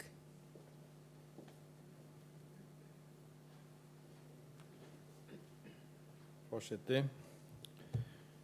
Þessi umræða hefur nú þróast töluvert frá því ég benti á að það þyrfti að vera rödd landsbyggðarinnar að heyra slíka. Tillagan fjallar að skilgreina þörf fyrir prest og djákna vegna vígðrar grunnþjónustu þjóðkirkjunar á landsvísu. Og þá finnst mér eðlilegt að við horfum til þessa máls á landsvísu. Að þarna sé fólk sem þekki til starfa á öllu Íslandi. Ég held að það sé bara mjög mikilvægt. Eða ef við skiptum þessu betur upp, að það komið fram sjónarmið þéttbýlis og dreifbýlis. Því eins og Hjalti sagði, þá erum við vissulega að tala 2 kirkjur í þessu landi. Arnar talaði það að mikilvægast væri því að þetta yrði unnið faglega og það voru ein rökin fyrir því að halda sig inn í stýrihópsins. hópnum. En ég held að þessi vinna geti alveg verið unnin faglega þó að einhver annar en þeir sem í stýrihópnum fái að vinna þessa vinnu. Og ég ekki sammála Skúla það að þetta sé eitthvað guðfræðilegt og flókið mál. Og ég vil alls ekkert vera að fá háskólan inn í þetta eða prestafélagið. Heldur bara fara í grunnatriðin að þarna sé fólk sem þekkir til þeirrar starfsemi sem þarf að vera innan kirkjunar, grunnþjónustunar. Og viti hvað það hver þessi grunnþjónusta er. Og ég ekki að tala hér að rödd landsbyggðarinnar komið þarna inn til þess að vera einhverju varðhundar eða halda öllu óbreyttu. Ég sammála Hjalta í því við þurfum að horfa til framtíðar, horfa til nýrrar kirkju og þegar verið að tala það að það séu til ýmis plögg og skýrslur og hitt og annað frá umliðnum 10, 20, 30, 40 árum, þá ekkert víst bara að það sé eitthvað gott að fara mikið í þá rannsóknarvinnu. Því að mikið af því það bara orðið úrelt. En mér þykir bara gott að þetta að þróast í þessa átt þessi umræða að við þurfum að hafa sér nefnd í þessu. Til máls tekur Axel Árnason Njarðvík og eftir honum Sólveig Lára Guðmundsdóttir biskup og Steindór Haraldsson þá. Forseti, margt af því sem ég vildi sagt hafa reyndar sagði Gísli. En því til viðbótar þá ætla ég að bæta því við að stundum það þannig að það þarf að fara hægt og stoppa.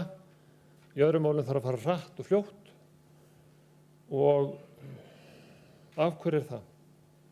Það getur vel verið að það sé ekki nóg að hafa eina nefnd þetta mál, heldur kannski 2 eða 3. Vegna þess að það eru fleiri en eitt sjónarmið sem þurfa að skoða og þegar það ég, þá það ekki þú og þegar það þú, þá ekki ég.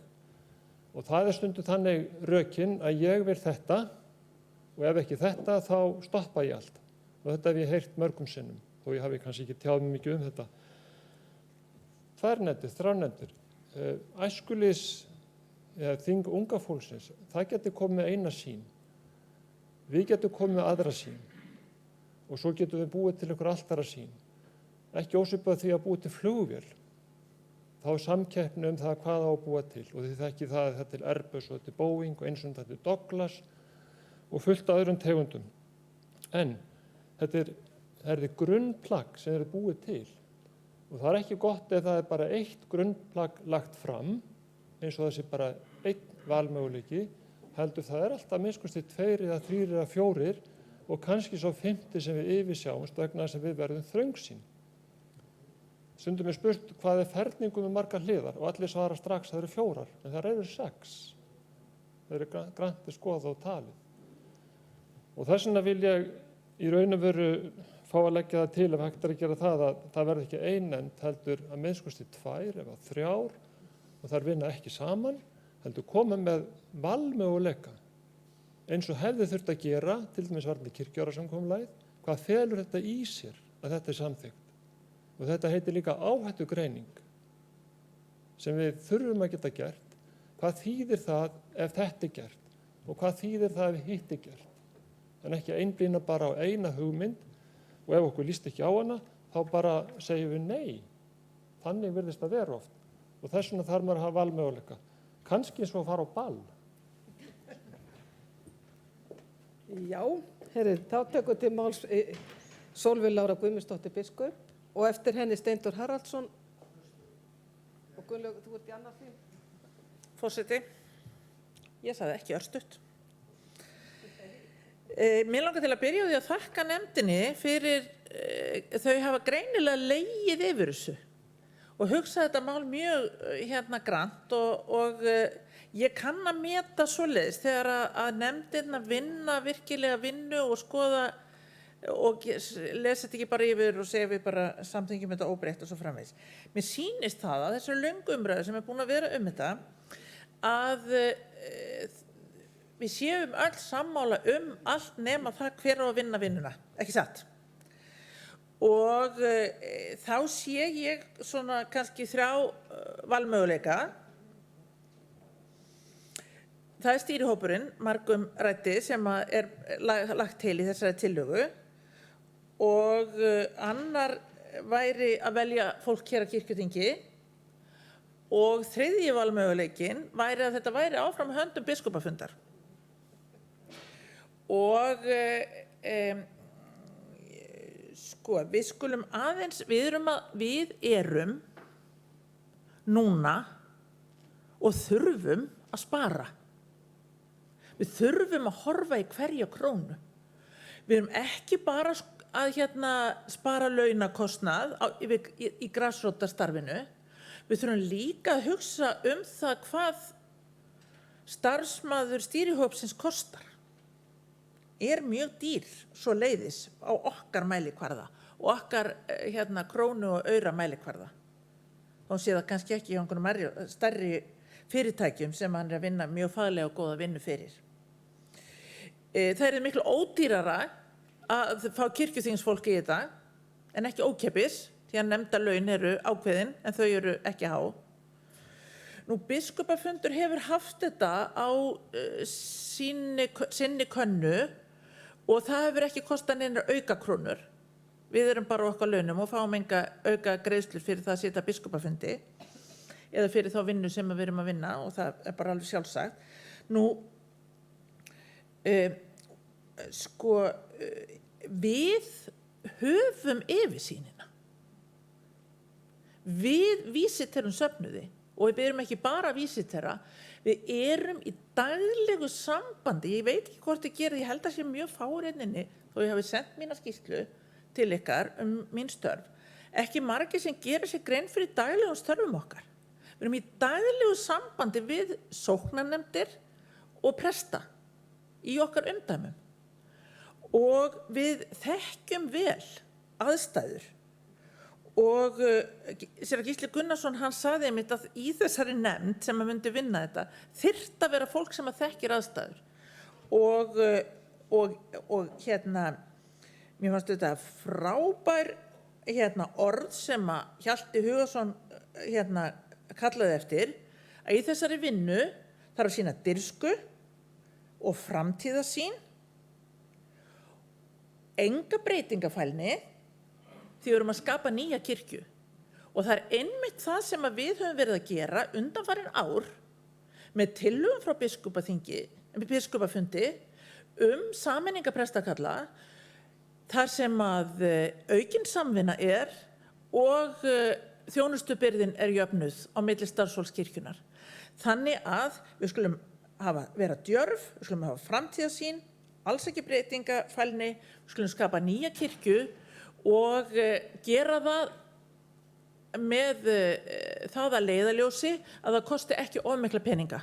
En við þurfum að hafa, þau sem að vinna þetta, þurfa að hafa yfirsýn yfir alla söfnuði landsins.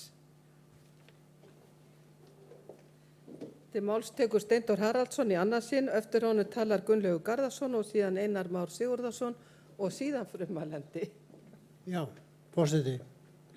Takk, þetta er mjög góð umræða. Þetta er bara flott að þetta fer í gang svona og fólk kastar á milli skoðunum sínum. Þetta er alveg þekkt, bakgrunnur minn úr atvinnulífinu og það er mjög þekkt þar í svona stærri fyrirtækjum að það er farið reglulega í það sem kallað mannskapsþörf, voðalega ljótt orð, og það er vanalega gert með tillit til tækni og þekkingar sem að breytast, hvaða þekkingar að koma og hvernig muni markaði breytast til framtíðar. Það er alltaf verið að hugsa hvað er framundan og þá er verið að vita það hvað þarf að hafa marga í vinnu á næsta ára eftir 2 ár og svo framvegis. Þetta er stanslaust, þetta er ekki eitthvað sem er gert í eitt skipti fyrir öll, þetta er alltaf í gangi. Og vanalega þegar svona er gert að þá er byrjað á því að fá faglega úttekt hjá sérfræðingum, það kostar stór peninga, kirkjan hefur kannski ekki efni á því. En það sem að er gott við það er að tökum okkur hérna til dæmis, við sem sitjum í þessum sal, við höfum öll mjög ákveðna skoðanir í kirkjumálum sem eðlilegt. og okkar skoðanir eru mjög mótaðar og þar af leiðandi er erfiðar að snúa þeim heldur við hjá mörgum öðrum. Þess vegna var svo gott að fá Bjarna inn, svona ómengaður á skoðunum kirkjumál og kemur mjög faglega inn. Mér finnst ágætt sem Axel sagði að kannski þarf að horfa á þetta frá fleiri en einu sjónarhorni. Ég veit það ekki, það er líka dálítið snúið, en sko ég ætla að benda á þetta að það er svo mikill vandi að fara í svona greiningu með sínar fyrirfram skoðanir, því að hvort sem að ég segi ég ætla að vera opinn og samþykkja þetta og þetta og þetta, þá er þetta gróið inn í mann.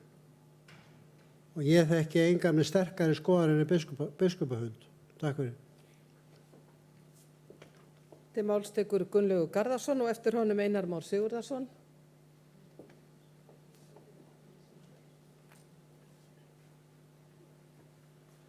Forseti, mér þykir þetta góð umræða og mér þykir gott að finna að mörgum liggur eitthvað á hjarta, annars værum við ekki lifandi. Og það er gott að enduruppgötva hjólið á ári hverju. Og það skiptir máli. Og við þurfum endurnýjun og endurreisn. En þegar við endurreisum kirkjuna og enduruppgötvum hana, þá þurfum við alltaf að gæta þess að hún verði örugglega eins og hún hefur alltaf verið kirkja Krists. Og þá þurfum við að passa jafnvægið, annaðhvort eða, þetta sjónarhornið eða hitt. Kirkja hins almenna prestdóms eða kirkja postuleg kirkja, hún getur ekki verið annaðhvort eða. Við erum að varast á mikla polariseringu og þá sagði nú einn góður vinur, en það er gott að polarisera svolítið. Ég segi núna þurfum við synþessu, ekki polariseringu, heldur synþessu og brú, samhengi. Og við þurfum að setja okkur mörk í þessu máli og komast úr sporunum. Og við þurfum líka stundum að læra að sleppa. Svo ég segi við þessa ágætu nefnd sem er nú þegar með annað verkefni sem við erum búin að ræða fyrr, hvernig væri nú bara að sleppa og leyfa fleirum að koma að þessu máli og treysta. Bara aðra nefnd, fínt. Og já, virkjum fleiri í þátttökunni, í pælingunni. Svo skoðum við hvað út úr því kemur. Takk. Til máls tekur Einar Már Sigurðarson og eftir honum frummælandi og þar með er mælendaskrá lokað.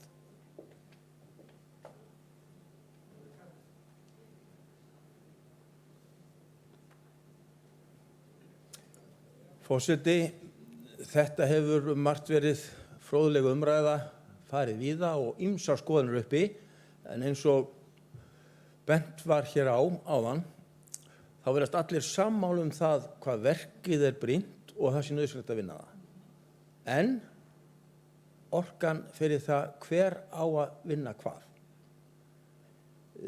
Undir þessari umræðu, og ég held að það hafi verið þegar Axel benti á að það væri kannski gott að setja marga hópa og mismunandi í mismunandi þætti eða samu þætti og bjóða upp á marga valmöguleika. Þá kom upp í hugan orðalag sem ég held að geti náð utanum og sameinað okkur öll, því að það er mjög gott þegar við erum búin að velta vöngum að finna leið út úr vandanum sem við erum vonandi öll sammálum.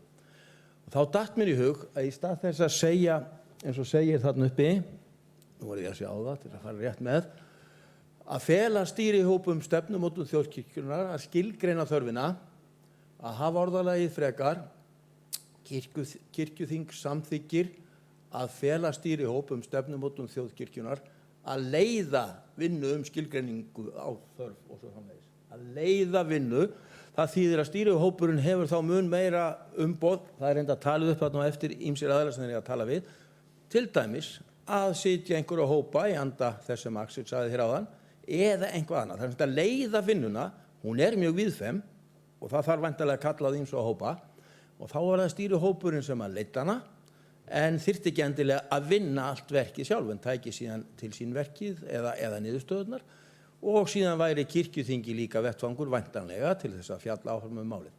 Þetta er spurning það hvort að þetta gæti náð okkur öllum saman því að miklu væri það nú skemmtilegra ef við gætum öll greitt því atkvæði hvernig við ætlum að vinna þetta mikilvæga verk. Já, lögum tekur þá frummælandi til máls, Guðrún Karls Helgadóttir. Forseti, ég þakka frábæra umræðu. Mjög gott að fá öll þessi sjónarmið. Ég held að Gísli Jónasson hafi bara haft rétt fyrir sér að vilja greinilega allir vinna þessa vinnu. Ég er svolítið hissa á því, ég er ekki til í það ef ég má alveg sleppa því sko.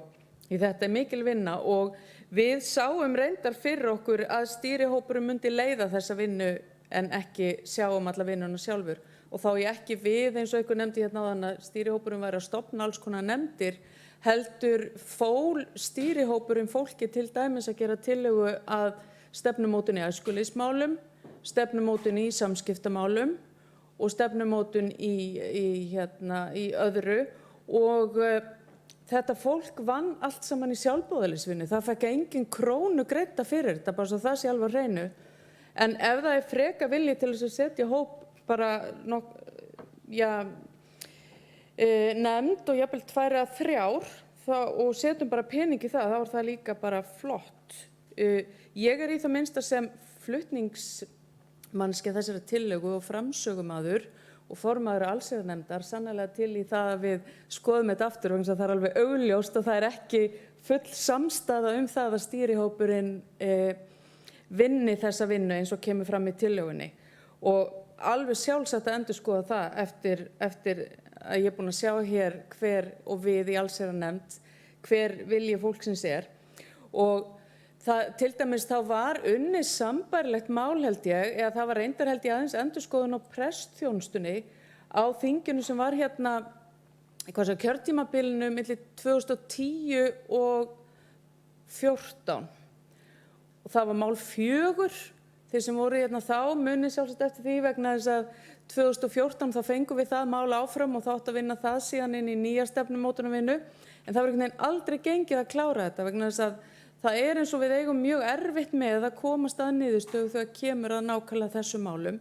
Og einmitt þess vegna vorum við að reyna að hugsa að þetta yrði unnið faglega en ekki bara hvað einhverjum hagsmunaaðilum finnst hér og þar landið, hvort sem það er í borg eða sveit. Nú höfum við ærið verkefni að vinna, að hugsa hvort við ættum kannski að leggja til að verði 2 til 3 nefndir í þessu og kannski skipta á milli sín ólíkum hlutum.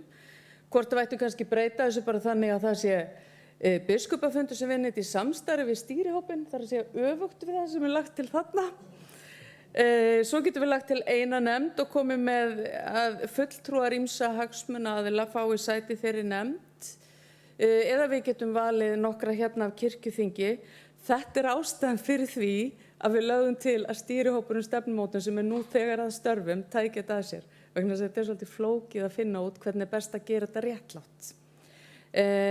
En við skulum bara halda áfram með það verkefni og setjast niður á eftir og reyna að finna út hvernig er best að setja svona nefnd saman eða nefndir jafnvel. Og sjá hvað við komum upp með svo. Kannski getum við tekið aðra langa umræðu á morgun. Takk. Þá er umræðu máli frestað og við tökum okkur kaffihlið 20 mínútur.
formenn vil ég bara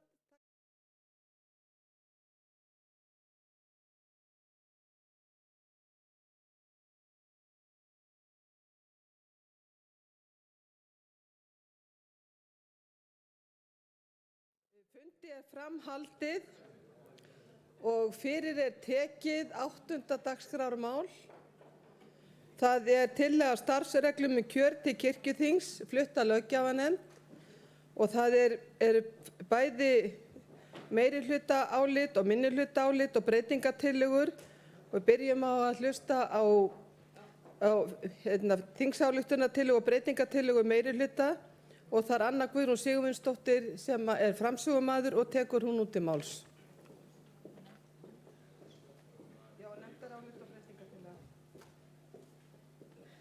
Forseti, ég flyt hér nefndarálit og breytingartillögu við tillögu að starfsreglum um kjör til kirkjuþings.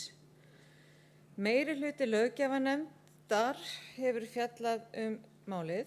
Meirihlutinn leggur áherslu að á fyrri hluta næsta kjörtímabils kirkjuþings verði kosin nefnd sem kanni kosti þess að rýmka kosningaréttinn í kjöri til kirkjuþings.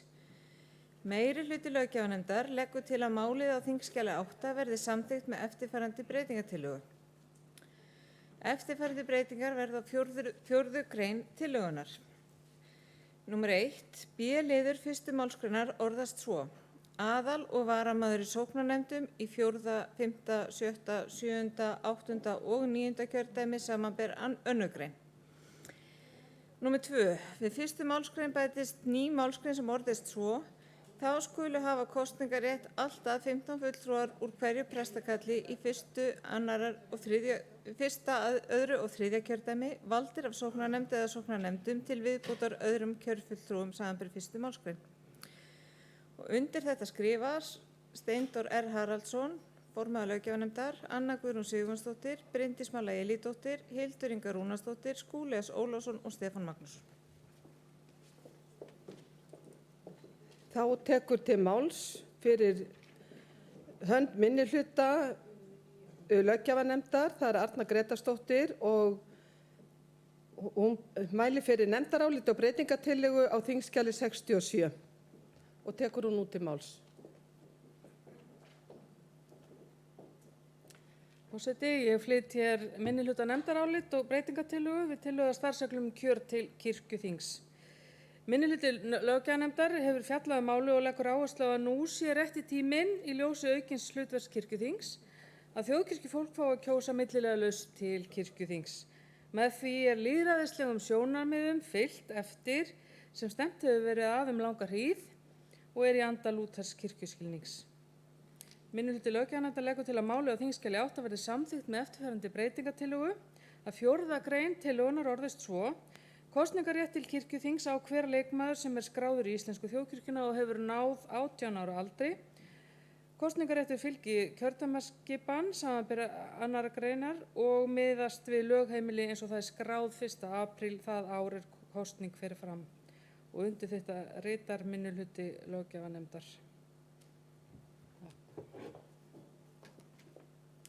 Orðið er laust bæði þessi nefndarálit. Stefán Magnússon tekur til máls.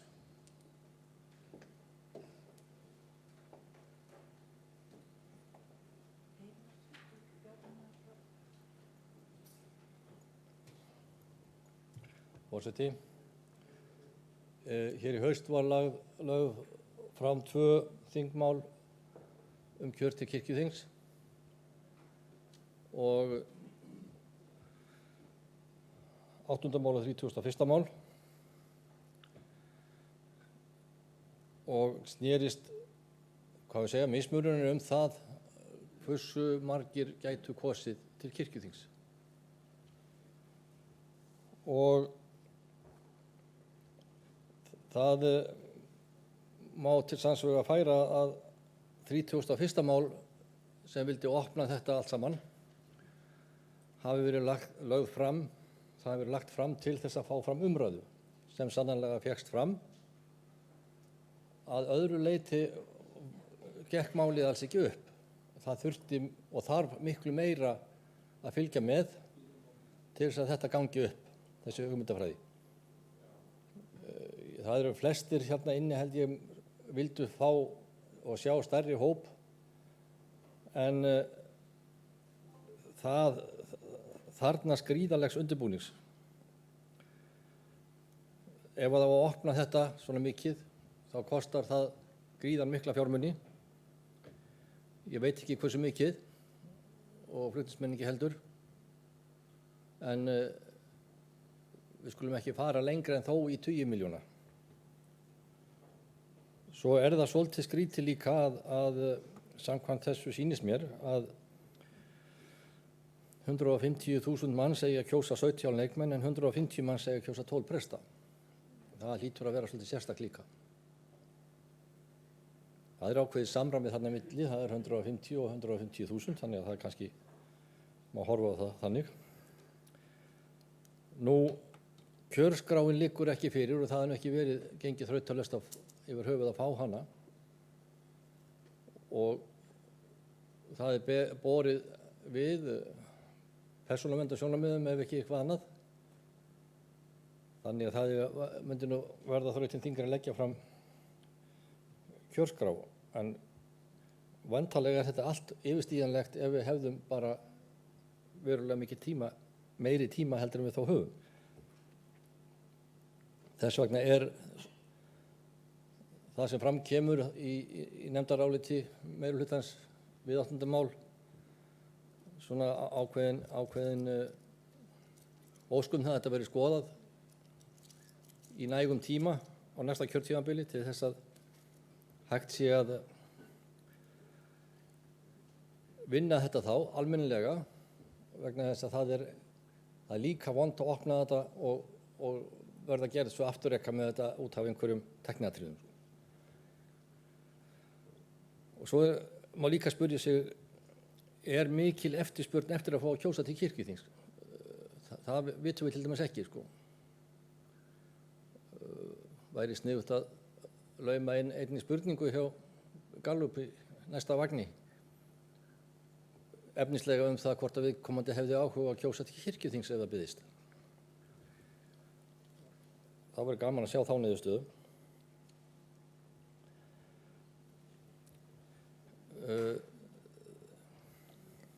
Það nú svolítið sérstak líka af því að minnihluti löggjafarnefndar hefur verið þekktur fyrir annað heldur en að vera með eitthvað flaustur og lausamennsku í málflutningi sínum.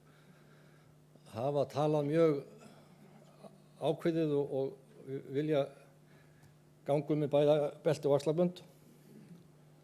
Það svona kemur þetta svolítið spánskt fyrir sjónir að þau skulu, eins og maður segir, hanga á málinu ennþá. Ég hef ákveðin skilning á því að menn vilja nota kirkjuþing sem málfundafélag og ræða þetta í fyrstu umræðu og velta upp þessu sjónarhorni, það er bara allt í góðu með það, annað sem nú gerst. En að halda áfram með það í gegnum aðra umræðu, það er svona fulllánsseilst. Þess vegna legg ég nú til að menn samþykki 8. mál meirihlutans eins og það liggur fyrir og hafni þeirri breytingartillögu sem fyrir liggur, en ég geri ráð fyrir því að breytingartillagan verði sem sé borin upp fyrst, eðli máls samkvæmt, því hún gengur lengra og menn þá veiti henni ekki brautargengi. Takk. Til máls tekur Einar Már Sigurðarson og eftir honum Margrét Eggertsdóttir.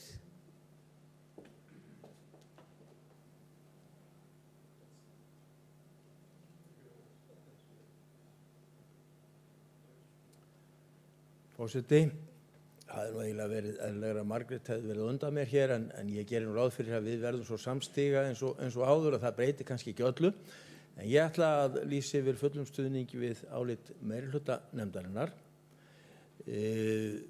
Vegna þess að þar stigið skref til fjölgunar og þegar við vorum í nefndarvinnunni og lögðum fram þessa tillögu okkar, þá var það mitt niðurstaða okkar að hafa frekar færri en fleiri í viðbótinni til þess að ná fram umræðu þennan þátt sem við vissum að gæti verið svolítið svona mismunandi skoðanir á. Og við þekktum og fórum svolítið yfir það hvort við ættum að opna þetta alveg eins og breytingartillaga minnihlutans gerir ráð fyrir. komust að þeirri niðurstöðu að það væri ekki rétt á þessu stigi af ýmsum ástæðum og það væri frekar að við byrjum á því að horfa inn á við og tryggðum almennilega þáttöku í kosningu til kirkjuþings áður en við færum að horfa víðar og stækka hópinn. Hins vegar, eins og kemur fram í meirihlutanum, þá var eðlilegt held ég að við höldum áfram að skoða þetta, sjáum niðurstöðuna sem verður næsta vor og stækkum hópinn. Mér finnst athyglisvert líka hjá minnihlutanum að hann vill víkka, en svona bara því að það er auðvitað svo litið skondið og ég held að það hafi verið Magnús Erlingsson sem bent okkur á það hér daginn að það væri kannski ekki síður þá athugandi ef við ætluðum að opna, kjósa þá alla á kirkjuþing af öllum.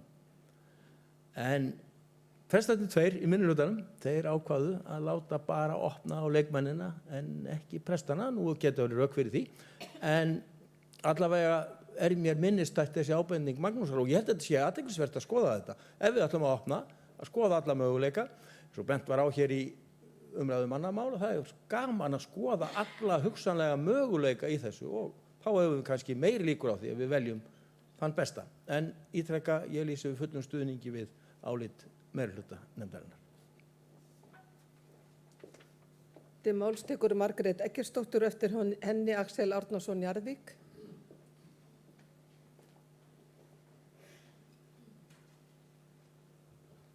Forseti, ég vil bara þakka meirihluta löggjafarnefndar fyrir þetta góða nefndarálit og tek heils hugar undir það. Mér einmitt eiginlega hlakka til að sjá hvernig tekst að fá 15 til viðbótar til að kjósa. Það verður spennandi að sjá hverjir verða valdir og hvernig það verður gert. Mér finnst sko það margt fólk í kirkjunni sem gjarna vill og ég vona allavega að kosning verði mikið betri heldur en hún var síðast.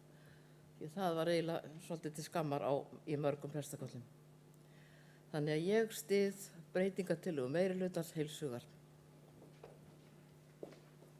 Til máls tekur Axel Árnason Njarðvík og eftir honum talar Gísli Gunnarsson. Forseti, það er margt sem þarf að segja núna finnst mér þó að tíminn sé kannski ekki mikill til þess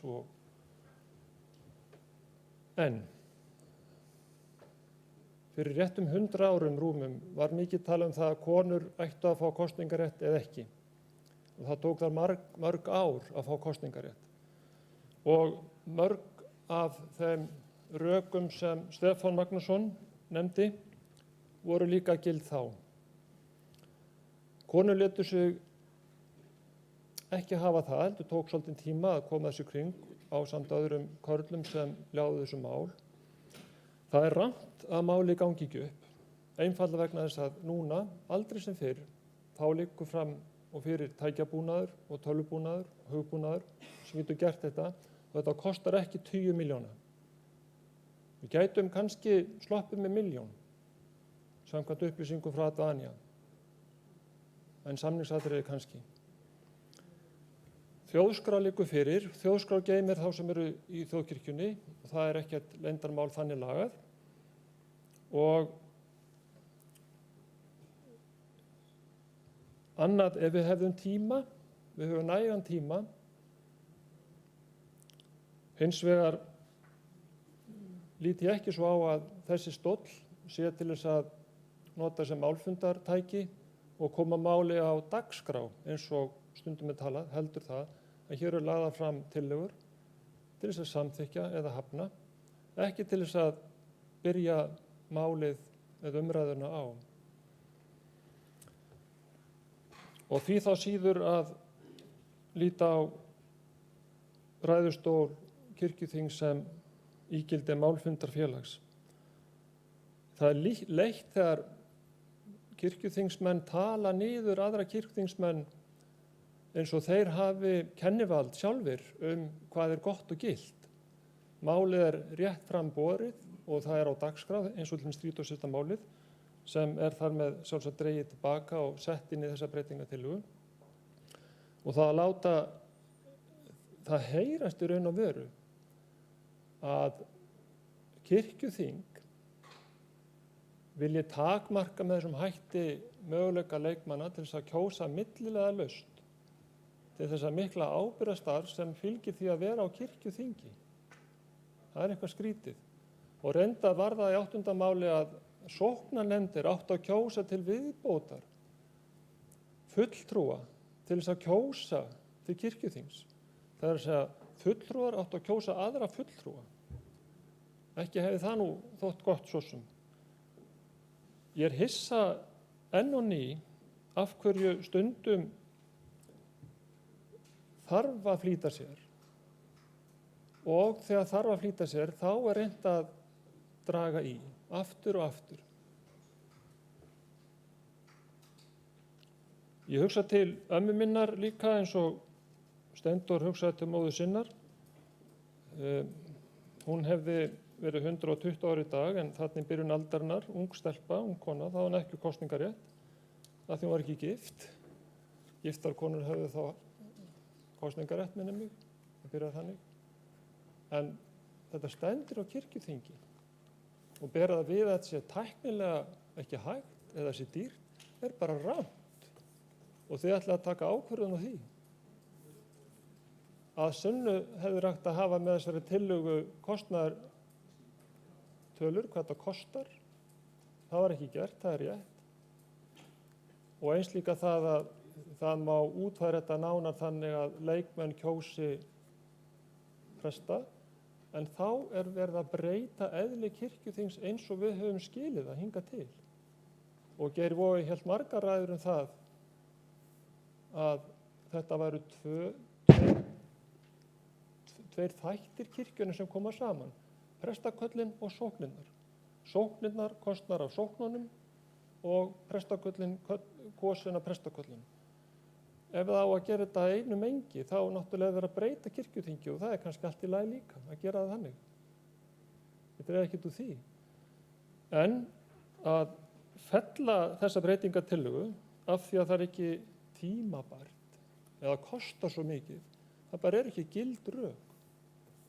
Og þó þið lýsið fjálgleifu stuðningi við meirihlutann, að þá mun það út í bæ hljóma þannig að kirkjuþing vill ekki að þjóðkirkjufólkið kjósi með beinum hætti kirkjuþingsfulltrúana sína.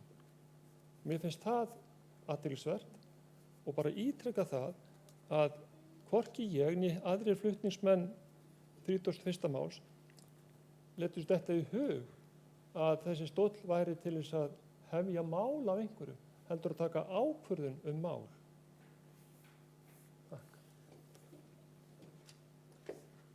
Til máls tekur Gísli Gunnarsson og eftir honum Steindór Haraldsson.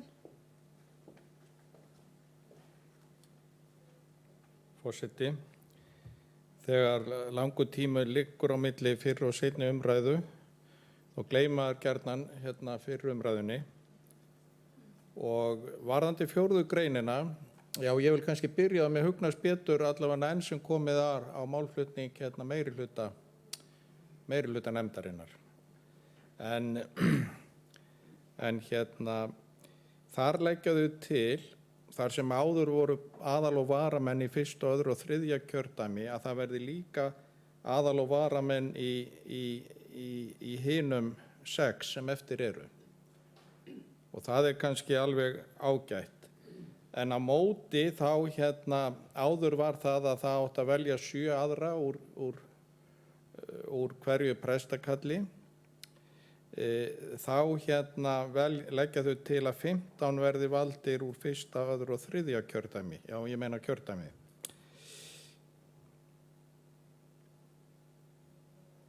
Þá vaknar spurningin,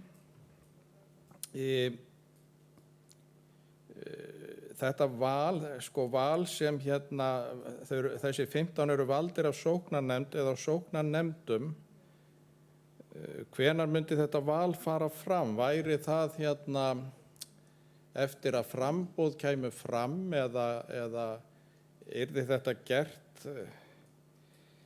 Þetta er svona gæti orðið hagsmuna árekstra, hvenær þessi 15 eru valdir og hvernig þeir eru valdir. Og svo getur þetta líka verið svona aðeins af hverju fá sumstaðar fá leikmenn að kjósa aðrir en í sóknarnefndum en annars staðar ekki. Þetta getur valdið svona þeirri spurningu. En ég skil alveg að prinsippið á bakvið náttúrulega að jafna miðað við fjölda og kannski þessi breytingatillaga til góðs þó að í raun og veru held ég að niðurstaðan verði svo sama hvor leiðin farin. Þannig að ég svona aðeins bara og langar kannski til að spurja, var þetta eitthvað reiknað út hverju þetta breytir, þessi breyting varðandi hlutfall þeirra sem fá að kjósa og hvernig það komi út. Takk. Til máls tekur Steindór Haraldsson og eftir honum Gunnlaugur Garðarsson. Já, forseti, að byrja því að svara Gíslavinni mínum útreikningana. Það var litið til þess hvernig þetta hefði verið ef þið hefði verið með kjörmennina, eins og við kjörmannakerfið. Til dæmis ef við tökum stóra sókn upp í Grafarvogi til dæmis, þar hefði verið 29 ef það verið kjörmenn, en með þessu þá verður það 32. En það stendur hérna allt að. Það stendur ekki 15, það stendur allt að 15. Ef að menn verði ykkur merðuleikum með að finna fólk, eða hvernig það er.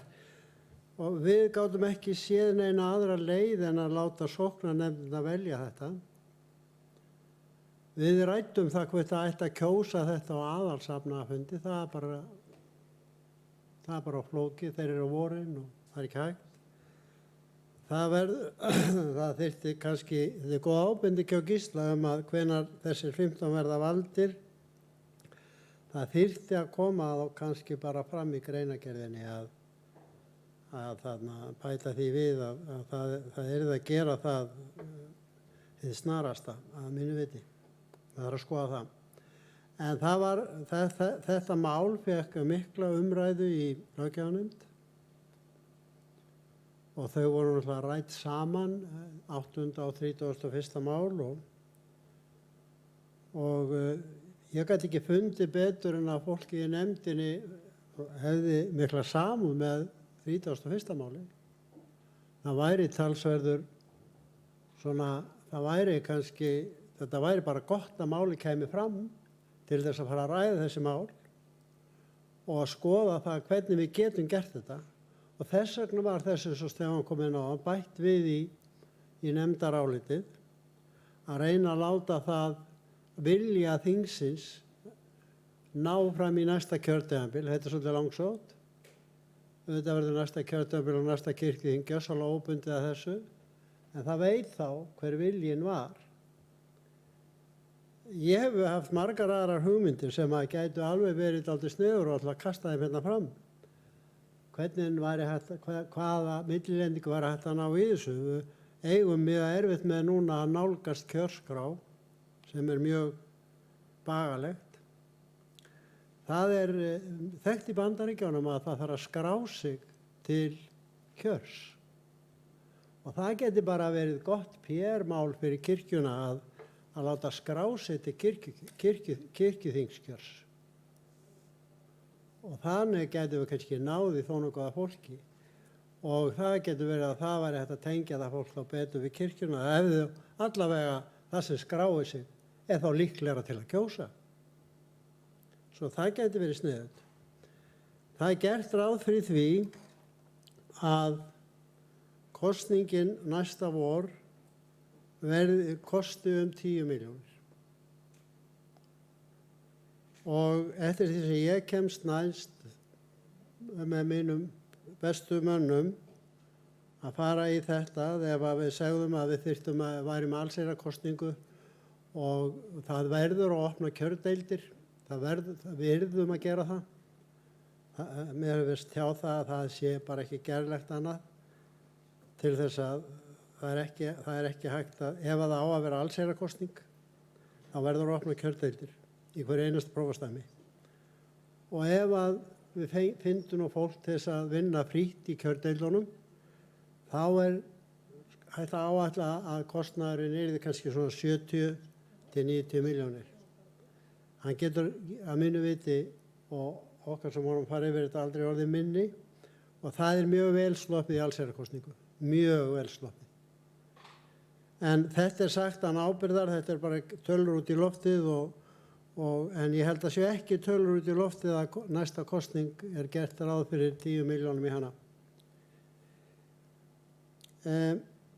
Við gerðum í nefndinni þó nokkuð margar tilraunir til þessa og gerðum ítrekaðar tilraunir til þess að koma til móts við 31. mál og þau komu bara fram með þetta sem að er bara allt í fínasta lagi. Mér finnst að við værum ekki að ræða þetta núna svona fram og tilbaka ef það hefði ekki gerst. Og við getum bara verið kannski ekki sammála og allt það og það er bara allt í lagi. Mér finnst bara að umræðin þetta kjör hafi verið góð og ég þakka nefndinni vinnuna og legg auðvitað til að álit meiri hlutans verði samþykkt. Takk fyrir. Til máls tekur Gunnlaugur Garðarsson og eftir honum Hreinn Hákonarsson.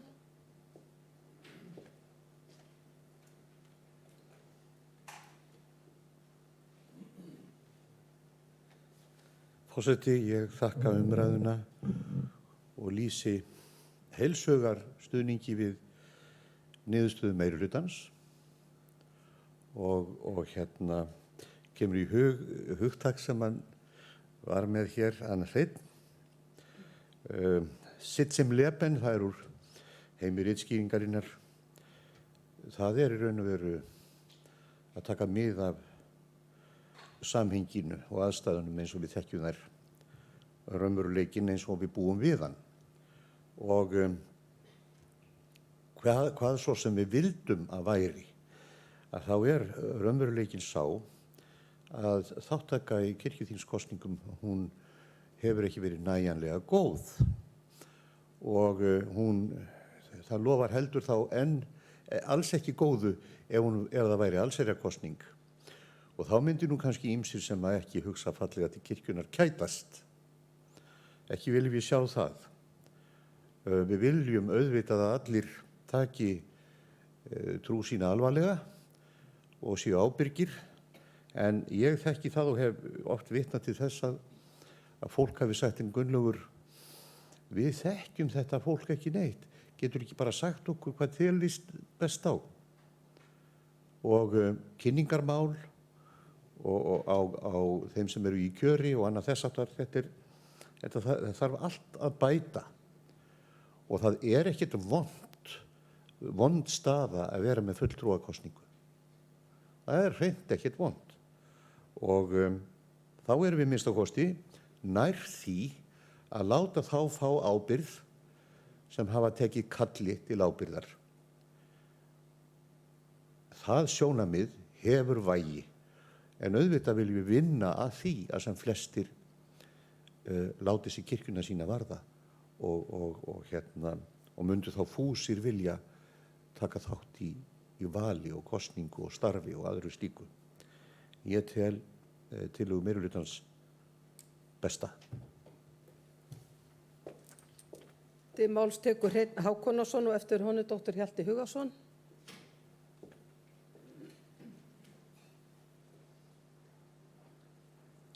Forseti, ég held að við öll hér inni séum lýðræðið sinnar.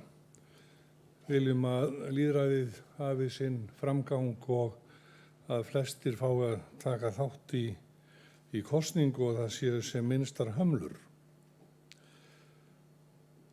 En enga síður er margt sem verður að skoða áður en stigi er það stór skref sem tillaga minnihlutans greinir frá og snýr reyndar eingöngu að leikmönnum.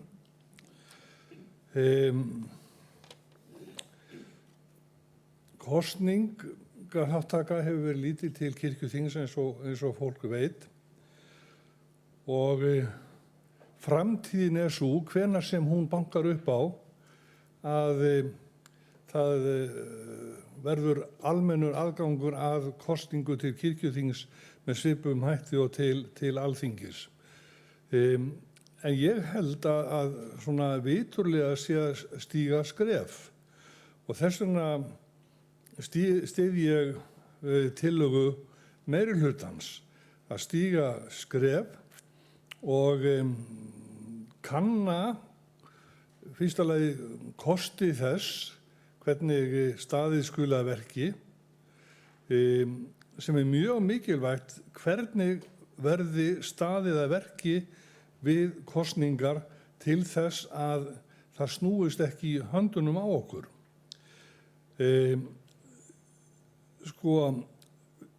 Þetta snýr dálítið bara að sjálfri kirkjunni. Það þarf að vekja áhuga á okkur. Við þurfum að vekja áhuga fólks á okkur. Og það tekst okkur náttúrulega með misjöfnum hætti eins og gengur og gerist og við þurfum eflaust að leita í smiðju í nútímanum til almannatengla og þess háttar fólks sem hefur svo sé menntun í þessum fræðum. Hvernig við eigum að vekja alvöru áhuga á okkur og verðum eins og að horfast í augu við það, ég held að sé nú alveg leyfilegt að segja það, að vera ekki sætasta stelpan á ballinu, svo að vitna sér til frægra orða. En það kemur að því að við munum ljóma sem sól í heiði og ég myndi þess vegna í ljósi þess að ég styði tillögu meirihlutans og tel að ég fara rólega af stað í þetta, en markmiðið þetta, við erum öll lýðræðissinnar, bara hvernig að gera þetta sem best úr garði.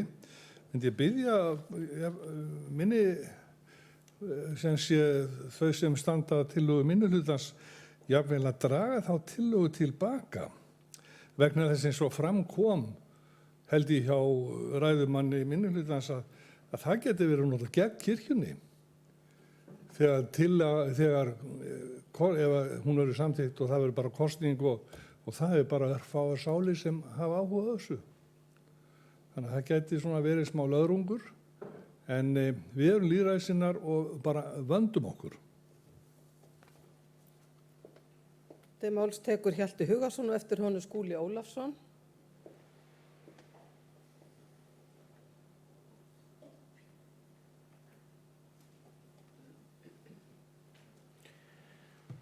Forseti, ég er svo heppinn að þurfi ekki að lýsa yfir stuðningi við meirihluta eða minnihluta. Það væri það innistæðulaus ávísun. En það sem mér liggur á hjarta, það er að þetta mál fái góða umræðu eins og það er að fá og hún verði ekki, eigum við að segja, náttúrulega ég vísaði kannski til Gunnlaugs áðan, ég held að hann hafi verið að vísa í mig þegar ég var að tala um að polarisering geti nú bara verið ágætt. Hérna myndi ég vara við polariseringu, því ég held að Hreinn hafi haft alveg á réttu að standa áðan að það er enginn hér á kirkjuþinginu að mæla gegn lýðræðisþróun og þvert á móti ég held að þingheimur sé bara sammála það að framtíðin sé lýðræði en það er þannig kannski lögbundið nú orðið í að kirkjan skuli starfa í lýðræðislegu anda. Hitt er svo annað mál að nákvæmlega þetta þingmál, það er voðalega óheppilegt á síðasta kirkjuþingi fyrir kosningar. Af því að ég held að þetta skref sem við hljótum vera sammála það, þetta er stórt skref bara í framkvæmd úr þeir kosningafyrirkomulagi sem við höfum núna yfir í opna almenna kosningu og við hljótum að skoða þetta sem þróunarverkefni sem þurfi að fá góða umræðu á kirkjuþinginu af því að eins og Axel sagði þá getur vel verið að þetta kalli fram nýja umræðu kirkjuþingið sjálft og þurfi þá jafnvel breytingar annar staðar í kerfinu. Og ég er ekkert viss að þessi rök haldi að prestarnir séu hér í einhverjum skilningi fulltrúar prestakallana og leikmennirnir fulltrúar sóknana. ég myndi þurfa útskýringu á þessu til að kaupa það að þetta héldi einhverju verulegu vatni. Það mætti miklu frekar benda á að kirkjuþing væri bara gamaldags stéttaþing. Það sem prestastéttin nyti ákveðina forréttinda og væri þess vegna kosin með allt öðrum hætti. Það verður þá kannski bara ástæða til þess að breyta henni í einhvers konar öldungadeild. En nú ætla ég nú kannski ekki að fara alla leiðina þangað. En mér langar til þess að benda á það sem að tillaga meiri hlutans gengur út á og það er þessi áhersla sem er slegin í upphafi. Meiri hlutin leggur áherslu á fyrri hluta næsta kjörtímabils kirkjuþings verði kosin nefnd sem kanni kosti þess að rýmka kosningaréttin til kjörs til kirkjuþings. Þetta er eiginlega ávísun upp á það að næsta þing taki þetta upp strax í upphafi sín starfstíma og vinni alla undirbúningsvinnuna. Og hvílík skelfing væri það ekki ef að kirkjan breytti kosningafyrirkomulagi sínu og þjóðin segði bara nei takk, þetta er ekkert fyrir okkur. Þarf kirkjan þess? Viljum við svoleiðis staðfestingu á sambandi okkar við þjóðina eða sambandsleysi? Gunnlaugur sagði það í umræðunni að þeir sem að hefðu, eigum að segja, tekið köllun í kirkjunni væru þeir sem eiginlega ættu að kjósa kirkjuþingið og við sem tökum köllun, við erum alla vegana, við erum sum vígð og höfum tekið þeirri köllun. Önnur hafa hlotið einhvers konar öðruvísi köllun sem ekki hefur vígslu í för með sér. En hugmyndin sem Steindór reifaði hérna áðan væri ofboðslega spennandi í raun sem liður í því að þróa þetta almenna kosningafyrirkomulag. Það er að segja að þegar kirkjuþing eigum að segja tilbúið að breyta þessum kosningareglum, þá vissulega verði regluverki snúið að opinni lýðræðislegri kosningu, en svo þyrftu menn að skrá sig inn á kjörskrána. Hvað værum við að gera þarna?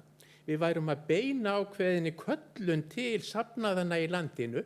Viljið þið vera með í breiðfylkingu sem ætlar sér að breyta kirkjunni í gegnum störf kirkjuþings? Og þarna værum við raunverulega að rækta kirkju, rækta opin lifandi söfnuð sem fólk tilkynnir sig inn í, og þarna getum við fengið glæsilega kirkjuþingskosningu á grundvelli virks kirkjufólks sem yrði svo kannski stöðugt virkara í starfi kirkjunnar gegnum það að hafa fengið að tilkynna sig til svona kjörs. En þetta sem sagt gríðarlega stórt mál, gæti snúist illa, en hlýtur að vera þróunarverkefni. Takk. Varst þú með þetta? Til máls tekur Skúli Ólafsson og eftir honum talar Bryndís Malla Elídóttir. Forseti, ég ætla nú að gera grein fyrir því að ég skuli vera hér með meirihlutanum en ekki minnihlutanum, því að ég var í hópi þeirra sem að stóða baki 31. máli. En það er nú þannig að það gerist auðvitað margt á fundum löggjafarnefndar og sem sagt hugmyndin að baki því að ég fór slóst í hóp með þessum góða flokki var einmitt þessi eins og kemur fram í erindinu sem sent var á mig að við vildum kalla eftir umræðum þessi mál. Og kannski var það ekki góð hugmynd eins og hefur komið fram að það væri kannski ekki gott ef við værum að fella mál sem er svona lýðræðislegt og öflugt. En það var vilji minn upphaflega og þegar við tókum síðan og gerðum þessar breytingatillögur á kjöri til kirkjuþings þá bæði lýstum við eindregnum vilja þess að skref yrðu stigin í þá átt að opna fyrir þátttöku fólks til að kjósa til kirkjuþings og svo líka rýmkuðum við möguleikana og reyndum að fjölga í hópi þeirra sem hafa kosningarétt. Þannig taldi ég eðlilegt að fara þá leið, enda ég alveg í hópi þeirra sem að tel að við séum ekki orðin þroskuð til þess að stíga þetta stóra skref núna. Ég í hópi þeirra sem að held að það þurfi að undirbúa það mjög vel hvernig við vinnum þessi mál þegar að því kemur að við opnum gáttirnar og það verði sem sagt þetta stóra skref þegar kirkjan treystir þjóðinni, hættir að spyrja hvort þjóðin treystir kirkjunni, en til þess þarf þetta mjög mikla vinnu, mjög mikla kynningu og það verkefni sem að kallar á samstillt vinnubrögð í langan tíma og markvissan, þar sem að gert grein fyrir þeim sjónarmiðum sem að kunna vera uppi og það eru þarna 260 sóknir sem geta náttúrulega sinnt þeirri kynningavinnum hver með sínum hætti, miðlað upplýsingum og deilt þeim til tengiliða sinna og þau sem hafa áhuga á því að bjóða sig fram hafa þá líka meiri undirbúning og myndu gera það á öðrum forsendum. Við erum ekki komið þangað ennþá að mínu mati. Þess vegna ég inn á meiri hlutanum í þessu máli sem lagði til að aukinn fjöldi fengi að kjósa. Þetta náttúrulega vandræðarlega fátt sem á bak við okkur. Persónulega ég þeirra skoðunar að við ættum líka að hafa bæði leikir eða vígðir og óvígðir myndu velja úr hópi hvoru tveggju. Það sé ekki þessi skipting milli presta eða vígðra og óvígðra eins og núna og hefur verið. Ég held að það sé líka mjög mikilvæg framtíðartónlist hjá okkur að vinna að því marki. Ég nú ekki mikið að vitna til Lúthers þegar kemur að svona skipulagi kirkjunnar en þetta nú eitt af því sem við tökum með okkur samt úr hans guðfræði. Það náttúrulega hinn almenni prestdómur og að skapa þessi miklu ábyrrandi skil þegar kemur að því að setja löggjafarþing fyrir kirkjuna, það bara hreinlega svolítið úr takti. Og svo náttúrulega annað sem ég legg áherslu á líka og hefum gert í öðru samhengi, það að við viðum að okkur þekkingu frá því hvernig systurkirkjur okkar hafa svarað þessum spurningum sem við erum stöðugt að bera upp. Ég finn svo átakanlega fyrir því þegar við erum að ræða þessi mál hvað við erum einangruð og hvað við höfum einhvern veginn lítið aðgang að upplýsingum það hvernig staðið að málum hjá systurkirkjum okkar. Og ég held að það væri mjög gagnlegt og gæti gefið okkur jafnvel nýjar hugmyndir og nýjar víddir í þessa umræðu. Til máls tekur Bryndís Malla Elídóttir og eftir henni tala Kristján Björnsson vígslubiskup.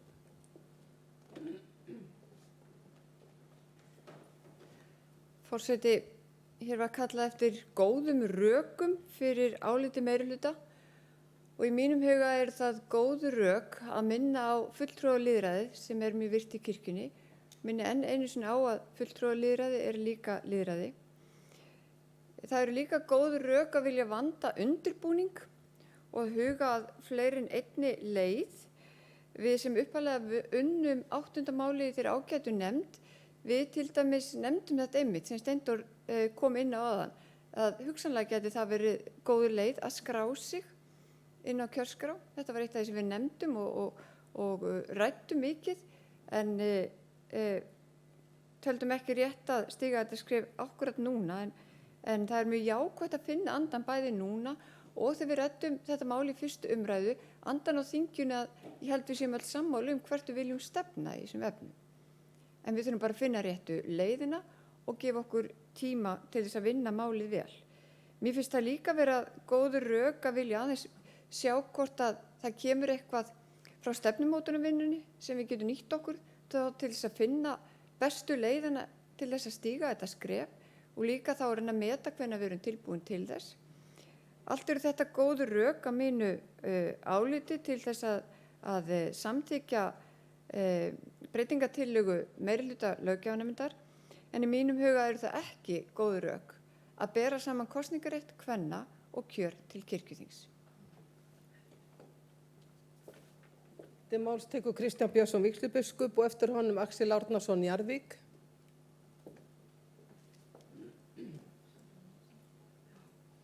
Já, forseti, ég þakka fyrir þessa umræðu.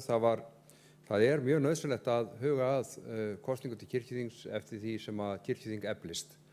Og það sem ég hafði séð hér í þessari tillögu, það er ákveðin galli, hvað hún er föst í einhverjum gömlum klisjum, af því að það er sko þessi breytinga til að það tala bara að auka sem sagt, fjölda kjörmanna í fyrsta, öðru og þriðja kjördæmi. Ég held að þetta sé alröng nálgun núorðið.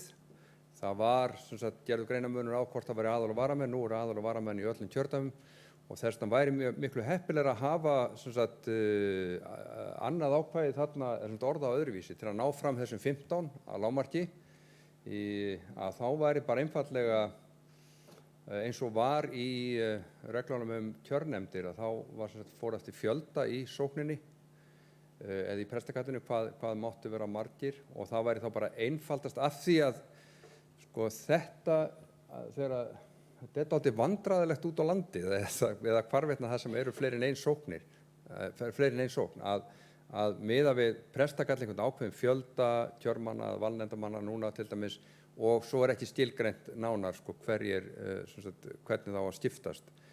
Það er allavega mjög óljóst, en það þarf starffræðing til að reikna út og það þurfti til að reikna út kjörnefndirnar á sínum tíma. Það er miklu einfaldara að segja bara að auk þess geta sóknarnefndir kosið alltaf, kosið 3 fyrir hverja 1000, alltaf 15 eða alltaf 20 manns og þannig að það verður ekki alveg opið af því að sumar sóknirnar eru mjög stórar en það eru víðar en í fyrsta, öðru og þriðja kjördæmi sem eru stóra sóknir. Ég bara veka athygli á því og ef menn ætla að jafna eitthvað út frá íbúafjölda kosningaréttina þá ætti það að stíga þetta skref frekar. Þetta vildi ég nú bara aðeins vekja athygli á svona tæknilega séð.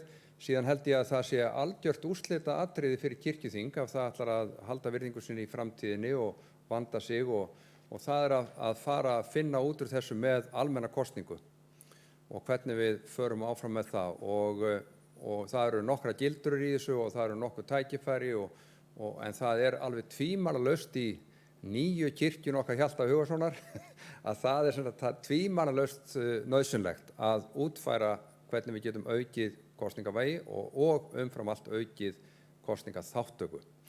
Þetta er eiginlega lífsspursmál fyrir kirkjuþing vegna þeirra ábyrgða sem er núna enn verið að auka hér innan dyra í þessari ágætu samkomu, æðstu samkomu kirkjunar. Og ég bara hveti þess að það er náttúrulega allt og sent, þetta er seinni umræða en það er ekki hægt að koma fram með breytingatillögur endilega núna en ég myndi allavega vilja að menn skoðu þetta alvarlega, hvort það væri hægt að orða þetta betur og jafnvel gagnvart tillögu minnihlutans að koma með einhvers konar nefndarálit á það að annarkvort að ég hefði viljað sjá starfshóp skipaðan þetta til þess að hvernig við getum útfært almenna kosningu, samhliða sveitarstjórnarkosningum, samhliða alþingiskosningum eða útbúa eins og er í sumum okkar systurkirkjum. Það er bara kjördagur til sóknarnefnda, kirkjuþings, héraðsnefnda. Það er bara einn dagur þar sem menn koma og ganga til kosninga bara. Og það getur verið dálítið sniðugt og það er náttúrulega einfalt með rafrænu kosningum að gera það þannig. Og ég held að það er bara tæknilegt atriði, það þarf ekki að vera svo dýrt og ég held að við verðum að setja alveg hrygg í þetta mál, hvernig kirkjuþing ætlar að auka kosningaþátttöku og kjörgengi. Bara ég hveti ykkur til að skoða það og svo hveti ykkur ef það er hægt að laga þetta hérna, af því að þetta er galli í þessari tillögu en ég nú bara svona segi þetta því að betur sjá augun augu en takk fyrir þetta. Þá tekur til máls Axel Árnason Njarðvík og fleiri hafa ekki kvatt sér hljós þannig að Steindór Haraldsson og síðan framsögumaður. Forseti, við höfum fengið að heyra hérna ótal margar hindranir sem eru í veginum og helsta leiðin til þess að vekja áhuga fólks á kirkjuþingi eða kirkjunni að horfa á hindranir, eins og ég heyri ykkur tala. Á fyrstu misserum þessa kjörtímabils þá var sagt við mig oftar en einu sinni það nægur tími til þess að fara í reglur kosningu til kirkjuþings og breyta þeim.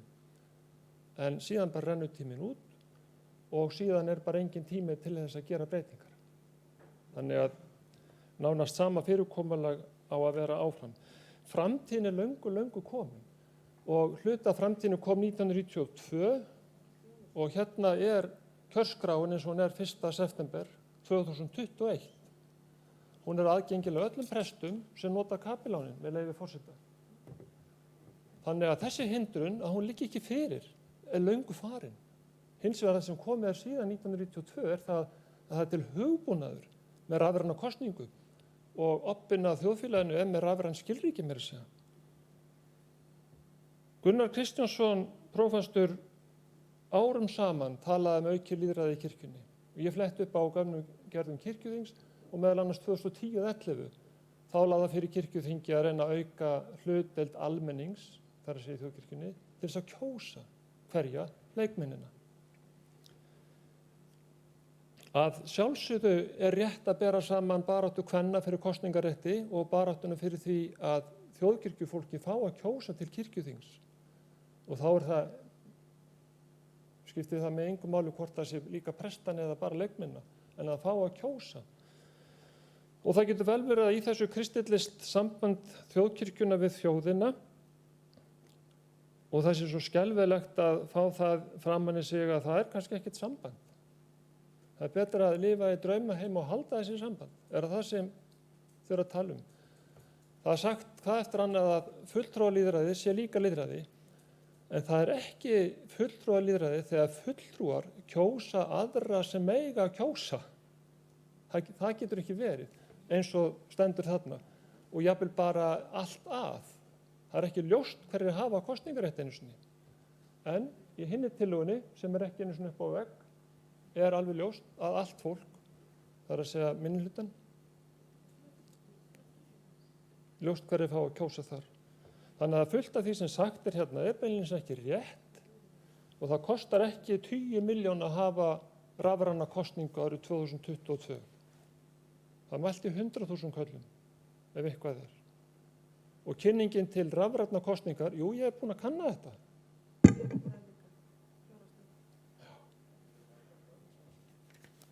Já, það hægt að kalla eftir henni. Og kynning til rafrænnar kosningar með sama hættu og hinnar. Engin munur. Takk. Til máls tekur Steindór Haraldsson í annað sinn og síðan framsögumaður.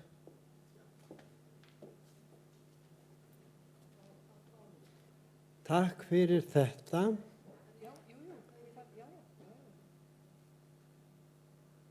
Að mér vitandi engin fjöldahreyfing á Íslandi sem með svona kosningar, almenna kosningar.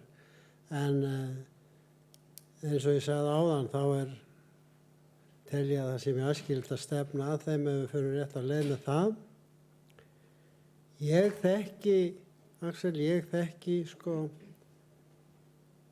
ritið frá Gunnari sem heitir Á grýttri leið til lýðræðis. Ég hef marglesið það og átt marga samræði við Gunnar. Og varðandi það sem að vígslubiskupinn Skálholti var að tala um hérna áðan, þessar 15, þetta ekki alveg úr lausu lofti gripið.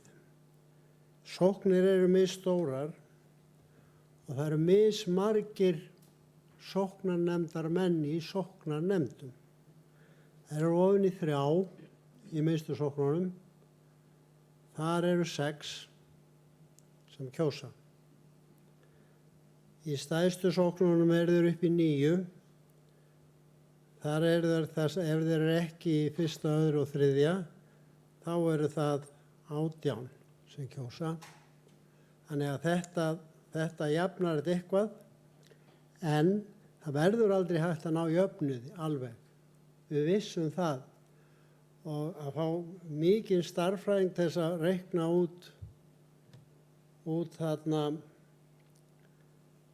þegar við gerðum kjörmannakerfið, þá ætla ég bara að upplýsa það hérna að það var ég sem gerði það. Takk fyrir. Þá tekur til máls framsögumaður meirihluta, það er Anna Guðrún Sigurvinsdóttir.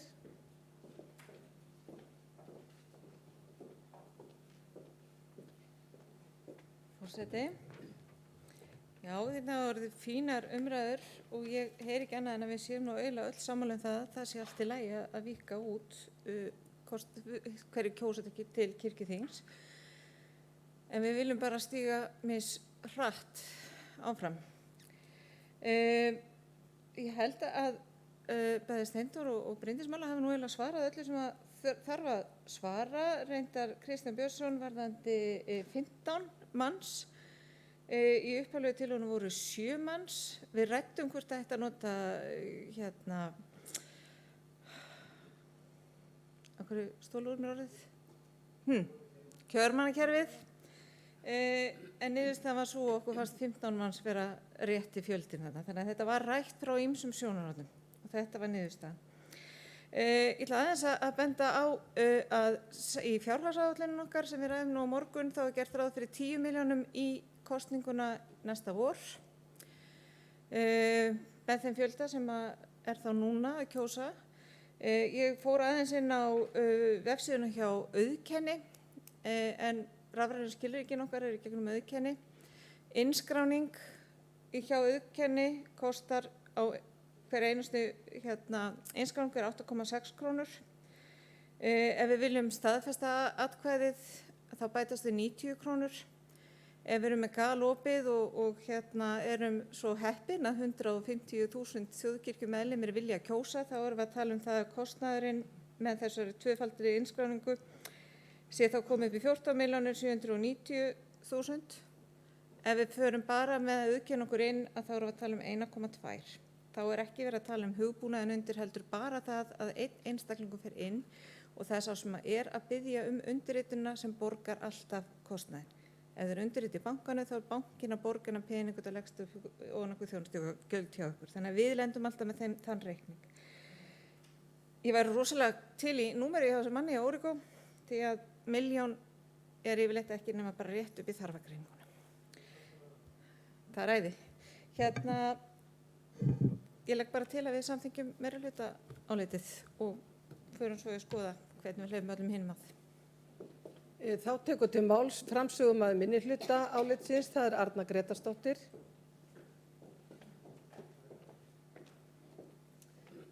Forseti, já, við erum að reyna að vera djörf og úrhætt við breytingar, horfa til framtíðar í þessu máli fyrir kirkjun okkar.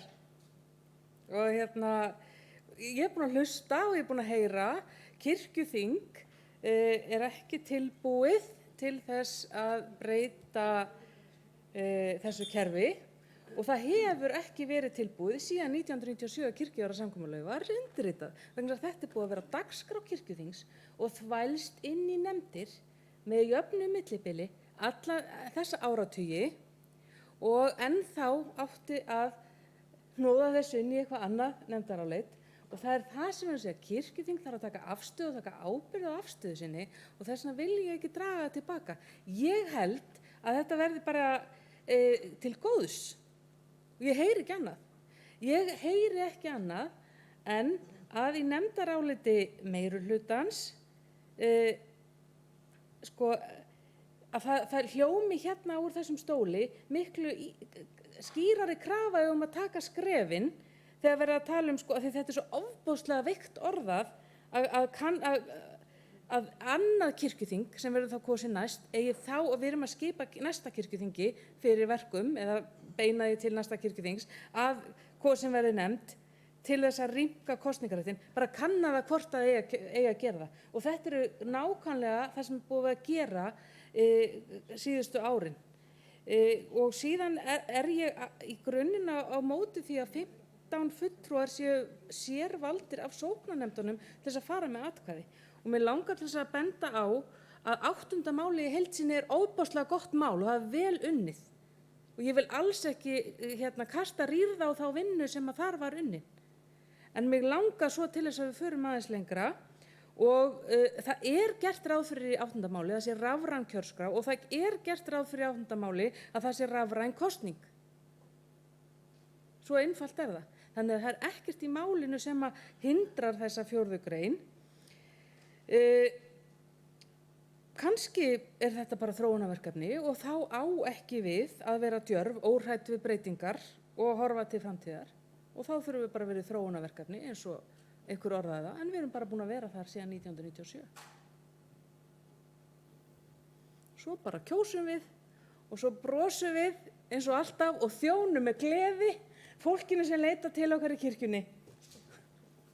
Ekki spurning. Þá er umræðu lokið og þá verður gengið til atkvæða.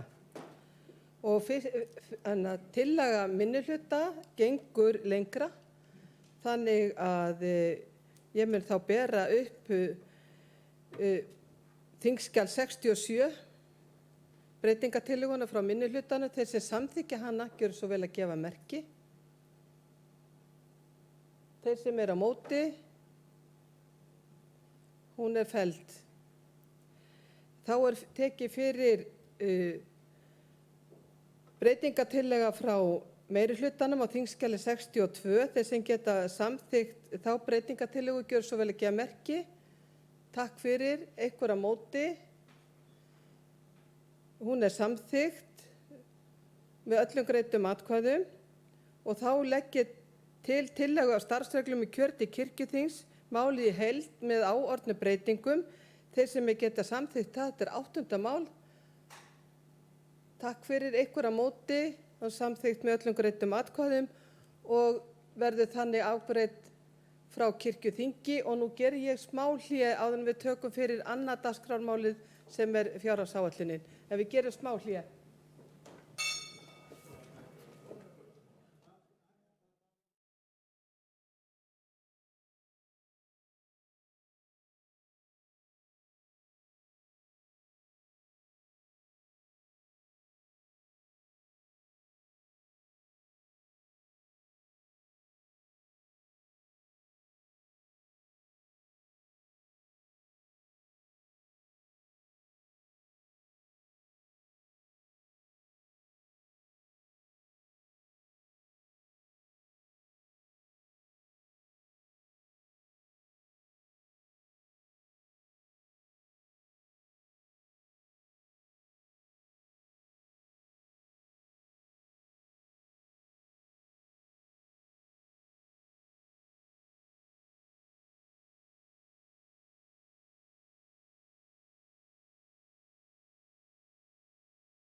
Framhaldið og áður en við förum í annað mál að þá ætla ég að taka fyrir 31. mál til síðari umræðu.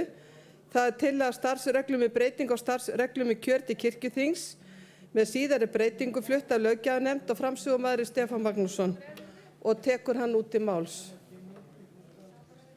Stefán. Þú getur bara dregið það tilbaka. Það er nóg að draga það bara tilbaka. En við þurfum að taka formlega fyrir.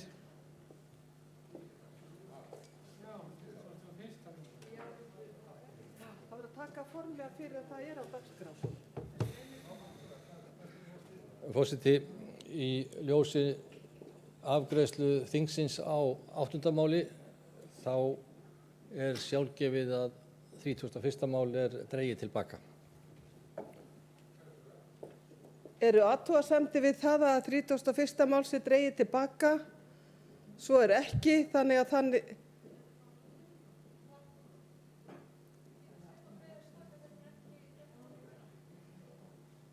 Já, þetta er frá nefndinni, já. Þannig að þannig afgreitt er það frá kirkjuþingi að málið dregið tilbaka. Fyrir er tekið annað dagskrármálið sem er skýrsla fjármál kirkjunnar, flutt af fjárhagsnefnd, það er síðari umræða og nefndarálit á þingskjali 68, framsögumaður Gísli Jónasson og tekur hann út til máls. Forseti, ég mæli hér fyrir nefndaráliti og þingsályktun skýrslu kirkjuráðs fjármál þjóðkirkjunnar. Er ekki kveikt hér. Heyrist núna? Já. Fjárhagsnefnd hefur farið yfir tillögu að fjárhagsáætlun þjóðkirkjunnar fyrir árið 2022 og hefur nefndin lagt til margvíslegar breytingar og hagræðingartillögur sem birtast í þeirri áætlun sem hér er lögð fram.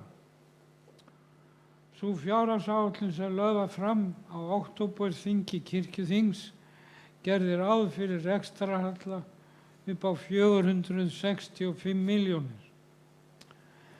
Ekki tókst að ná fram jöfnuði gjalda og tekna í meðförum nefndarinnar en með margvíslegum og oft sársaukafullum niðurskurði tókst að ná rekstrarhallanum niður í 175 milljónir.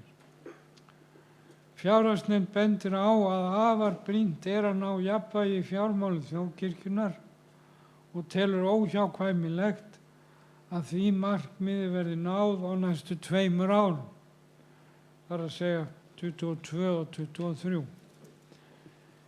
Er því beint til allra aðila sem koma að starfi kirkjunnar að gæta ítrasta aðhalds í fjármálum og leita allra leiða til hagræðingar. Einnig þarf að ljúka vinnu við að endurskipuleggja rekstrarsvið kirkjunnar þannig að allt verklag og verkferlar verði sem skýrast og þjónið þörfum kirkjunnar sem best.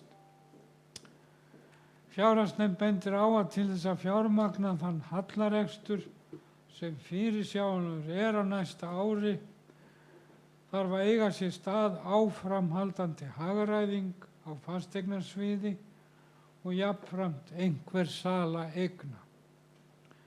Nefndin bendir einnig á að mjög brýnt er að þegar í stað verði farið í þá vinnu að móta heildstæða eignastefnu þjóðkirkjunnar þannig öll sala eigna og hugsanlegar fjárfestingar verði samkvæmt skýrri eignastefnu. Í þessari vinnu ber þá líka að skoða sérstaklega þá margvíslegu möguleika sem fyrir hendi kunna vera til að auka tekjur af eignum kirkjunnar, til dæmis með samstarfi við aðra aðila. Þá bendir fjárhagsnefnd einnig á að nauðsynlegt er að endurskoða allt starfsmannahald kirkjunnar og leita aukinnar hagræðingar í þeim efnum enda nema launagreiðslur það bil 77% af heildartekjum kirkjunnar. Vegna fyrirliggjandi fjárhagsstöðu er ljóst að á árinu 2022 verður að leita allra leiða til að fækka stöðugildum starfsmanna þjóðkirkjunnar. Er því brýnt að þeirri skoðun á þjónustuþörf í grunnþjónustu kirkjunnar sem lögð til í 22. máli þessa þings verði unnin eins hratt og framast er unnt. Þannig að sú heildarstefna sem þar verður mörkuð nýtist sem best við gerð fjárhagsáætlunar fyrir árið 2023. Fjárhagsnefnd bendir einnig á að nýsamþykkt skipulag og yfirstjórn kirkjunnar sem innleitt verður næstu áramót mun væntanlega leiða til einhverja þeirra breytinga sem geta haft áhrif á fjárhagsáætlun vegna ársins 2022. Sömuleiðis hefur endanlegur útreikningur á gagngreiðslu ríkisins fyrir árið 2022 samkvæmt kirkjujarðasamkomulaginu ekki borist enn. Fjárhagsnefnd mun því taka fjárhagsáætlun til skoðunar fyrir fund kirkjuþings í mars 2022. Þá áréttar fjárhagsnefnd mikilvægi þess að kirkjuþing leiti allra leiða til að styrkja sóknir landsins í því að ná fram leiðréttingu á sóknargjaldinu. Fjárhagsnefnd leggur til að kirkjuþing samþykki fjárhagsáætlun þjóðkirkjunnar vegna ársins 2022 með þingsályktun sem að hér fylgir með. Við förum ekki í þá þingsályktun strax, en ástæðan fyrir því að við vorum aðeins að hingra með fundin er það að ég var að bíða til síðustu gögnum frá fjármálastjóra sem muni nú vera komin til herrmanns, að því að nú ætluðum við að kynna náttúrulega fjárhagsáætlun eins og liggur fyrir núna og ég bað að fá glærur sem myndi þá líka sýna hvaða niðurskurði við höfum náð fram. Jú. Og þannig að við munum fara þá yfir fjárhagsáætlunina núna fyrst og svo ætla ég þá aðeins að gera grein fyrir hvaða niðurskurði var beitt og hvar hann komni helst niður. En þá fáum við hérna upp væntanlega fjárhagsáætlunina eins og hún liggur þá fyrir núna.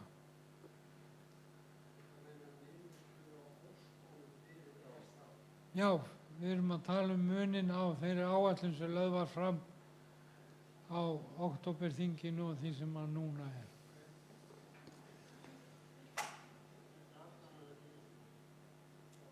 Jæja, nú ég eiginlega að geta snúmið við. Þetta er í gögnunum. Hér fáum við þá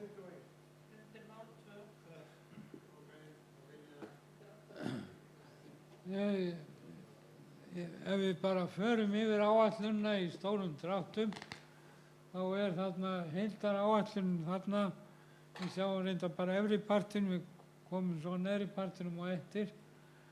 Rekstrartekjurnar, það verður að vera fyrirvara á þeim vegna þess að það verður ekki ennþá fengist útreikningur og hann mun ekki fást fyrr en fjárlög verða lögð fram sem gæti verið að því okkur skilst í kringum 5. desember.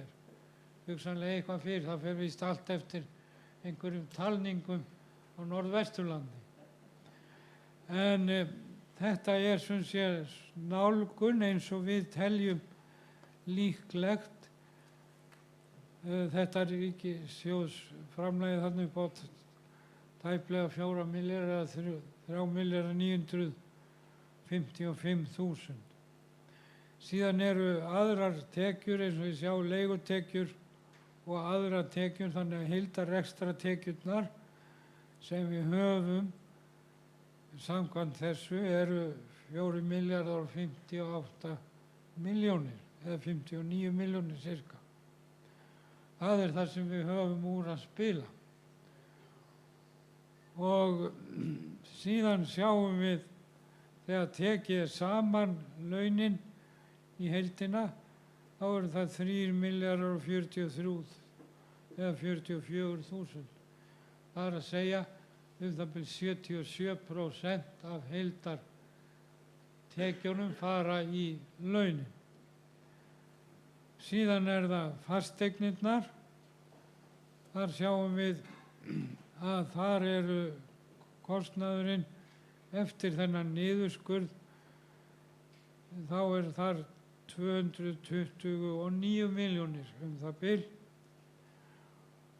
Og síðan eru aðri liðir, styrkir og framlög sem eru samkvæmt afmörkuðum, það er að segja aðalega jöfnunarsjóðurinn sem eru 400 milljónir og svo aðri styrkir. Það eru tæplega 500 milljónir samtals eða 495. Rekstrakostnaður er 308. Húsnæðiskostnaðurinn er tilgreindur sérstaklega, þar að segja Katrínartúnið, 74,5 milljón cirka. Þannig að almennur rekstrarkostnaður er 878 milljónir. Þá koma rekstrargjöld upp á 4.151.000 tæplega. Síðan eru fjármagnsliðir og afskriftir upp á 41 milljón og ófyrirséður kostnaður sem að er. Og þá kemur þessi tekjuhalli upp á 174,5 milljón. Það skal þá tekið fram til skýringar auðvitað að það er þá ekki allt beint rekstur, þessi halli, vegna þess að inn í þessari tölu er svo ákvörðun sem að tekin var þegar Laugavegur var seldur. Þá ákvað Kirkjuráð að alltaf 100 milljónir af söluandvirðinu yrði notað til uppbyggingar í Skálholti, viðgerðum á Skálholtskirkju og svo framvegis, og inn í fasteignasviðs kostnaðartölunni eru 75 milljónir af því framlagi. Þannig að það má eiginlega segja að það var svolítið afmarkaður fyrirfram halli upp á 75 milljónir sem að byggir á því að það var búið að eyrnamerkja ákveðið söluandvirði á Laugaveginum í þetta verkefni. Það á næsta, við erum að tala um næsta ár. Þannig að rekstrarhallinn raunverulegi væri þá kannski kringum 100 milljónir, teknum til þessa. Og þarna er þá búið að taka inn afskriftir og annað þar. Nú, þetta er nú vonandi áætlun sem að stenst, en eins og kom fram áðan, þá eru ákveðna forsendur sem vantar. Þannig að ég held að sé einsýnt að á marsþinginu, fyrirgefið, hér segvist mikrofóninn, marsþinginu verðum við hugsanlega að endurskoða áætlunina ef að tilefni virðist vera til vegna breyttar forsenda, annars vegar á tekjuliðnum og hins vegar á þessum skipulagsbreytingum sem að við höfum ekki fulla yfirsýn yfir fyrir en eftir áramótin. Nú, þá erum við síðan með einstök svið ef að þið viljið fara yfir áætlun hvers sviðs. Þá förum við næst bara yfir rekstrarsviðið sem er þá þarna og þar eru þá skráðar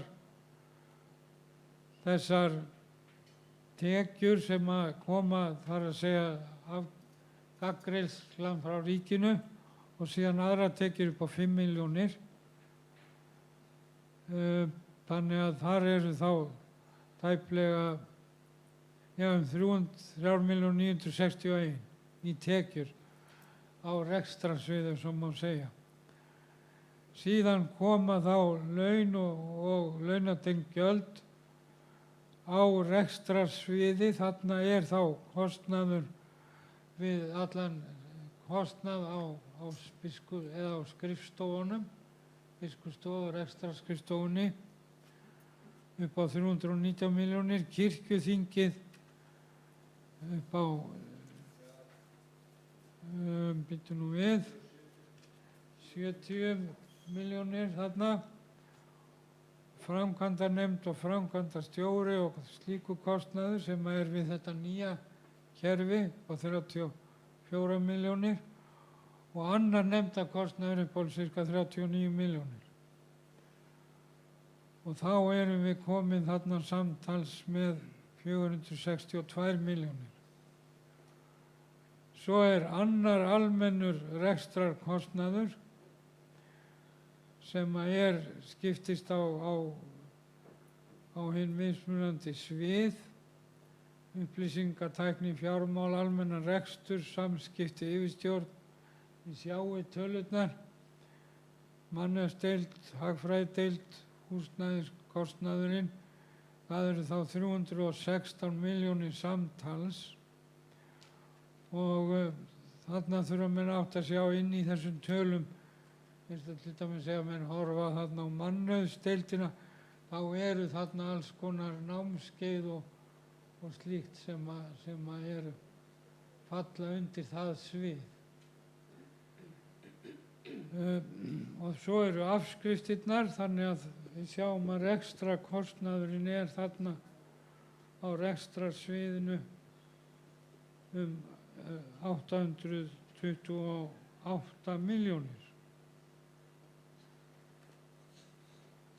Og talað þarna neðst nú bara svona, hún sýnir bara hvað er þá mikið eftir af heildartekjunum þegar búið að mínusa þetta. Þá væri næst væntanlega þjónustusviðið, já. Þar eru aðrar tekjur, þar eru ýmsar sértekjur upp á þarna tæplega 12 milljónir. Þær sértekjur eru til dæmis, ef ég man rétt, sko það sem greitt fyrir þjónustu hjá fjölskylduþjónustunni og styrkur til dæmis Reykjavíkurborgar held ég þarna inni líka til í sambandi við þarna tónskólan, giska ég á, ég nú ekki með þetta fyrir fram að mig, það eru ýmsar svona smærri tekjur sem safnast þarna saman. Þarna undir þetta þjónustusviðið þá fer náttúrulega stóri launapakkin og starfskostnaður og annað sem að því tengist og það eru 2,5 milljarður og 23 milljónir í viðbót. Síðan er þarna prestastefna, fjölskylduþjónustan, söngmálastjóri, kærleiksþjónusta og leikmannastefna, þar að segja þarna þá sko almennur rekstrakostnaður þessar aðila, það ekki launin. Launin voru náttúrulega komin inn áður. Og það náttúrulega á alla liði reiknaður ákveðin og eins og gert ráð fyrir í fjárhagsreglunum, ákveðin prósenta sem fer í ófyrirséðan kostnað. Og það er náttúrulega eitt til viðbótar sem að óvissu þáttur í þessu öllu, svo ég segi það einhver staðar, að það sko að áætla verðbólguna milli ára. Nú allar verðbólguspár að hækka og þær eru orðnar töluvert hærri núna en voru þegar áætlun var upphaflega unnin. Þetta nú við, þá næst það ekki fasteignasviðið. Þar eru rekstratekjur samtals upp á 86 milljónir það bil sem annars vegar leigutekjur og hins vegar hlunnindatekjur. Eins og þarna eru þau laun sem að tengjast fasteignasviðinu upp á 48 milljónir og launatengt gjöld. Rekstrarkostnaður fasteigna í útleigu, það fastur kostnaður upp á 43 milljónir, það eru bara opinber gjöld og annað slíkt. Það er viðhaldskostnaður og ófyrirséður kostnaður. Og samtals er þetta 229 milljónir eins og var nú komið fram áður. Og svo er það umhverfisstarfið og almennur rekstrarkostnaður. Það er 3,4 milljónir tæpar. Þannig að, og svo kemur ófyrirséður kostnaður þarna fyrir neðan, sem er bara 1%. Þetta er svona stóri liðurinn þarna. Og síðan er það fræðslusviðið. Það er nú ekki margir liðir þar því miður. Það eru laun og það eru fræðsluefni til safnaða og fræðsla presta og djákna og þarna var tónskólinn reyndar, já. Þannig að rekstrargjöldin eru þarna 50 milljónir og laun og launatengt gjöld sko eru þarna sennilega það sem tengist á fyrst og fremst tónskólanum.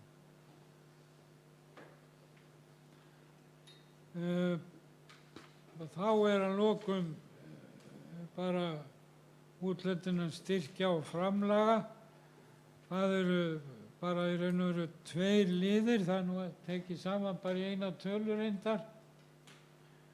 Það var sko annars vegar jöfnunarsjóðurinn sem að hefur í þessum áætlunum 395 milljónir sem eru bara 10% af heildarframlaginu eins og segir í reglum fjármál og svo er það aðri styrkir og það var nú reyndar gert þannig að upphaflega var úthlutunarnefndin nú búin að skila þessu af sér með hagræðingu upp á 50 milljónir en það var ákveðið að færa þá ýmsa liði af fjárhagsliðum annar staðar yfir á þennan lið eins og til dæmis dagsetrið fyrir konurnar þarna sem eru 35 milljónir. Það var þá fært yfir á þennan lið. Þannig að hann stendur bara í þeirri tölu sem upphaflega var áætlað. Það var bara stemt upp í þá tölu. Nú, svo er ég spenntur að sjá hvað fjármálastjóranum tókst að galdra fram hérna bara með látum. Ég hringdi hérna bara á þarna því að við gerðum ekki ráð fyrir þetta væri fyrir fyrramálið. En, já. Já. Ok. Já. Ég hef ekki séð neitt að þessu.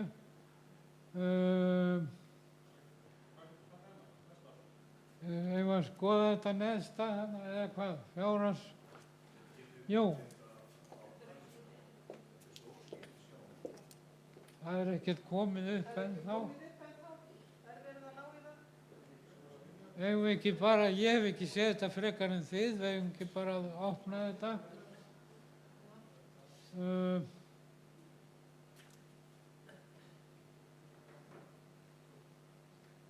Og þarna er já bara, þá sjáu þið sko, þetta er bara til að gefa ykkur aðeins þarna sko bara nasasjón af því hvað var verið að gera og hversu sko það eru sko alls ekki vinsælar allar þessar niðurskurðartillögur. Þarna er gert ráð fyrir sko sko að starfsmaður á fræðslusviði sé bara í hálfu starfi en ekki heilu og það er þarna sett bara almenn hagræðingakrafa á tónskólan á þeirra rekstrarfé 1 milljón. Á fasteignasviðinu þá var bara sett aðhaldskrafa eins og þið sjáið upp á í launakostnað upp á 15 milljónir, umhverfissviðið aðhaldskrafa upp á 3 milljónir og viðhaldskostnaður var bara frá áætlun sviðsins skorið niður 100 milljónir. Það er ekkert smáræði. Þannig að þetta er bara, sko að því að mér fannst menn tala svolítið hér orðið frjálslega á síðasta þingjum að þetta er nú engin vandi að ná þessu niður, þessum 470 milljónum eða 65. Það er nú aldeilis ekki þannig og þetta er nú eitthvað sem að sumum svíður örugglega undan. Nú þjónustusviðið, þar eru sko eins og þið sjáið skorið niður til dæmis einhver kynnisferð sem að örugglega var nú talin mikilvæg vegna starfsins og það var ekki orðið við væntingum fjölskylduþjónustunnar að geta bætt við sér starfsmanni. Svo dæmi sé tekið, við setjum aðhaldskröfu á söngmálastjóra og ef við höldum áfram þarna á rekstrarsviðinu þá er þarna það eru ýmsir verkefnatengdir liðir þar bara teknir út sem að við höfum nú ekki sundurliðað þarna en þið sjáu að það eru 52 milljónir sem að fara út af mannasviðinu og síðan var skorið stórt og smátt hjá eiginlega öllum aðilum eins og mögulegt var og sæmandi þótti. Það var farið alveg upp í að gera 35% aðhaldskröfur hjá sumum aðilum.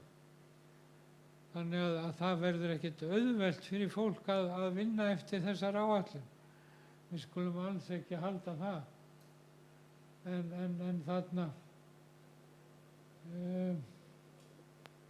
svo eru þarna smá leiðréttingar líka og það er náttúrulega líka þarna stöðugildi sem eru að detta út og ekki verður ráðið í. Þannig að það er að koma auðvitað fram ákveðin sparnaður þar. Þannig að þarna sjáu þið hagræðing komin upp á 289 eða 290 milljónir í heildina. Þetta plagg sem við sáum núna, það er eins og greinilega svona heildaryfirlit því að það sko niðurskurðurinn okkar var 290 milljónir.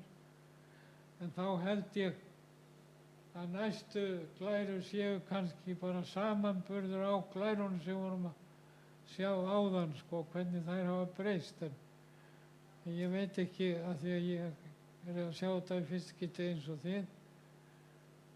Ég var bara, það er bara búið að stilla upp. Það er bara búið að stilla upp en það geti því raun og veru gert sjálf, sko, ef þið eru með gömlu áætlun sem var send út fyrir októberþingið og þá hafið þið, sko, hafið hliðin á nýja áætlun til þess að sjá munin. Ætli ég láti þetta ekki duga í bili, það sjálft ýmsir sem vilja spyrja eða eitthvað og við reynum auðvitað að svara því eftir bestu getu. Þá hefur Gísli Jónasson lokið máli sínu og orðið er laust. Já, Sólveig Lára Guðmundsdóttir biskup tekur til máls.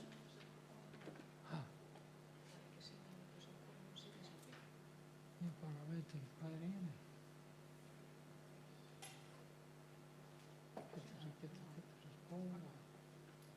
Forseti, ég þakka nú fjárhagsnefnd fyrir þessa miklu vinnu sem ég veit að hefur verið.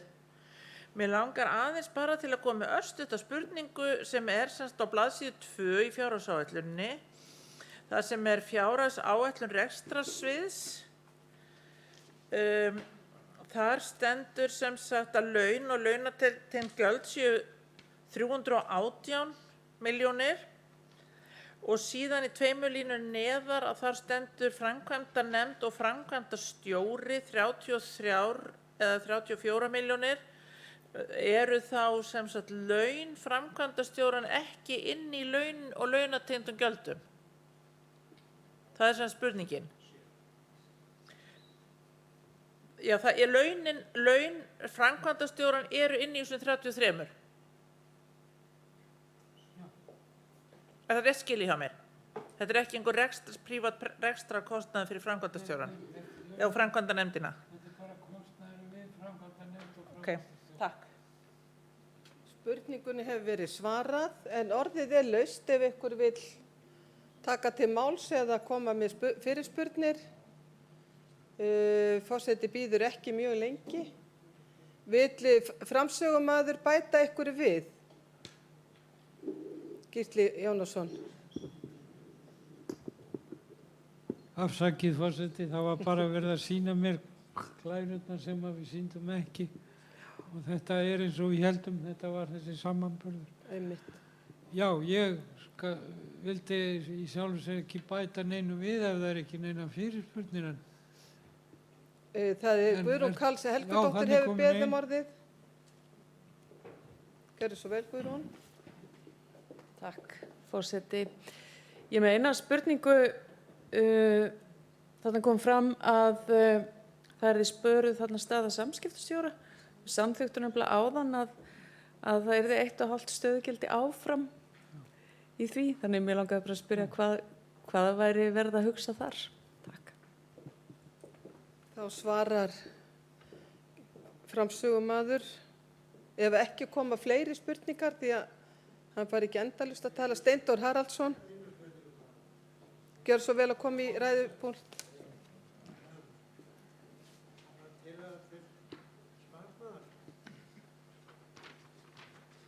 Já, ég þakka Gísla fyrir þessa yfirferð.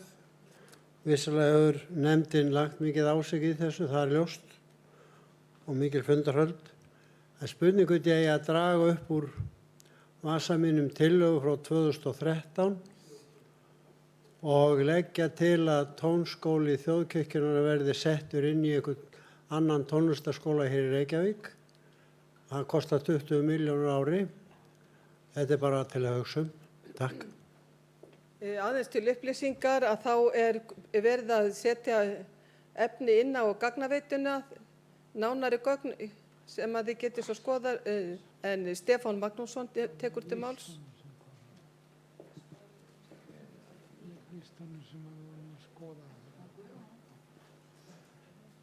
Forseti, aðeins varðandi fasteignamálin. Hafi ég tekið rétt eftir þá voru tekjurnar einhvers staðar í kringum 80 milljónir og rekstrarkostnaðar fasteigna einhvers staðar 227 milljónir, svona afrúnaða tölur. Það segir okkur það að við eigum dálítið langt í land með að ná einhverjum balans þarna. Og við hljótum að stefna því tiltölulega hratt, og jafnvel mjög hratt, að ná þessu jafnvægi til að vera ekki ár eftir ár með þennan stóra mínus á fasteignahliðinni. Svona almennt séð myndi maður ætla að sko fasteignin sem kirkjan á svona almennt séð ættu að standa undir sér.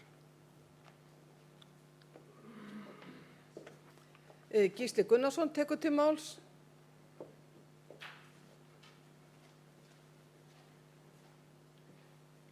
Forseti, aðeins varðandi athugasemdir Stefáns, að þá verðum við að minna á það að við þurfum að halda til sögunni. Og það var allhá upphæð samkvæmt lögum sem rann í kirkjumálasjóð út af pressetrúnum. Og þegar ég lét reikna þá uppæð bara fyrir svona, nokkrum árum, þá voru það 140 milljónir sem runnu frá ríkinu í kirkjumálasjóð til þess að standa undir pressetrúnum. Þannig að við megum ekki fara allt í hann að hugsa þannig að þarna þurfum við að taka þá peninga alla í eitthvað annað. En á þessum tíma hefur pressetrúnum fækkað mikið og enn að fækka og leigan hefur svo sem verið að hækka. Þannig að það meiri balans í því en var. En þarna verðum við líka að gæta að þarna Skálholt inni. Og það stendur þarna, það ekki fasteignir í útleigu. Það ætti kannski ekki að standa þannig. Og stór hluti af þessu Skálholt. Og Skálholt hefur okkur verið bara mjög kostnaðarsamur staður bara, alltaf hafi ekki verið áratugi. Það alltaf ótrúlegt magna peningum sem þarf að fara í viðhald eigna í Skálholti. Núna í kirkjunni, áður í skólan og það virðist alltaf koma einhvað ný viðhaldsverkefni upp í Skálholti. Þannig að ég bara minna á það að þetta ekki bara þessi fáu pressetur sem eru eftir sem eru að skapa þennan halla. Takk.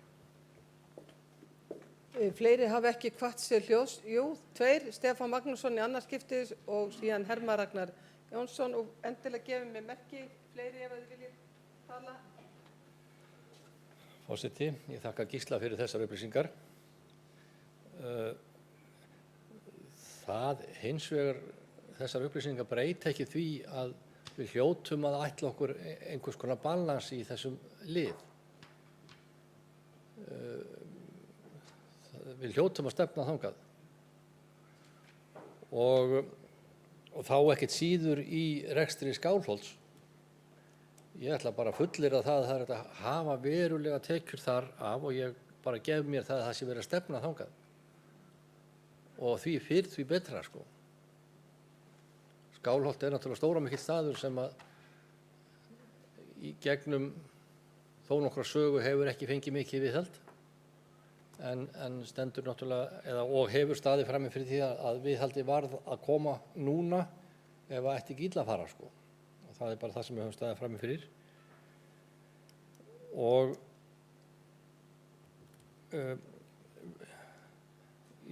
við getum ekki ætlast til að það sé einhver framtíðarmúsík að vera með 20 og 100 milljóna króna halla á þessum lið. Heldur hljótum við að ætla að tækla málið þannig að það náist svona jafnvægi, jafnvel þrátt fyrir þá söguskýringu sem Gísli kom með og ég kannast vel við. Til máls tekur Hermann Ragnar Jónsson og síðan Axel Arnarsson Njarðvík og síðan fer ég svona að loka mælendaskrá.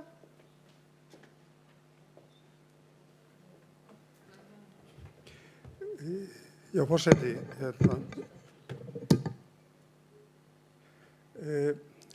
enginn af þeim sem komið í pontu hingað til hafa nefnt þá fjárventur sem að enn til staðar og það einhverjar 175 milljónir.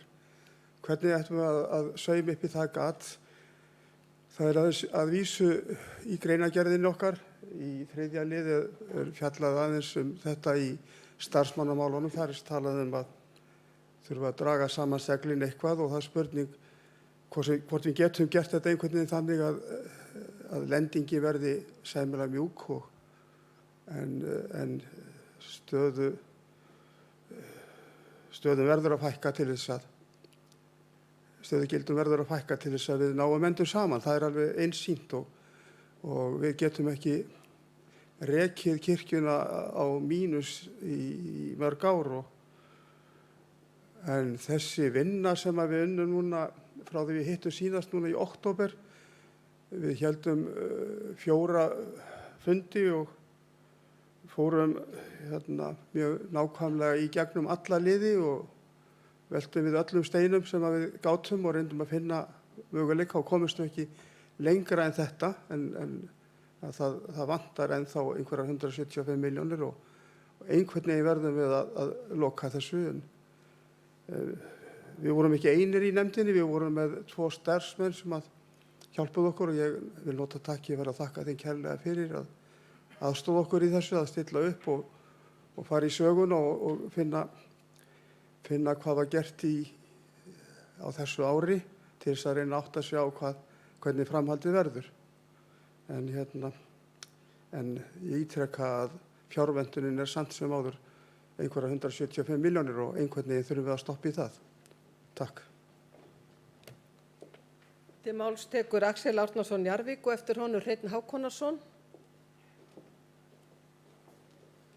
Forseti, það tvennt sem ég langaði að vekja athygli á og það í takt við það sem Gísli Gunnarsson nefndi og Stefán tók svo sem undir til þess að menn hafi réttar tölur á bakvið eins og fasteignasviðið, að hvort það var ekki rétt að svona meðan við erum að vinna okkur í gegnum þennan stappa að setja hlunnindi þar svona 100 milljónir viðbót sem sagt hlunnindi úr kirkjujarðarsamkomulags ígildinu, kirkjumálasjóði, til þess að menn átti sig á því hvað við erum að tala í raun og veru, þau erum að tala halla á fasteignunum og gera það sjálfbært.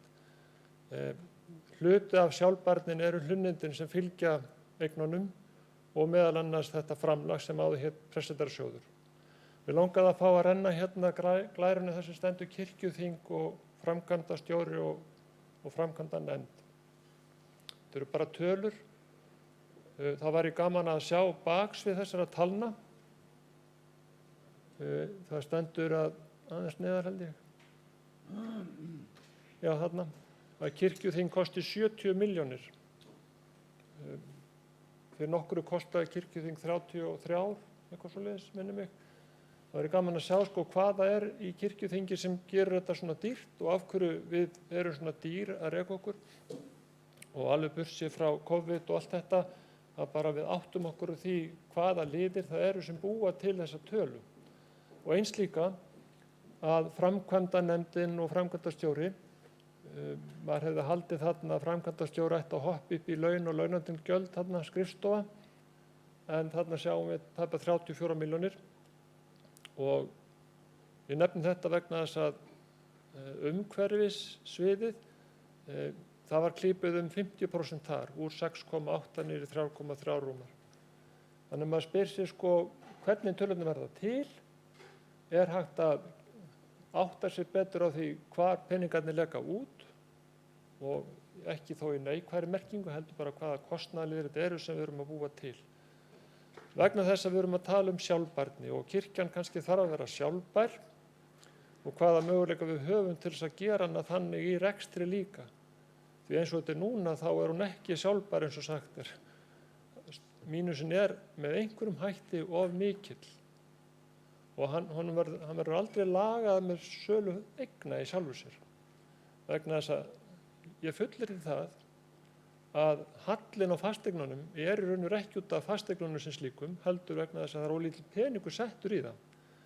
Peningur sem ætti með réttu að vera þar út af þessari sögu sem ýtt út á borðinu en inn á borðinu þegar talað jöfnunarsjóð. Bara til þess að átta okkur á því hvaða kaflar það eru sem halda og hverjum ýtt til hliðar. Prestssetrasjóður í kirkjumálasjóði alveg lógísk rétt peningapúlja alveg eins og jöfnunarsjóðs ígildið. En þarna fær það ekki að njóta sín. Heldur það bara sagt, það halli á fasteignunum og þess vegna þarf að fækka þeim og selja þær, en við gleymum því að það eru hlunnindi sem fylgja þessum eignum, töluverð hlunnindi sem fólust í Prestssetrasjóði. Takk. Til máls tekur Hreinn Hákonarson og ef það ekki fleiri sem gefa merki núna bara 1, 2 og 3 þá Einar þá næstur. Forseti, örfá orð. Ég áður nefnt það að við höfum haft náðuga daga, gengið að tekjum vísum og allt hefur verið í lukkunnar velstandi. En nú eru þrengingar og það ný staða og í ljósi hennar þá er það mál sem við ræddum hér í dag og er ólokið, mál nr. 22, enn mikilvægara en áður. Það er að segja máli sem snýst að hugsa þjónustuna í kirkjunni upp á nýtt og endurskipuleggja. Það er það sem þarf að gera í ljósi þeirra tekna sem við fáum í gegnum kirkjujarðarsamkomulagið og viðbótarsamninginn sem við vitum nú ekki enn hvað verður á þessu ári fyrir en eins og formaður fjárhagsnefndar sagði í byrjun desember kemur það í ljós hvað það er mikið. En það er náttúrulega, það er mjólkurkýrin. Nú, eftir standa 170 milljónir sem mun ekkert hverfa og við verðum að taka á þeim vanda að skera einhver staða niður. En allt þetta ætti að kenna okkur það að standa saman. Ég held að þessar þrengingar ætti að gera það. Að menn eins og heitir bara snúi bökum saman. Til máls tekur Einar Már Sigurðarson og eftir honum framsögumaður.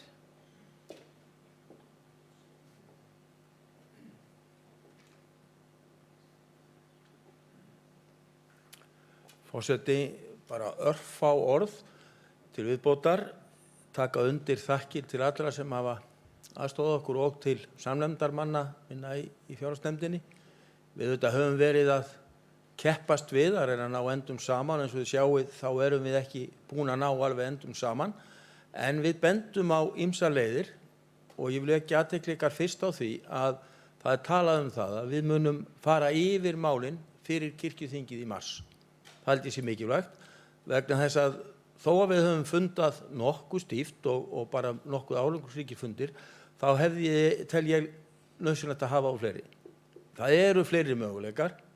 Auðvitað erum við bundin af ýmsum samningum og svo framvegis og við þurfum að eiga tíma til þess að geta skoða þá og farið yfir, er einhver möguleiki á að breyta eða fara út úr og svo framvegis. En það er líka annað sem ég ætla að vekja athygli ykkar á og það kemur kannski skýrar fram undir 15. máli.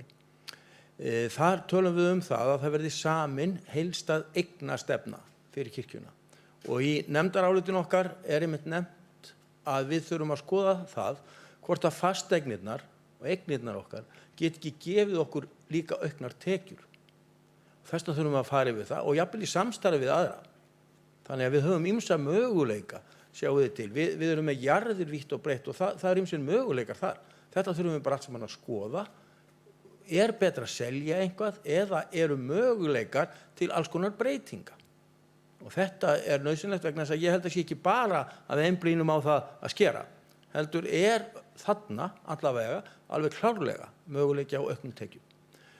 Síðan vil ég bara taka undir með síðasta ræðumanni. Snúum bökum saman og sínum árangur. Þá tekur formaður fjárhagsnefndar og framsögumaður til máls Gísli Jónasson. Já, forseti, ég vil nú bara taka undir þessi síðustu orð og Einar sagði nú eitthvað því sem ég ætlaði að draga hér fram með mitt. En það er hér, ég nótaraði hjá mér ýmislegt, en það er kannski rétt að upplýsa það að þegar við vorum að fara í gegnum þessa ýmsu liði, þá var það nú orðið hálfgert máltæki setja þetta á tossalistan. Það er að segja, við skrifuðum upp lista yfir ýmsa hluti sem að við töldum að þyrfti frekari skoðunar við, af því að hér var nú til dæmis nefndur tónskólinn. Tónskólinn fór á tossalistan og fleiri atriði sem að við svona töldum að þyrfti að skoða hvort það væri hægt að gera öðruvísi, hagræða og annað. Og hér var líka nefnt ákveðnir samningar sem við erum kannski bundin af, en spurningin er eiga þeirra endurnýjast eða endurskoðast. Við vorum, held ég, nokkur samviskusamlega að reyna að velta við öllum steinum. Þannig að þessi tossalisti er nú örugglega með orðið tölvöld mörgum atriðum og þá líka þetta sem að hér var nefnt sem að ég held að sé mjög mikilvægt og við höfum ekki staðið okkur nógu vel í og það er einmitt þetta að finna leiðir til þess að fá meiri tekjur af eignunum okkar, jörðunum okkar og svo framvegis.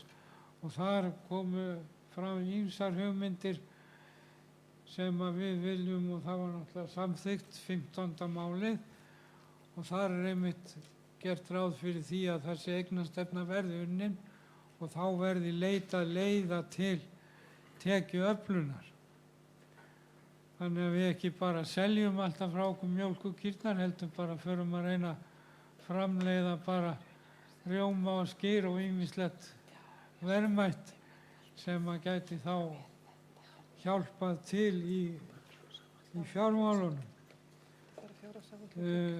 Þannig að sölu vildum nú helst halda í lágmarki, en ég held að það sé nú samt augljóst að til þess að halda sjón næsta ár þá verðum við að fara í einhverjar af þeim sölum sem að samþykktar voru hér áðan. En það við megum náttúrulega aldrei setja neitt á brunaútsölu, við verðum að leita leiða.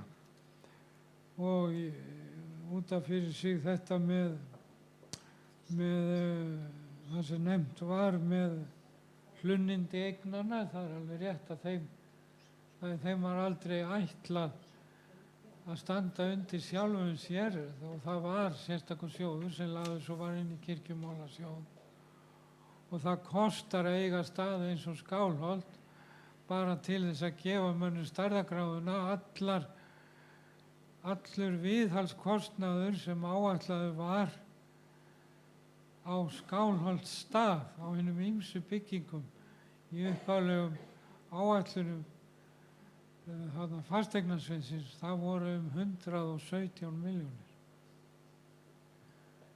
Það að vísu verður skorið niður að sjálfsögðu, en þessar 75 milljónir getum við ekki hreyft við því að þær eru samningsbundnar náttúrulega í verktaka og annað. Nú, en hér var eitthvað nefnt fleira.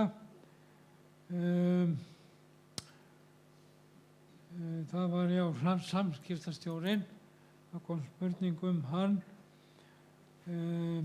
Ég held að þetta blað, akkurat þetta atriði falli undir það sem að við sögðum að við verðum að sjá heildar skipulagið á Biskupsstofu, og í mars þá verðum við endanlega að raða upp kostnaðarliðunum. Þannig að þetta var náttúrulega bara á þessu stigi þegar var verið að vinna þetta. Það var náttúrulega áður en að við vorum búin að fá líka afgreiðsluna á málinu í dag, sko. En nú vitum við það var afgreitt að það ætti að vera 1,5 stöðgildi, þannig að þá er vilji kirkjuþings kominn fram. Nú, það var líka vilji kirkjuþings sem að við erum að framfylgja með þeim áætlunum sem unnar voru fyrir annars vegar framkvæmdanefndina og það sem að starfi hennar tengist, og svo hins vegar kirkjuþinginu, og undir þeim lið eru náttúrulega allar nefndir kirkjuþings og annað starf. Við vitum auðvitað að kirkjuþing hefur verið mjög dýrt núna, til dæmis á þessu ári, margir fundir, en við erum náttúrulega vona að við séum að fara inn í eðlilegra ástand og þá sé hægt að vinna kannski þann kostnað eitthvað niður. En við verðum líka hins vegar að muna það að við afgreiddum málin þannig að það er óheimilt að greiða nokkuð sem ekki er í fjárhagsáætlun, og þess vegna þýðir ekkert fyrir okkur að setja fram óraunhæfa áætlun bara til að fá fallegri tölur á Excel-skjali, og svo værum við strand á miðju ári að því að peningarnir eru búnir. Þannig að við höfum verið að reyna að vinna þetta svona eins raunhæft og framast er unnt, og þar ég vil nú taka undir þakkir meðnefndarmannanna til starfsmannanna sem hafa unnið með okkur, og náttúrulega hefðum við aldrei sem nefnd geta unnið þetta ein og sér. Þetta er bara samstarfsverkefni margra aðila, en ég get þó sagt ykkur það að svona í grófum fyrstu áætlunum, að því að við fórum yfir mannahaldsstöðuna bara eins og hún er, og hverjir er að hætta og hvað er í spilunum og annað. Af því að við vitum það líka þegar einhver hættir eða er sagt upp störfum eða hvernig sem það er, að það kemur ekki sparnað þegar í stað.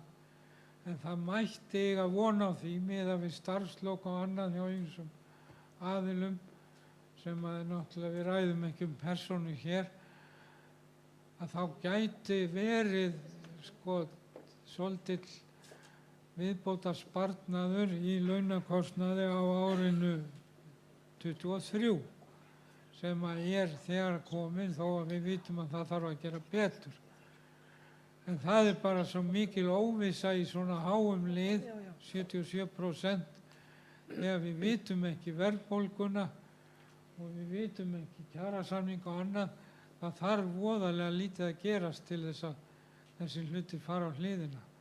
Og þess vegna er afskaplega brýnt, eins og við marga áréttað hér, að vinna út frá 22. málinu, hvernig svo sem nefndin verður valin, að hún vinnist vel og hratt þannig að við fáum raunhæfar áætlanir sem eru stiltar saman við tekjurnar sem við höfum. Ég held nú að ég hef allavega ekki skrifað neitt hér meira sem að... Já, þetta sé ekki bara framkomið og þá er umræðu lokið annað mál og ber ég þá þessa þingsályktun fjármál kirkjunnar upp, kirkjuþing 2021-2022 samþykki fjárhagsáætlun kirkjunnar fyrir árið 2022 og nefndarálitið er á þingskjali 68. Þeir sem geta samþykkt þessa þingsályktunartillögu gjör svo vel gefa merki. Takk fyrir, einhver á móti, að samþykkt samhljóða. Þá er dagskrá þessa fundar tæmd. Það er kvöldverður hér klukkan 7. Nefndirnar hafa tíma til þess að byrja að vinna. Síðan leggur forseti til að við byrjum ekki fyrir klukkan 10 að þetta er orðið langur dagur, þannig að nefndirnar hafa þá klukkutíma í fyrramáli til þess að klára ef þær treysta sér ekki til þess að klára í kvöld. Þannig að þessu 7. fundi er þá slitið. 10 fyrramálið.